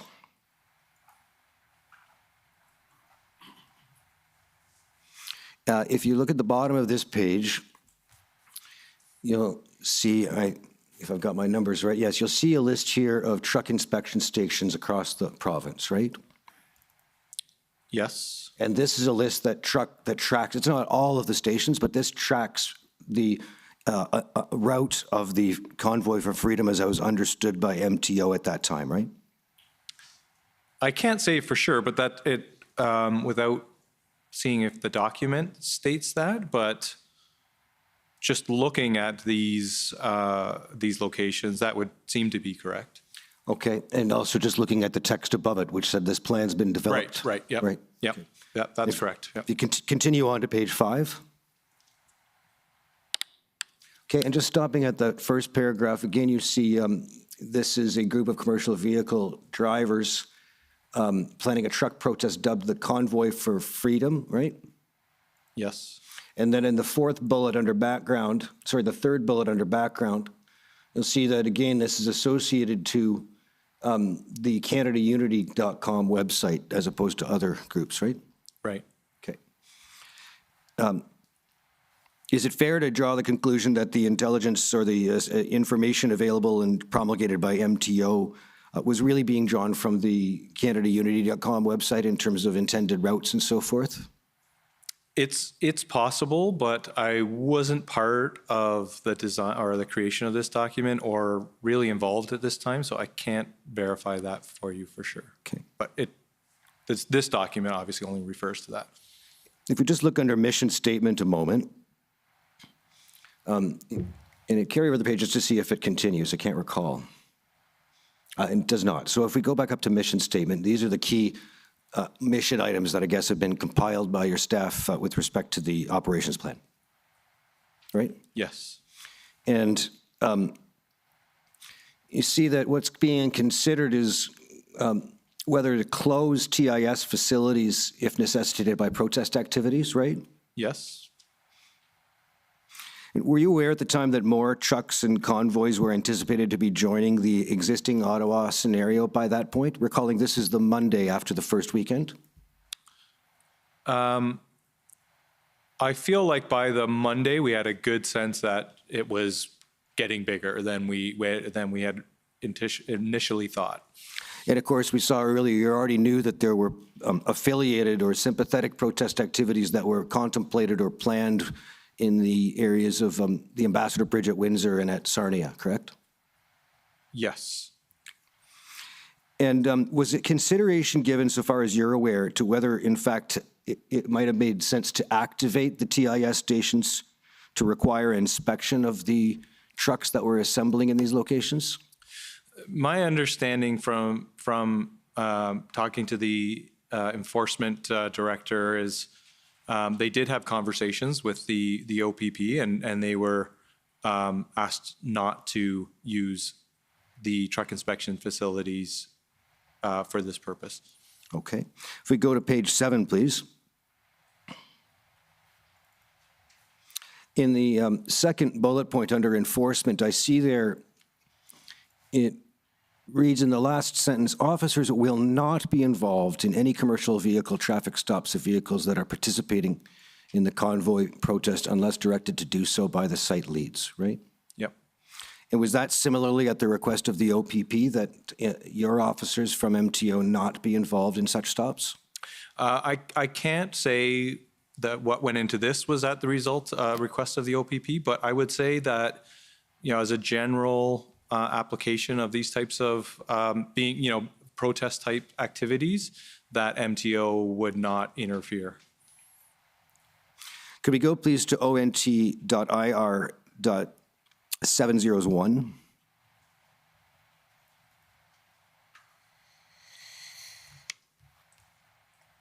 And I'll ask to go to page 7 when the document's up. This is the Ontario Institutional Report, Mr. Freeman. Okay.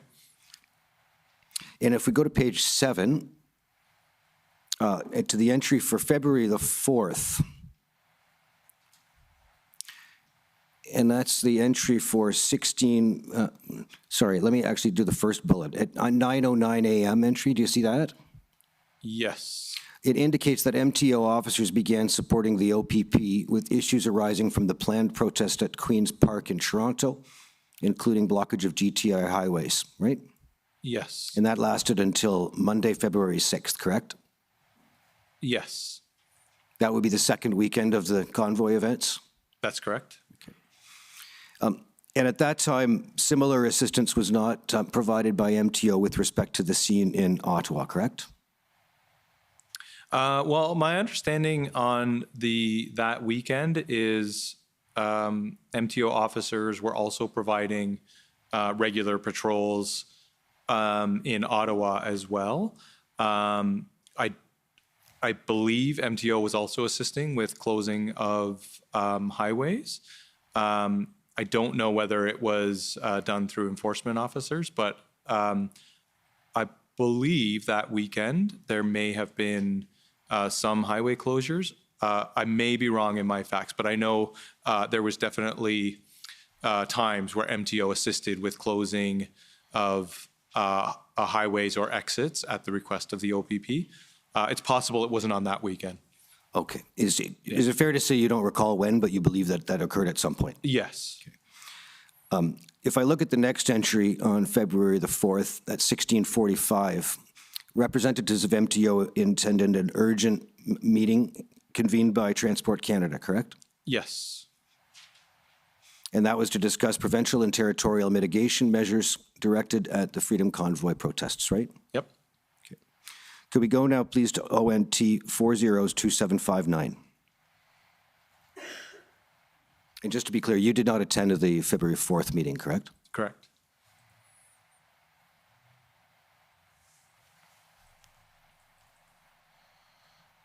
Could we go to the bottom email, which is at the intersection of pages 2 and 3?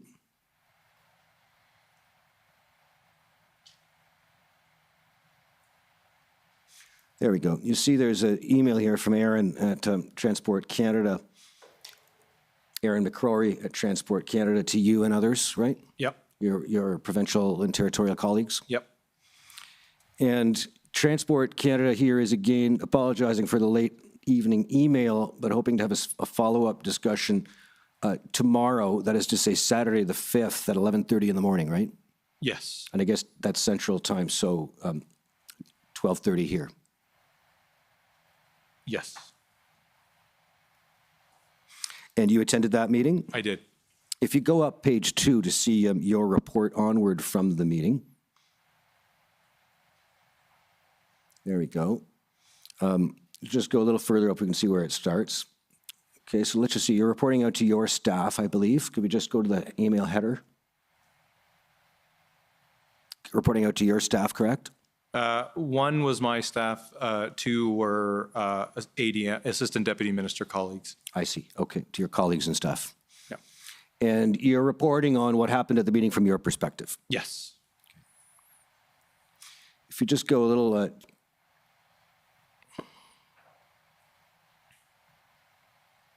down the page there, you're reporting on what Transport Canada is looking for with respect to three things. So if I may summarize, the impacts of charges that lead to commercial vehicle operator registry points, right? Yep. Legislation that protects critical infrastructure and services from disruption, right? Yep. And lastly, incentives that might be offered to tow operators or penalties to compel them to provide services, right? Correct. And if you go a little further down the page, you say they're hoping for any information we can provide as soon as possible, right? Yes. And Transport Canada has called this as an urgent meeting, right? Yes. And what you say to your colleagues and staff is, my suggestion is we pull what we can easily do on Monday and send end of day. Best efforts here. If something isn't available, I think we can say that, right? Yes. So you're saying to your colleagues and staff, essentially, don't work too hard on this, don't kill yourself, we'll deal with it on Monday. Fair? No, I don't. I didn't mean it to say that. I think people. It's a Saturday, and they would need to engage other people to try and find these things out. So I was suggesting that we would have something to them by end of day Monday. Can we go to ONT 403842?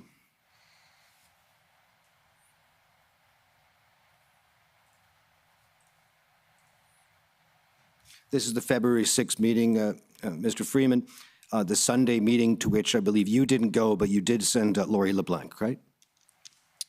She's the deputy minister, so I don't send her, just to be clear. Excuse me, I've got the It's my boss. roles reversed. Yeah.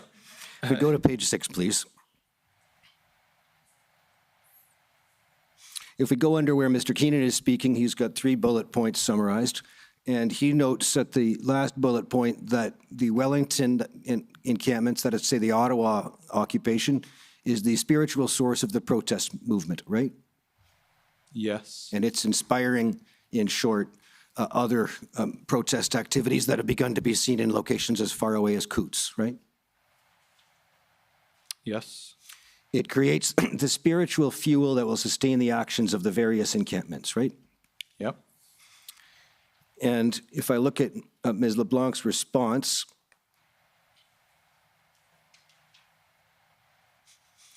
she's reporting in the 3rd bullet that demerit points relative to the CVORs, I take it, is a long-term strategy that will not help with the situation in the short term. Is that fair? Yes. And then also that the trucks are from outside province, and that adds a layer of complexity to enforcing on a licensing basis, right? Yes, that's what. And if I look at the top bullet, she says that with respect to tow trucks, MTO will just be working with the private sector to see what's out there. Fair? Yes. Okay. Now, the next day, February, or actually, can we go to the last page of this document?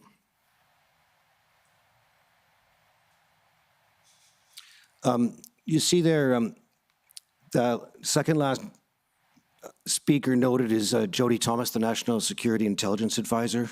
Yes? Yes.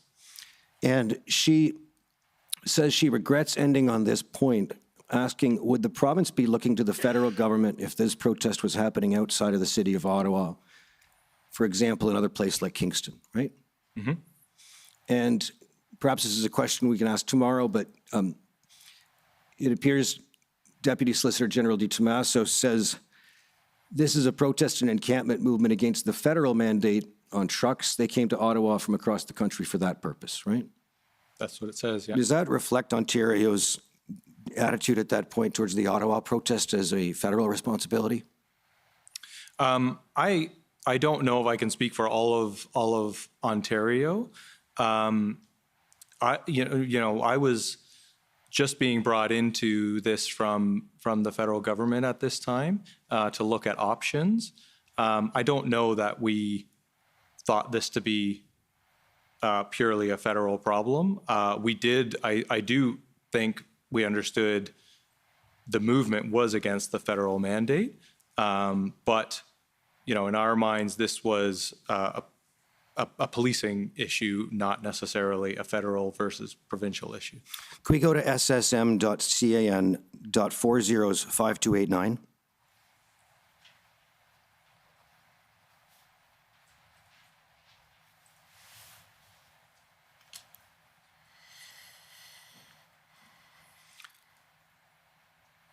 I'm showing you a text exchange from your minister with Minister Alghabra of the Federal Minister of Transport, okay?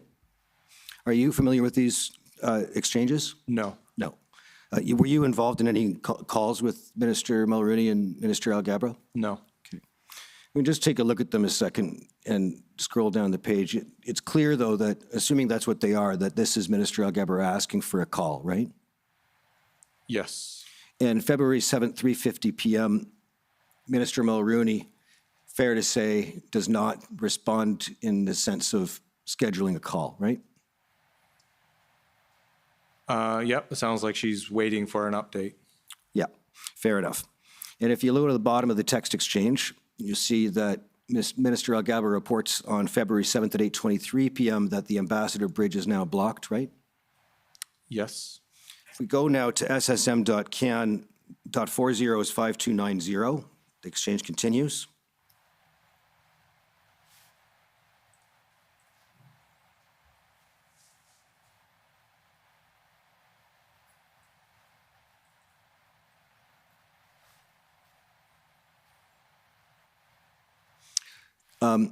Minister Mulroney does not respond for about 24 hours, at least if these texts are accurate. Correct. And she refers to a letter from Lori LeBlanc being addresses the ideas that have been suggested, right?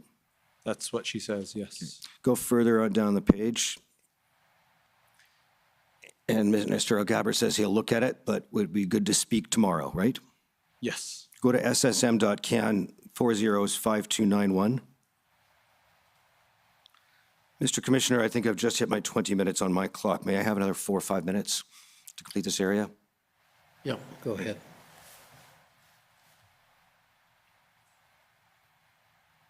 And at the top of the page, you see Minister Mulroney now sends a letter along, says happy to speak once you've had a chance to review, right?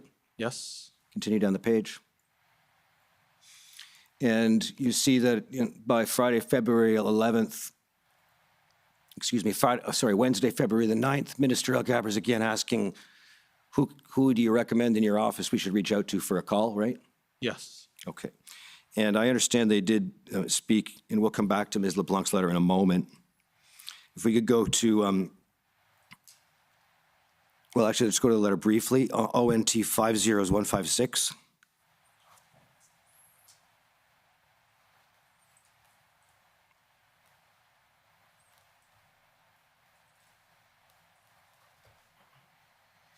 This is the letter of February 8th from Ms. LeBlanc, right? Yes. If you go to the third paragraph on the page.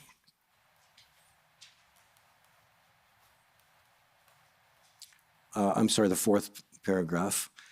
She here is, I think, saying roughly what was said in the meeting, right? That the CVOR sanctions have a complicated administrative process that will require time to be effective, correct? Yes.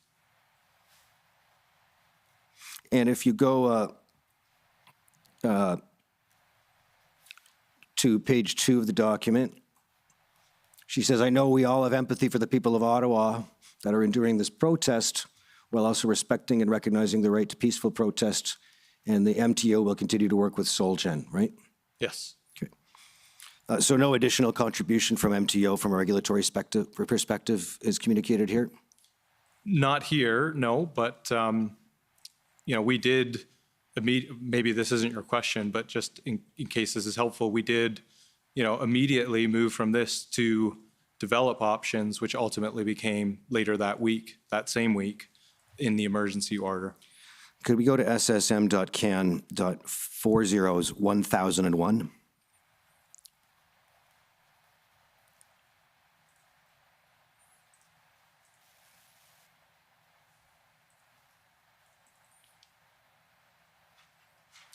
And we'll go to the very end of the document, please. Just above that, you can see that this is a readout of the February 9th call between Minister Algaber and Minister Mulroney. Okay. Yes. And the indication here is that Mulroney's message to us is that they see these as federal trade corridors. They want us to take the lead. Minister Algaber pushed on this and said that that would need to be a formal ask. They have said they don't have the ability to do more from MTO. They agreed to work with our department to see if there's anything else that can be done. Overall, I'd say the tone was difficult and they were trying to put this on us. Were you present at that call? No. Okay. So if this is Minister Algaber's recollection of the call, I suppose you wouldn't be able to contest that? No, I don't know his recollection. Great. Now, sir, you know Huron Church Road in Windsor that leads to the Ambassador Bridge? Yes. You're aware that's a municipal road where the Windsor Police Service, or alternatively the Ontario Provincial Police, are police of jurisdiction? Yes. And that connects Highway 401 to the port of entry. And 401 is OPP and MTO jurisdiction, right? Yes. And similarly, just while we're at this, Wellington Street and the streets of downtown Ottawa under occupation by the Freedom Convoy, likewise, were under the jurisdiction of the Ottawa Police Service, or alternatively the Ontario Provincial Police, and within the authority of MTO from a transport regulation perspective. Fair? Yes. Now, on February 11th, Premier Ford declared a state of emergency and invoked the Ontario Emergency Management and Civil Protection Act. Yes. And that was followed by regulations that actually implemented the measures, which did not happen until the 12th, correct? Yes. And that was the Saturday of the third weekend of the convoy events? Yes. You agree with me that critical infrastructure defined in those regulations included 400 series highways? Yes. It did not include municipal roads, right? Well, it did.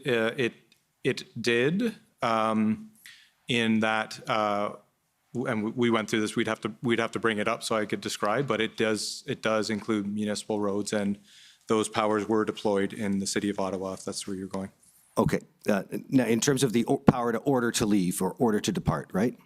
All provisions, including CVOR powers that were talked about previously. Okay.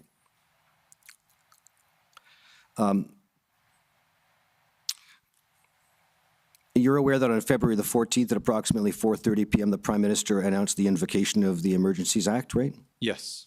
And you're aware that the Premier of Ontario that morning had expressed his support for the Emergencies Act being invoked during the First Minister's meeting, yes? I don't recall that specifically, but. Are you aware that the Premier of Ontario has recently reaffirmed his support, saying that he stood shoulder to shoulder with the Prime Minister in making that decision? I did see that in the media. Okay. And if we just go back very briefly to ont.ir.701.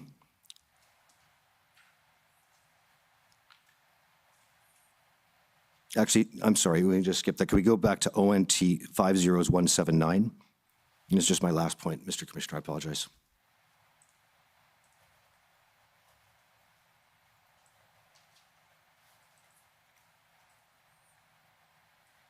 If we just go to page 2, please, the top of the page.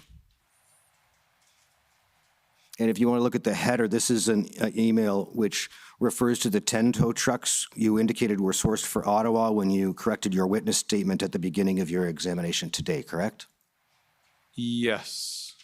And you'll see if you go down to page 3 in the bullet points, which is an email from earlier on the same day, February 16. There's a third bullet point there that says, important, all 3 towing companies have requested a letter that the province will cover costs, indemnity from other damage and claims for vehicles that are towed and so forth, right? Yes. And it says that's because their insurance companies have specifically told them that they will not cover those risks, right? Correct. And if you go then finally back to the top of the page 2, this is the evening of February the 16th. It indicates that one of the 3 towing companies has in fact dropped out, which is what gets you to the number 10 instead of 13 that you thought you had earlier that day, right? Yes. And then by now you know about the EA, and the first bullet says, need a letter from the OPP requesting these 2 companies to provide services and stating that the federal act, that's the Emergencies Act, will cover any damage and indemnity, correct? Yep. And if you go to the very, very top, you see that Jason Beaupre is reporting that he's told them, being the towing operators, that this letter will come tomorrow and that they are moving tonight based upon him and Steve's commitment and credibility in the absence of that letter, correct? Yes. And we've been through that letter with Commissioner Carrique. Thank you, sir. Those are my questions. Thank you for your indulgence, Mr. Commissioner. Okay, thank you. Next is the City of Windsor.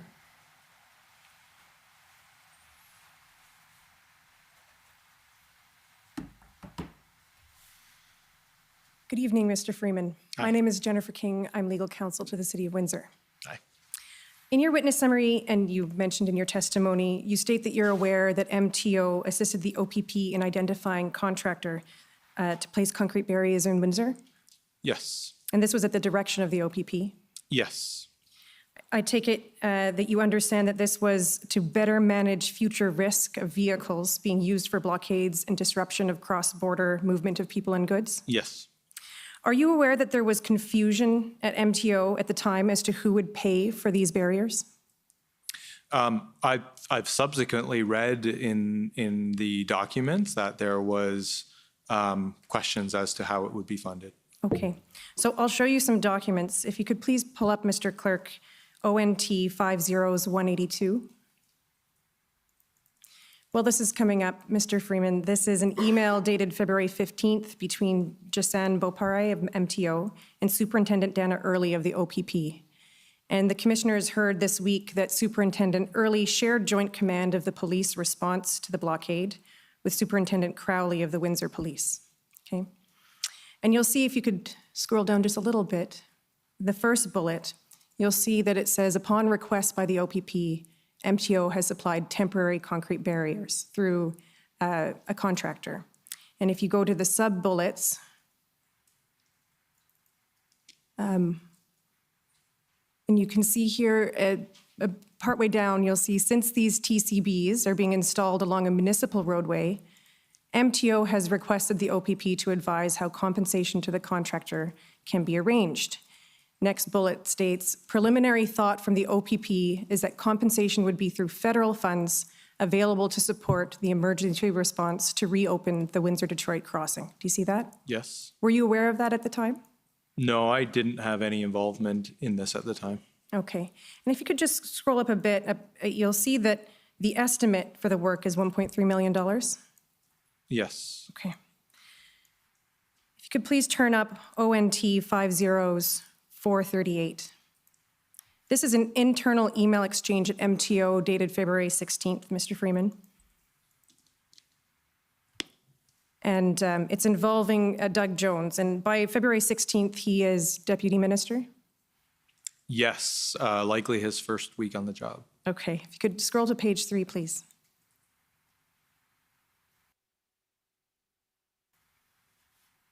Further down a bit, please. There you go. Thank you. So on February 16th, Doug Jones is writing to Stefano Oliviero. Who is that? That would be an advisor in his office. Okay. And you'll see that Doug Jones is talking about a conversation that he has with the CAO of Windsor, that's Jason Rayner. And he talks about, again, this issue of costs of the concrete jersey barriers. And a concern that has been raised by Jason Rayner about how much the city would be responsible to cover. And it's not clear to me, based on the, because this is black and white, who made this statement, but someone at MTO was under the impression that the total cost for the installation, removal, and rental of the jersey barriers would be covered 100% by MTO. Do you see that? Yeah, and I read this as him asking that question. Okay. And so I'll take you to one more document here, WIN 402143. So this is an email exchange between CAO Rayner to individuals at Rayner, so you wouldn't have seen it at the time.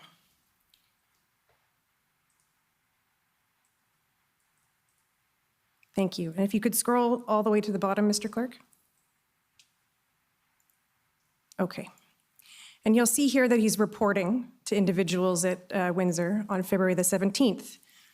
Just a quick update that I had a good call with Deputy Minister Doug Jones, MTO, who is helping to coordinate a planning table with MTO, Solgen, OPP, WPS, and Windsor to discuss the long-term needs to protect our international crossings. I'll let you know once I hear more. And he continues, the deputy also indicated that he understood but was confirming that costs like the jersey barriers that were authorized by MTO staff at OPP's request would be paid for by the province. Do you see that? So if you can scroll up, Mr. Clerk. And you'll see an email from Mr. Rayner to the same group the next day, and it states, it would appear that the new Deputy Minister MTO is finding out just how the province works. He stepped back from both items today that we discussed earlier in the week. MTO will not be covering the cost of the barriers, although he said he would not be surprised to see an application for the province to assist with those costs and others, at some point. No commitment to pay, though, at this time. The argument is that we are the road authority and we approve the deployment of the barriers, so therefore are responsible for the costs. Do you see that? Yes. The Commission heard from the Mayor of Windsor that Windsor has requested that the province reimburse their costs, including the cost of these barriers, but has not received a response. Do you have any information as to whether or not the province will be reimbursing Windsor's costs? I haven't seen the request and I don't have any information, I'm sorry. Okay. And if further down, in the next paragraph, Mr. Rayner writes, in terms of the intergovernmental planning table proposal, there's no interest at this time given the ongoing situation in Ottawa. I won't take it to you, but the Commissioner heard on Monday from Mayor Dilkins, who testified that he sent a letter in March requesting that all levels of government sit down to discuss working together to protect important international border crossings. It's my understanding that there's been no response from the province to this request. Are you aware of any response to Windsor's request? I'm not. I haven't seen the request either, and nor would I in my current position. Okay. Do you know if the Ministry of Transportation is planning to meet with appropriate agencies at all levels of government to discuss protecting critical border crossings in Ontario, such as the Ambassador Bridge? I'm not aware of what the ministry intends in this regard. Again, in my current position as in corporate services, it's not something that I would be aware of. I do know that the province ultimately did pass further legislation, and I can't speak to who was consulted on that. Okay, so you don't know if the municipality of Windsor was consulted on that legislation? I wasn't involved in it, so I can't say. Okay. I only have a few questions left for you. Do you know if the ministry has an emergency plan pursuant to the Ontario Emergency Management and Civil Protection Act? Yes, we do have. Okay. Plan. Which assistant deputy minister at the Ministry of Transportation is responsible for that emergency plan? I expect it would be Eric Deutsch. Okay, and what's his title? He's the assistant deputy minister of our operations division. Okay. Do you know if the ministry's emergency plan addresses threats to critical transportation infrastructure like the Ambassador Bridge? I don't know the full scope of the plan, so I can't answer whether it does or not. Okay, thank you very much. Those are my questions. Okay, thank you. Next is the City of Ottawa.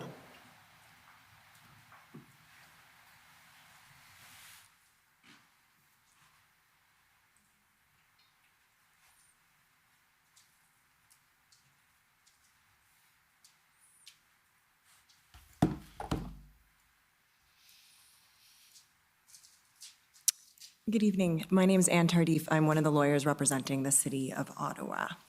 Hello. So we've explained that the CVOR is the Commercial Vehicle Operator's Registration, Yes. right? And you need one to operate a commercial vehicle in Ontario. Correct. And the CVOR program monitors and evaluates the operator's safety records. Yes. And the CVOR operator, the person who holds the registration, can be either a person or a corporation responsible for the operation of the vehicle. Yes. Right. And I take it only applies to certain categories of vehicles. Yes, over a certain weight, I believe. I have a note here that it's 4,500 kilograms gross weight. Does that make sense? That sounds right, yeah. Perfect. And certainly we've seen in the documents and in your witness summary reference to a sort of a demerit point system, right? Yes. And I take it the CVOR tracks the operator's collisions, right? Yes. Infractions or Yes, convictions. convictions, yep. Convictions. Yep. And any findings on safety inspections. That's right. And over time, they rack up points until you get to a state where they have so many points that the ministry may issue notice of the intent to either suspend or revoke the CVOR. Correct. The only thing I would just add to that is there's other interventions before it gets to that point. That's the end of the process. Yes. Right. And you've talked about the notice requirements, the due process, and the appeal rights that are embedded within the suspension. Yes. Right. And I take it we can agree that certainly some of the large trucks that participated in the convoy in Ottawa had CVORs. They were of that size. Yes. And that at least some of them were involved or were committing or had committed as part of their convoy activities, potentially offenses under the Highway Traffic Act and possibly other statutes and bylaws, right? I would expect so. Right. And if convicted, some of those offenses would end up on their carrier record, right? Yes. And contribute to that escalation of points that we've talked about. Yes. And I heard you explain that that process takes time, and that's why the ministry thought it's not really a short-term solution, right? That's part of it. It's not only that it takes time, it also allows for appeals, hearings, which So I guess that's part of taking time, but it doesn't allow us to take direct, immediate action. Right, you could issue notice of an infraction, for example, under the Highway Traffic Act today, but it would take perhaps several months, if not longer, to get a conviction, for that to be reflected on the carrier record, and you'd need several convictions before you got to the point in time where notice of a suspension would issue. Likely, yeah. Right. Now, I understand that, but you also mentioned, and it was in one of the documents we saw, I can turn it up if I need to, that there was significant considerations with the use of the CVOR for non-roadside enforcement purposes. And in fairness to you, I wrote down that you said earlier today that you didn't want to use that process, the CVOR process, to try and do something else, and that there was concern about affecting the legitimacy of the process. Do you remember saying something to that effect? Yeah, something to that effect, yeah. Can you help me understand, or help us understand, what you mean by that? I understand the timing concern, but the other concern, this notion that you shouldn't be using the CVOR process, the normal process, for what you perhaps viewed as an illegitimate or end to which it was not suited. I think it was just as what you've just said there is the legal analysis and the deputy registrar view, the experts in the ministry, was that if we start to use this for something that it wasn't intended for, or we had no process for which, it questions the ministry's thinking that maybe that applies to other actions that we take in the future. So, the next time there's a conviction, there's an action taken by the ministry, have we shown history of constantly using our processes and legislation consistently and, as they were intended for? I think there was a worry of that as well. Was the concern, just so I understand, was the concern that if there was a conviction for an offense, for example, under the Highway Traffic Act, that occurred during the convoy, and that ended up on a carrier's record, and at some point in the future formed part of notice of suspension or grounds for a suspension of their CVOR, was that a concern to the ministry? No. Okay. So it was just a bypassing your normal process that was a concern to the ministry? Yes, bypassing the normal process and using it for something that has never been used in the past or intended to be. What is that something? That's, I think, what I'm struggling to understand. To try and address a protest or a civil unrest situation, not to address specifically a case where we have a well-documented safety record and police records to us requesting certain activities. Understood. Thank you. Could we pull up ONT 50111?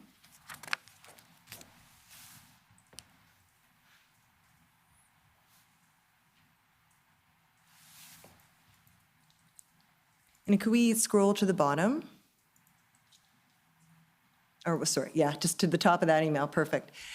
You were taken to this email, Mr. Freeman, but not to this part of the chain. This is an email from Mr., I'm going to pronounce it Beauparai. I apologize if I'm butchering that. And if we scroll down, we can see in his signature block, a little bit further down, Mr. Clerk, thank you. He's with the MTO, correct? Yes. With the Highway Operations Management? Yes. We'll scroll up a little bit. He says, good evening, Chief Superintendent Carson Party. So Chief Superintendent Party is with the OPP. We heard from him earlier in this inquiry. And he says, my apologies for the cold call. I've been working with Chief Superintendent Thompson and Superintendent Eaton on some other files and have recently been asked to coordinate MTO's overall response at the provincial level related to various, and I'll slow down here, blockades in the province. I am reaching out to you regarding the ongoing blockade at the Windsor-Detroit Bridge. And I'll pause here because Chief Superintendent Party was actually in charge in Ottawa, not in Windsor. Mr. Beauparai was confused, and that gets cleared up, up the chain. He says, we are wondering whether the OPP has been collecting CVOR information of trucks blocking the bridge crossing, and if available, can this information be shared with MTO?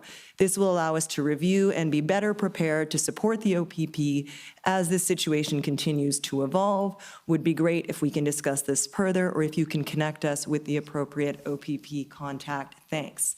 And if we scroll up, just so you can get the context, Mr. Freeman, that's Chief Superintendent Party's response advising that he's in Ottawa, leading the support plan for the OPS and advising him who's in charge in Windsor and giving some additional information. The reason I bring this to your attention is I had understood that, in fact, the position of the MTO was not to reach out and offer to assist with CVOR, but only to act in response to specific police requests for assistance. And can you help me reconcile that with this email? I think we were trying to get a handle as to, there was a couple things. The first I recall, there was anecdotal communication we had heard that actually at the bridge, it was mostly non-commercial vehicles. And I think we wanted to know if that was actually the case. We just wanted to understand more. And there was even, we were having all sorts of discussions as to how we can help. I think it's important to know we were certainly there to support the OPP, but at this time, we had been having discussions with the federal government and others about what else can the province do. At this time, we were looking at what sort of, because we believe the CVOR did not work, what could we do? And that's how the emergency order came about, or I shouldn't say that's how the emergency order came about. That's part of what went into the emergency order within a matter of 2 days was new powers that could do what was being asked. So we were looking at all sorts of different angles. We were there to assist the OPP. We weren't doing any direct enforcement, but we were trying to gather information just like many other people were as well. So we were looking at all sorts of ideas, and I think this also connected. There was just a question like, could we start calling CVOR operators to tell them that their truck might be there? Like this was just, one of the many angles we were trying to do to try and help solve the situation that week. Just because we didn't think the CVOR was the right way to go, it didn't mean we weren't trying to find other ways to address the situation that week. Thank you. Those are my questions. Thank you. Next is the CCLA.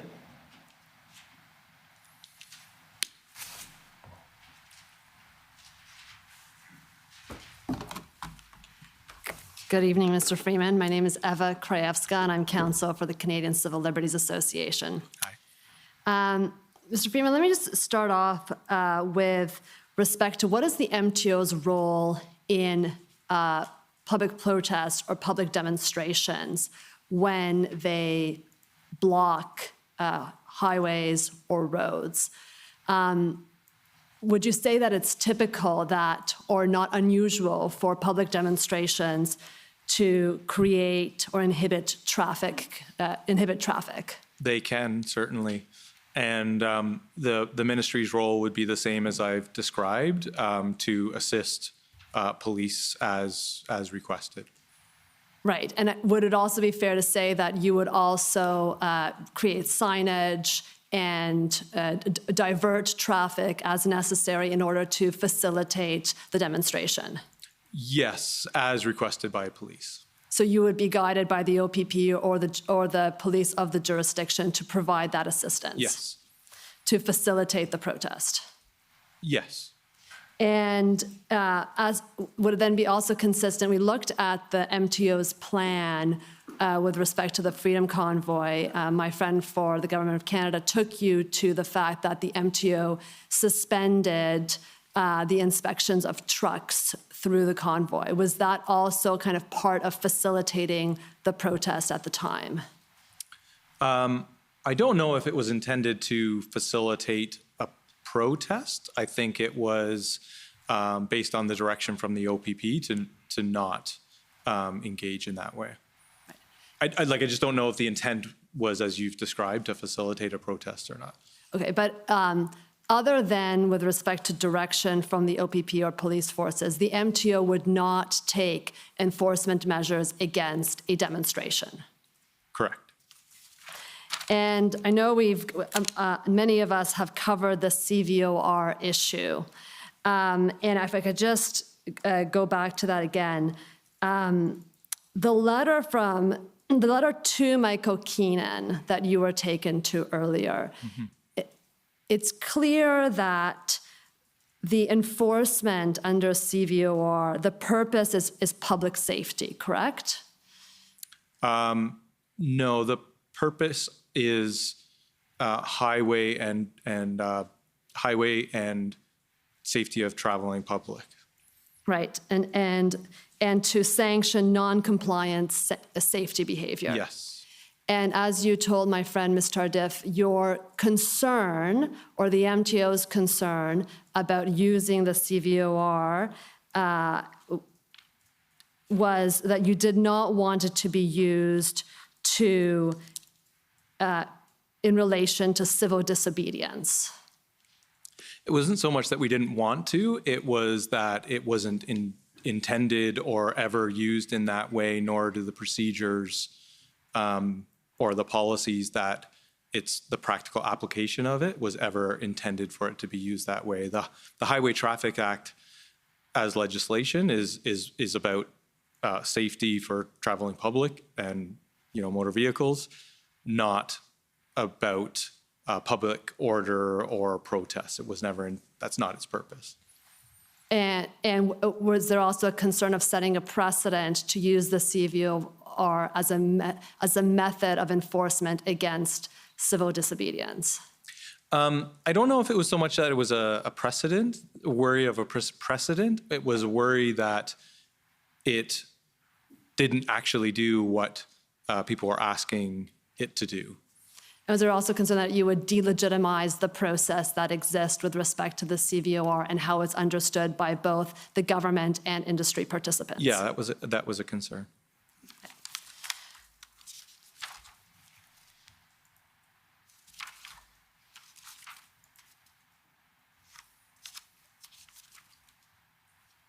So I'm just going through my notes because some of these issues have already been covered.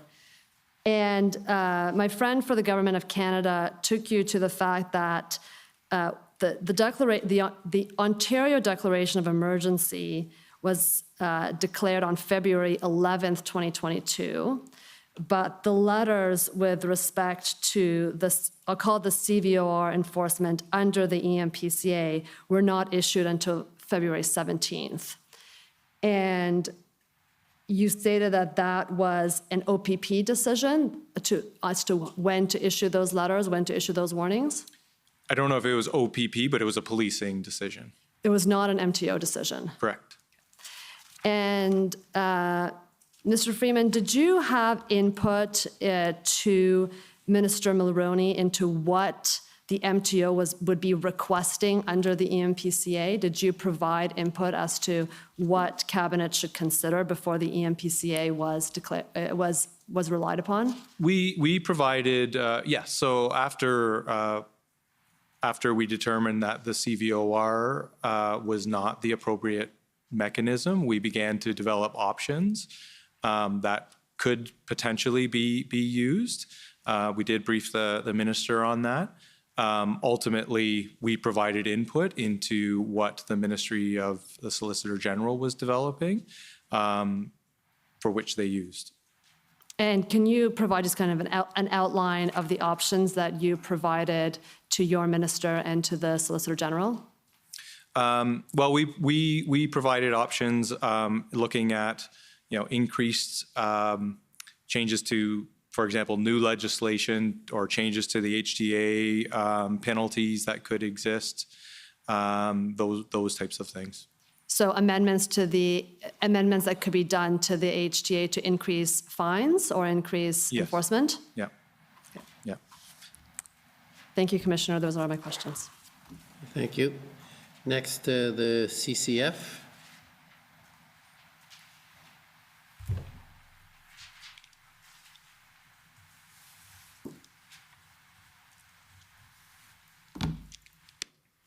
Mr. Freeman, good afternoon. My name is Ajit Chaudhary. I'm with the CCF.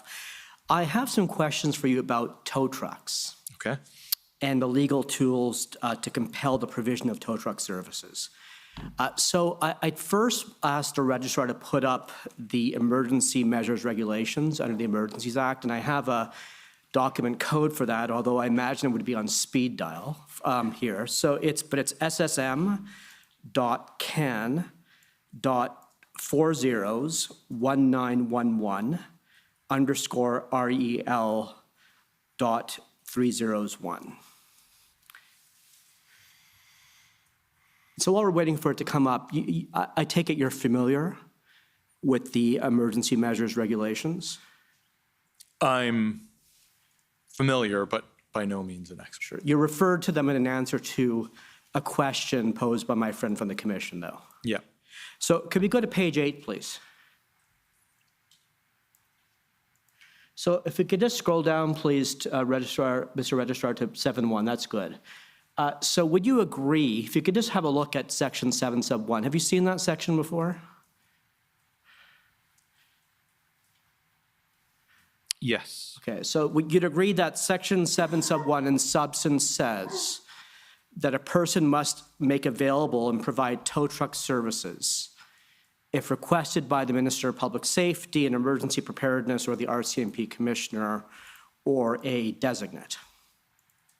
Correct? Yes. Good. Okay. So could we go down then to the next page, please? To 10 sub 2. And so could you just have a look at that, please? Have you seen this provision before?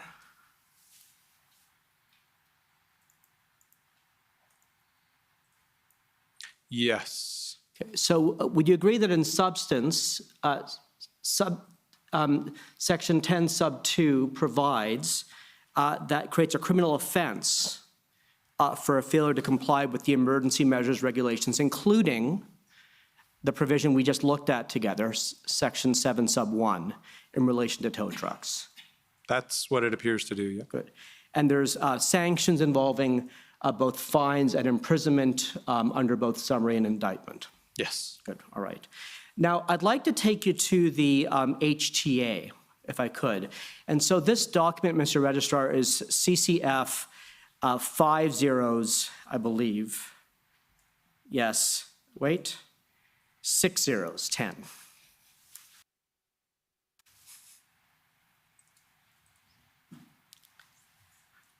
And while we're waiting for it to come up, Mr. Freeman, you stated in your evidence this morning, or earlier today, I should say, that the HTA is a key act for the MTO. Yep. And so you're familiar with it? Not all parts, but I'm familiar with it. Well, we're going to take you to section 171. So this is on page 361, please.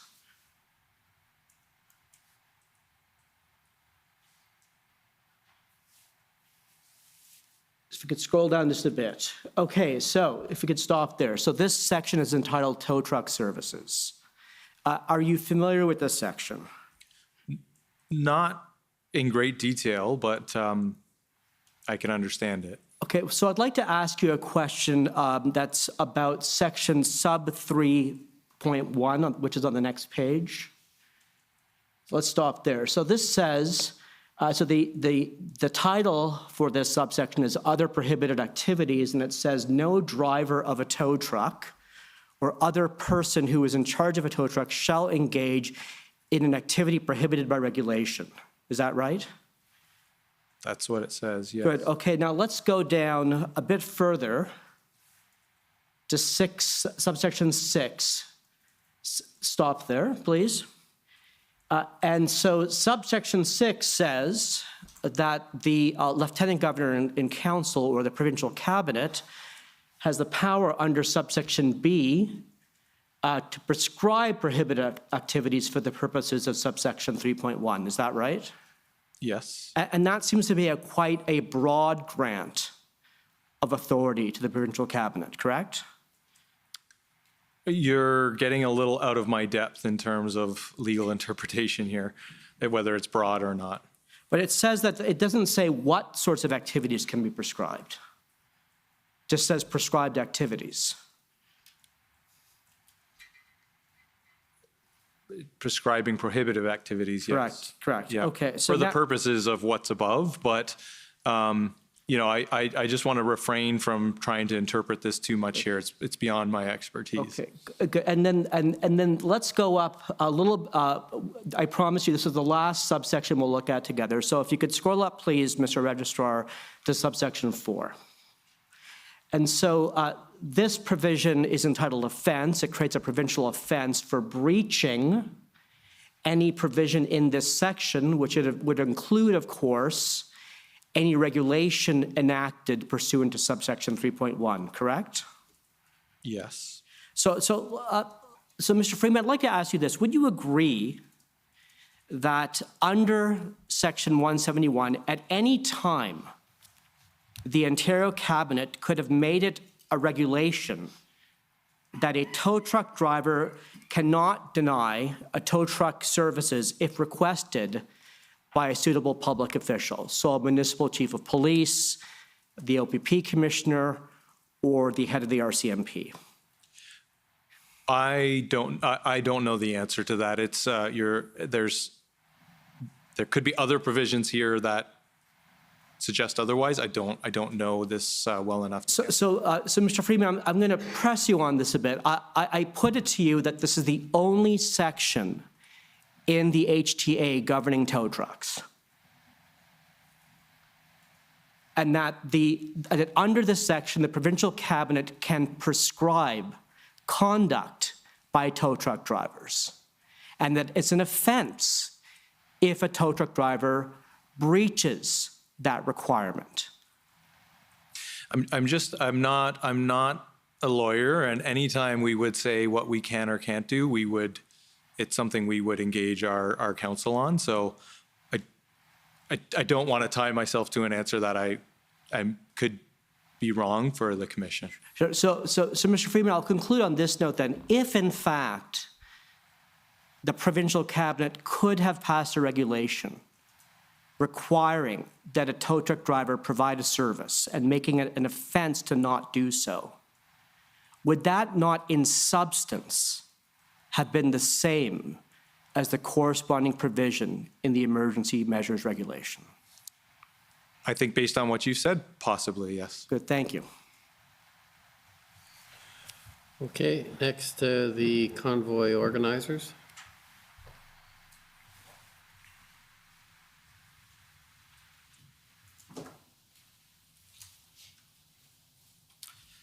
Good evening. My name is Brennan Miller, and I'm counsel for Freedom Corp, which is the organization that represents the protesters that were in Ottawa in February and January of 2022. Just have a couple of questions for you, sir.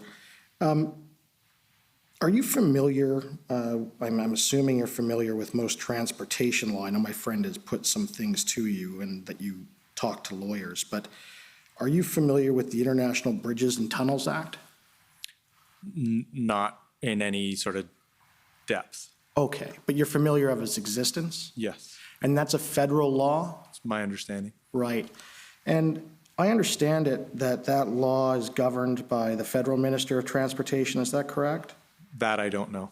Okay. Are you aware that under that act, that at any time, for the purpose of safety and security, that the Federal Minister of Transport, if the minister is of the opinion that there is an immediate threat to the security or safety any international bridge or tunnel, the minister may make directions, including directions respecting the evacuation of a bridge or tunnel and the diversion of traffic or persons, requiring any person to anything that, in the opinion of the minister, is appropriate to do or refrain from doing in order to respond to that threat. So he's permitted to just pass an order to vacate the bridge, vacate the area.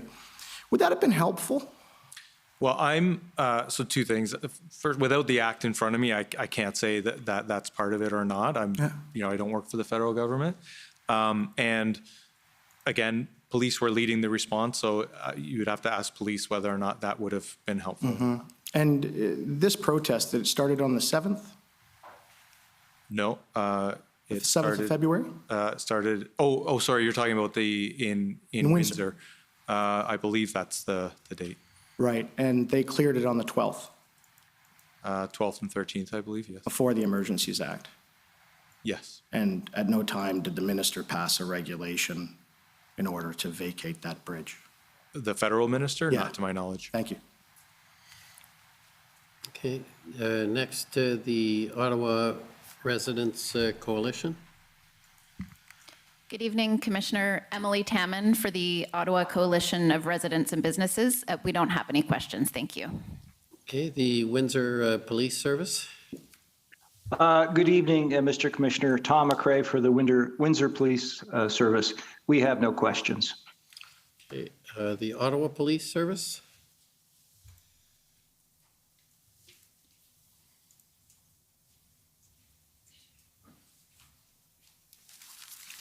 Good evening, Mr. Freeman. My name is David Michikowski. I'm a lawyer for the Ottawa Police Service.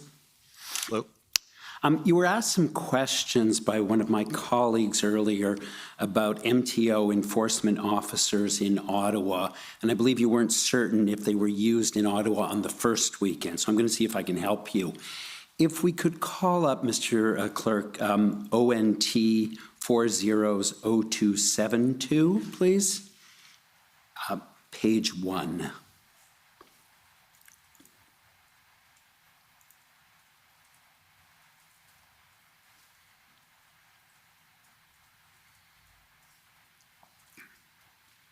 At the bottom of page 1. These are situational reports that the MTO puts out.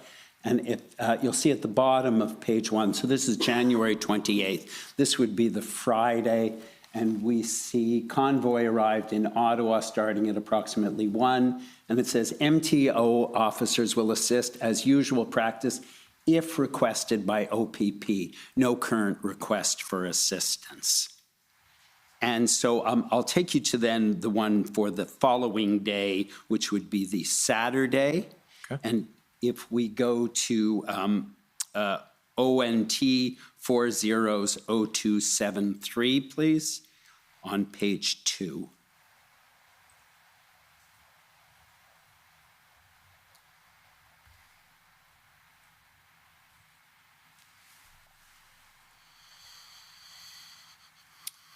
And if you just scroll up a little bit, please.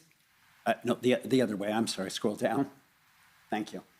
So you'll see on January 29th, so that's the Saturday, convoys to arrive at Parliament Hill. MTO officers will assist as usual practice if requested by OPP. No current request for assistance. Do you see that? Yes. And so as I understand it, and so I believe MTO did have enforcement officers there for the subsequent weekends, if I'm not mistaken. I believe they were as well. Right. In Toronto, we know, however, that MTO was asked in advance of the February 1st convoy arrival to be on the GTA highways by the OPP, partly as a deterrent and to provide support to the OPP, correct? Yes. And so that was in advance. It was the day before, I believe. Is that correct? I don't remember the exact time, but it was in advance of the expected weekend protest. And the focus was on the routes going into downtown and the 400 series highways. Yes. And that's because you had the Ottawa experience, so Toronto was treated a bit differently. Again, we weren't making decisions. It was the police who asked for the help. So one could imagine that might have been why they wanted to do that. And it was the OPP who specifically asked yes. for MTO to be involved. And Ottawa was always expected to be a peaceful event, I believe. That was in the original operational plan of the MTO and the original announcement on January 21st that we saw, correct? That was MTO's understanding, yes. MTO, we saw, I took you to when I started, the situation reports. And I understand those situation reports came out virtually every day and sometimes a couple times a day during the convoy. Yes. And so you would agree with me, I've looked at the situational reports for January 23 up to January 28th. There's no reference in them to the convoy causing major problems or to how long they're going to be in Ottawa. Is that record with your recollection? I don't recall them speaking to the timelines or level of disruption. Right, and I won't call up the documents, but just for the record, it is ONT 40 0260 to 0272. And it is only on January 29th, which is ONT 400273. Mr. Clerk, if we could please turn that up on page 1.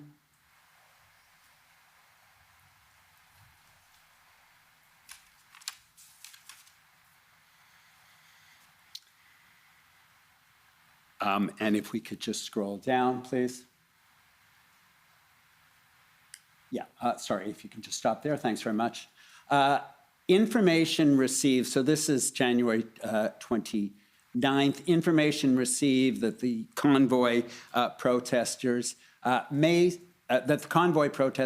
stay in Ottawa for up to a month or longer if their demands are not met. So that's on Saturday when the convoy is already there.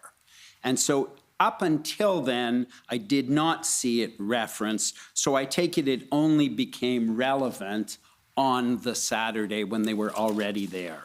Is that right?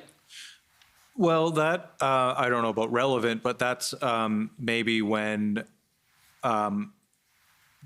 whatever intelligence the enforcement community at MTO had became apparent. And if I look at all of the operational updates prior to January 29th, all of them refer to the convoy, but don't note any particular concerns. There's a heading on those documents called Operational Updates and Impacts, and there's nothing of particular concern raised in any of them. Is that fair? I would have to look at them, but I don't recall that being the case. And probably consistent with MTO's role for protests is we don't get the same level of intelligence that police do. So that might have been the understanding of those who were involved at the time. Sure. I believe I've used my time, Mr. Commissioner. If I might have another, just a couple minutes. Sure. Thank you very much.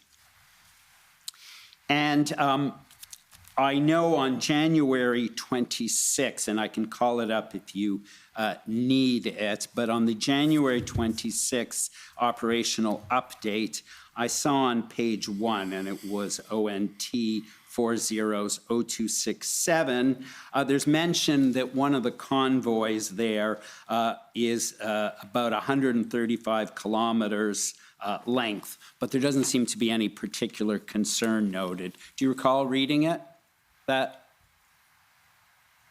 It's actually in the third paragraph, I'm sorry. And there doesn't seem to be any concern noted. MTO wasn't trying to stop it on the highway or slow it down or divert it. Well, MTO wouldn't have that role. Again, in a protest situation, police would be the lead and we would be there to assist. I don't know in any of these that the level of concern is ever indicated. And I was not involved in these early reports. So I'm seeing them, for the first time when we've pulled them up. Sure. In fact, the operational plan of the MTO says officers will not be involved in the commercial vehicle traffic stops of people in the convoy, correct? That was the direction you had from the OPP? Yes. MTO, I believe, says in their plans that they recognize the right to peaceful protest, which is what this was supposed to be, correct? That's what we understood it to be. I won't call it up, but there's reference to, and I don't believe you were at the meeting, but there was a tripartite meeting, and it's SSM, can.nsc 402676. On page 2 of 4, one of the issues raised, and I believe it was raised by Mayor Watson, was a request that the MTO, at that point, it was February 10th, get more involved, and noted that the MTO always sets up blitzes on 400 highways, but haven't done so in this case. Is that correct? I would have to see the document, but are you asking, is his statement correct? No, I'm asking, is that statement correct, that the MTO does do blitzes on Highway 400, on 400 series highways, but did not do so in this case? MTO does do enforcement blitzes, not directly on the highways, but, near highways. In this case, we were asked not to do that type of work by police, by the OPP. And sorry, just to finish off, I want to ask you a question regarding weigh scales. And one of the things considered by the MTO was to look at what Quebec did, because they had a convoy as well. And I understand they set up truck inspection stations, but Ontario chose not to do that. Is that correct? That's my understanding. And the question was raised, and it is ONT 400092. The question was raised about whether weigh scales could be used to slow down the convoy, as was done in Quebec. But a decision was made not to do that in Ontario, correct? Yes, that's my understanding. And it's on page 2, actually. Yeah.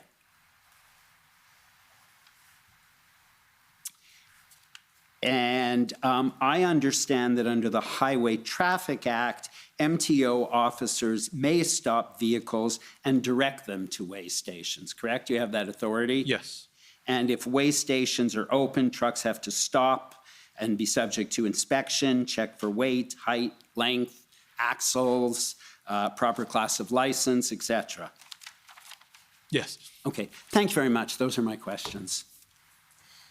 Okay, next is the Ontario Provincial Police. Thank you, Commissioner. It's Janine Cabersi, and I have no questions. Thank you. Counsel for former Chief Slowly. Thank you, Commissioner. Tom Curry for former Chief Slowly, and we also have no questions. Government of Saskatchewan.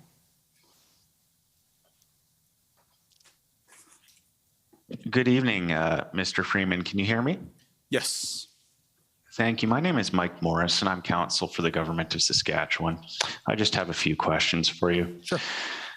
Mr. Freeman, I expect you're familiar with the Council of Ministers responsible for transportation and highway safety? Yes.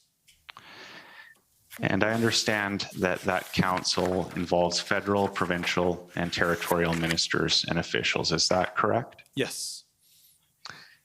And there is an ADM level table for that council, correct? Yes. Yep.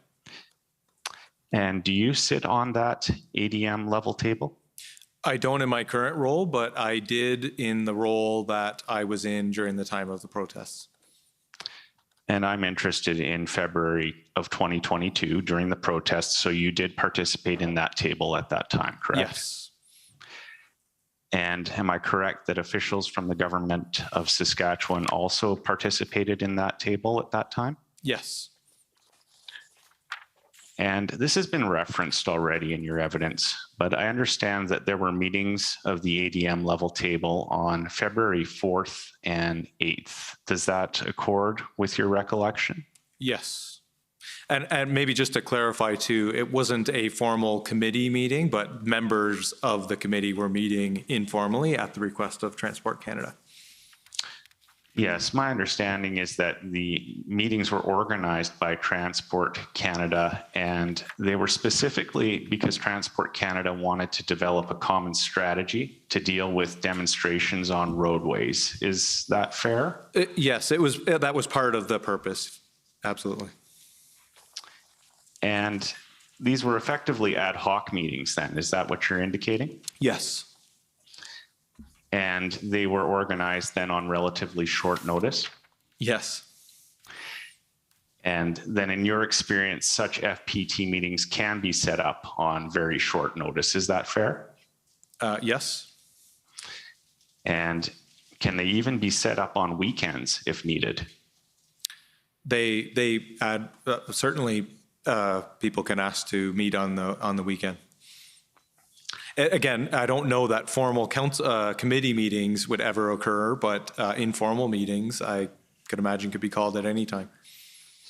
And during those meetings on February 4th and February 8th that were set up on short notice and which were ad hoc meetings, you had good participation from the FPT representatives, did you not? That's my recollection, yes. I also understand that there was discussion at those meetings about, of course, this common strategy to deal with demonstrations on roadways, but that discussion was really about what might be accomplished with existing provincial and federal law. Is that fair to say? Yes, that would be part of the conversation as well. You'll correct me if I'm wrong, but my understanding is that there was no discussion of the federal government potentially invoking the Emergencies Act at those meetings on February 4th or 8th, was there? I don't recall it or see it in any meeting summaries, no. That would have been a big deal if there was discussion of that nature, wouldn't it? And maybe to clarify, this is ministries of transportation typically, so something like that might not be raised at that meeting because it's not necessarily a transportation tool, but yes, I would think it would be something we would remember and would report back on. And in your view, would those meetings have been an appropriate forum for the potential invocation of the Federal Emergencies Act to be discussed? And I'm thinking particularly because you have MTO officers that may need to exercise certain responsibilities if the federal law was used and new responsibilities were placed on them. I don't know. I don't know if I can answer whether it's fair or not. Certainly, having time and awareness would be well. But I also know it's this is a very big instrument for the government the federal government to use, and I don't know that they would start with that group to speak to first. If that information were made available to you, for example, on February 8th, it would have been valuable and you would have been pleased to receive it, correct? I mean, the more information is always better, but I don't know if I would agree that we would expect to hear about the federal government choosing to invoke such a legislation or a tool at that type of meeting. That would be my sense. I don't know. I wouldn't expect to hear something like that in that committee. It might be above your pay grade. Is that what you're indicating? Yes. Okay. Thank you, sir. Those are my questions. Okay, next, the government of Alberta, please. Good evening. Honolora Yamamoto for the government of Alberta, and we have no questions. Okay, thank you. The Democracy Fund, please.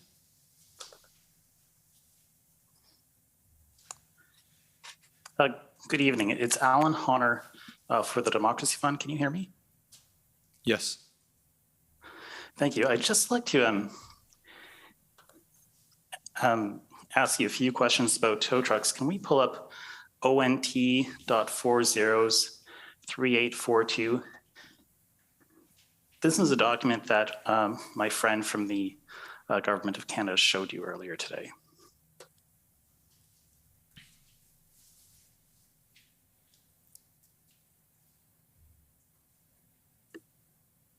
Okay.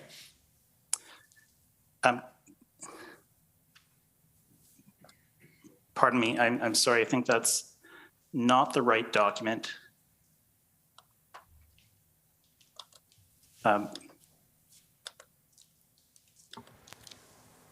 ONT403842.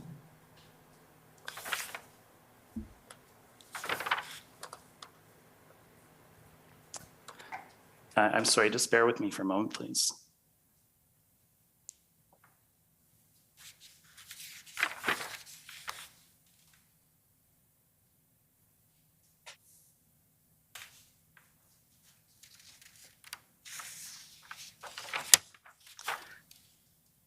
Sorry, that was 3842, ONT 403842? Yes, that's correct. Sorry, can we try ONT 50179? I'm looking for an email here from Jason Boparazzi.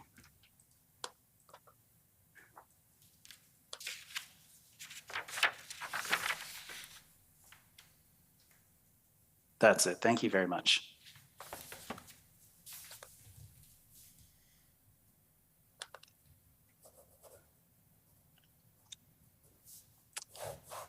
Okay, so as I was saying, this is a document that my friend from the Government of Canada showed you earlier today. If we look at the top of the second page, so if we can just scroll down there.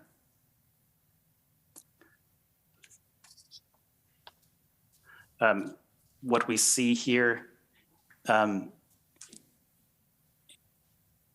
actually, if you can just scroll up a little bit.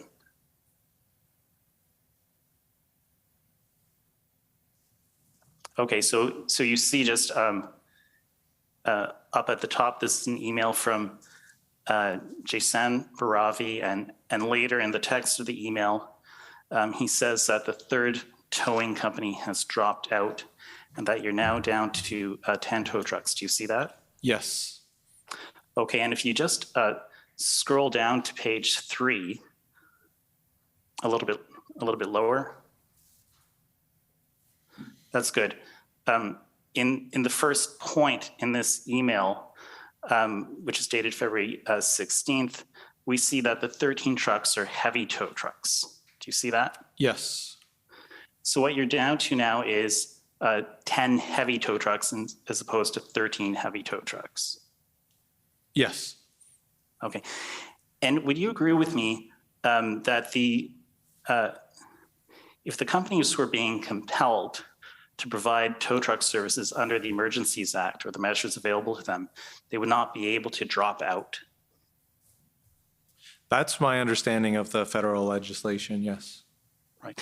And so this email suggests, when we read that somebody dropped out, that the 3 towing companies were providing their services willingly. Yes. Okay, thank you very much. Those are my questions. Okay, thank you. The CLA, CCDL.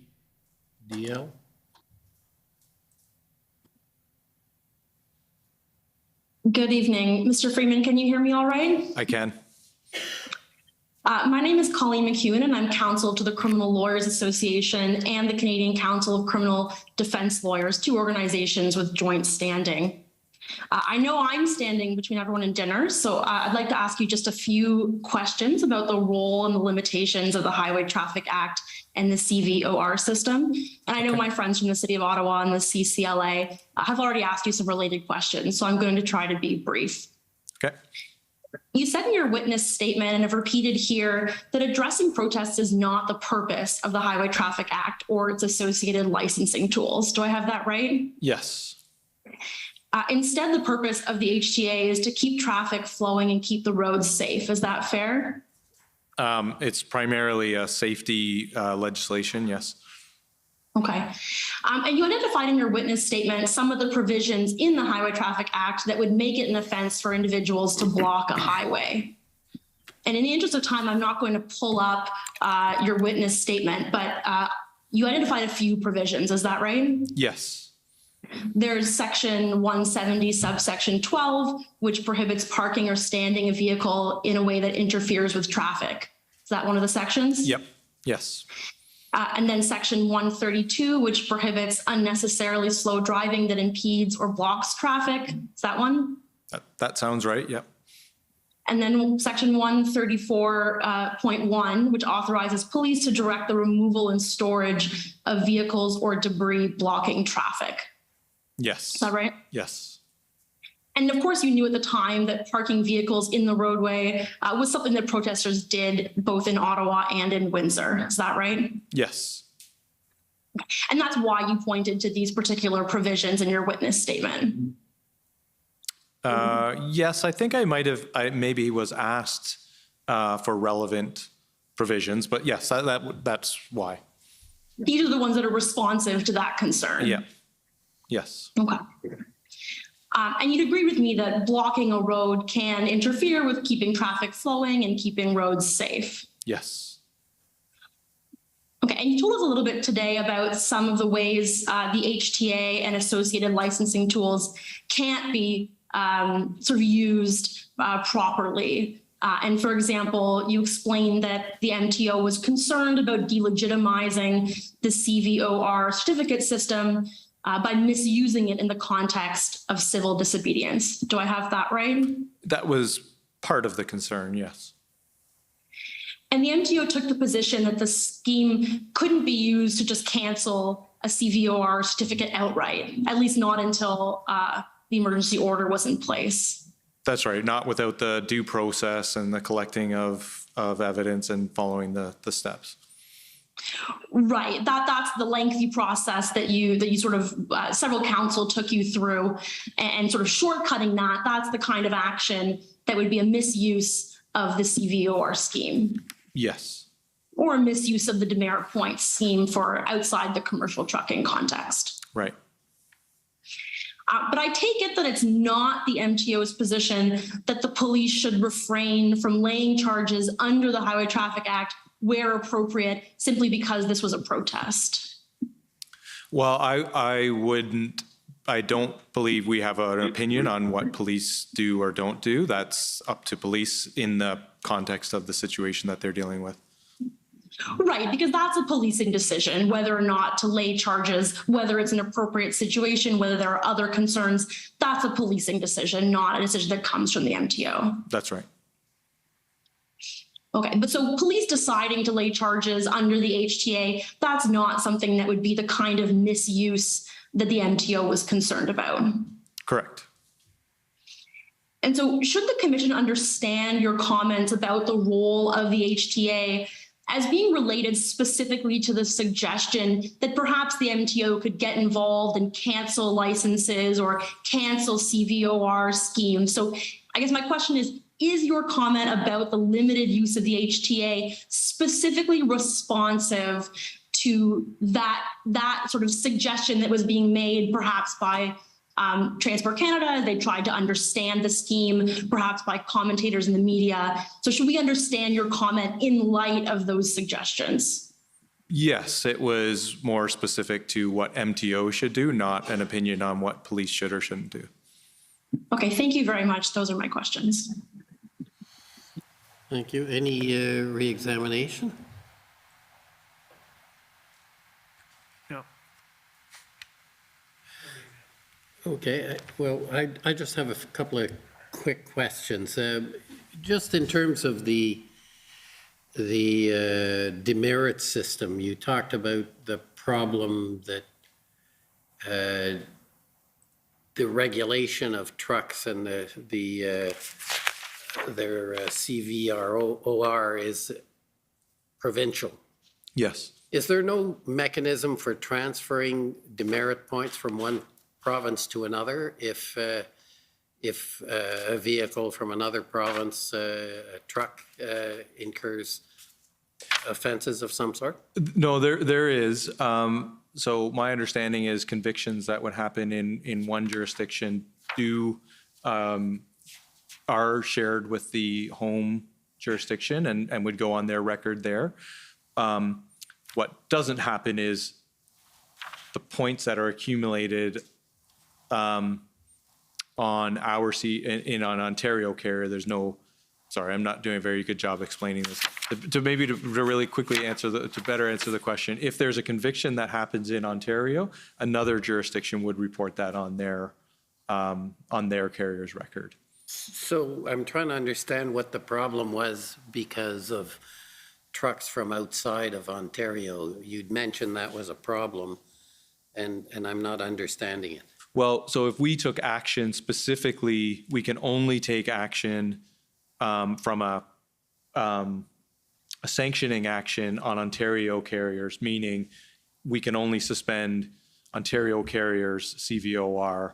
We don't have the ability to remove or suspend the licensing of an out-of-province carrier. We can, if police make lay charges and there's convictions in Ontario, that would go on their home record.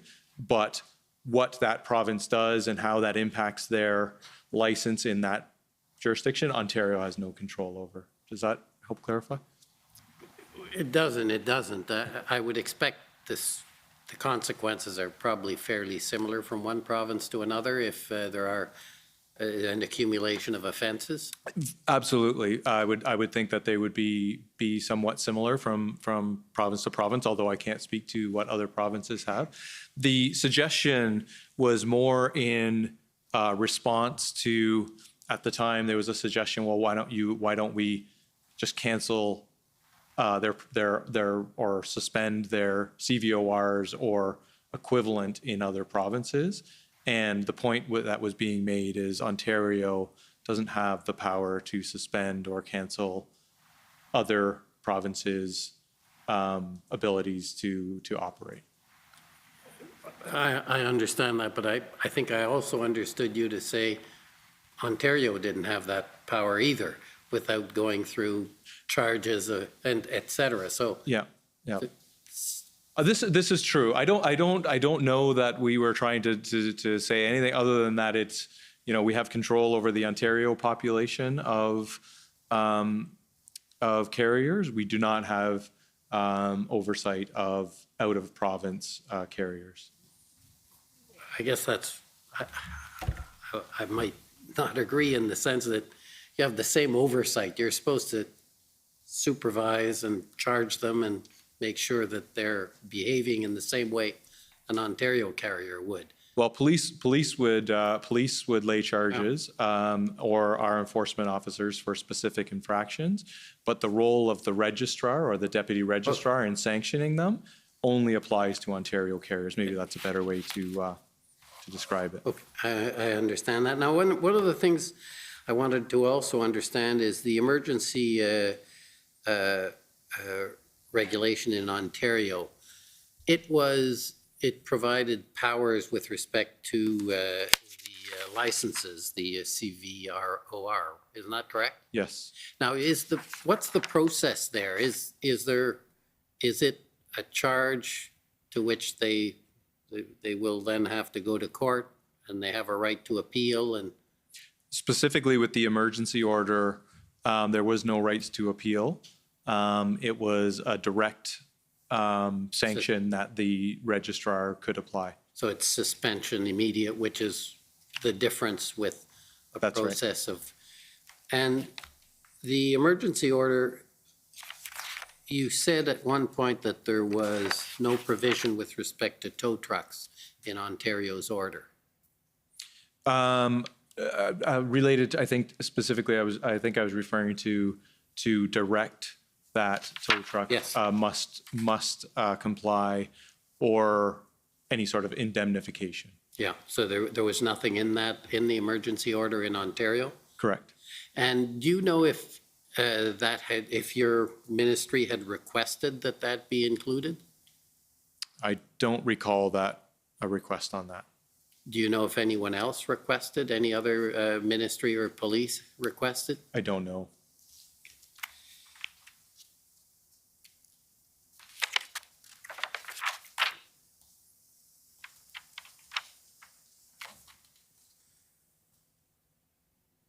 Okay, those are my questions. Thanks very much for your testimony, and thank you for accommodating the commission by switching. That's much appreciated. So. Okay, thank you. Thank you.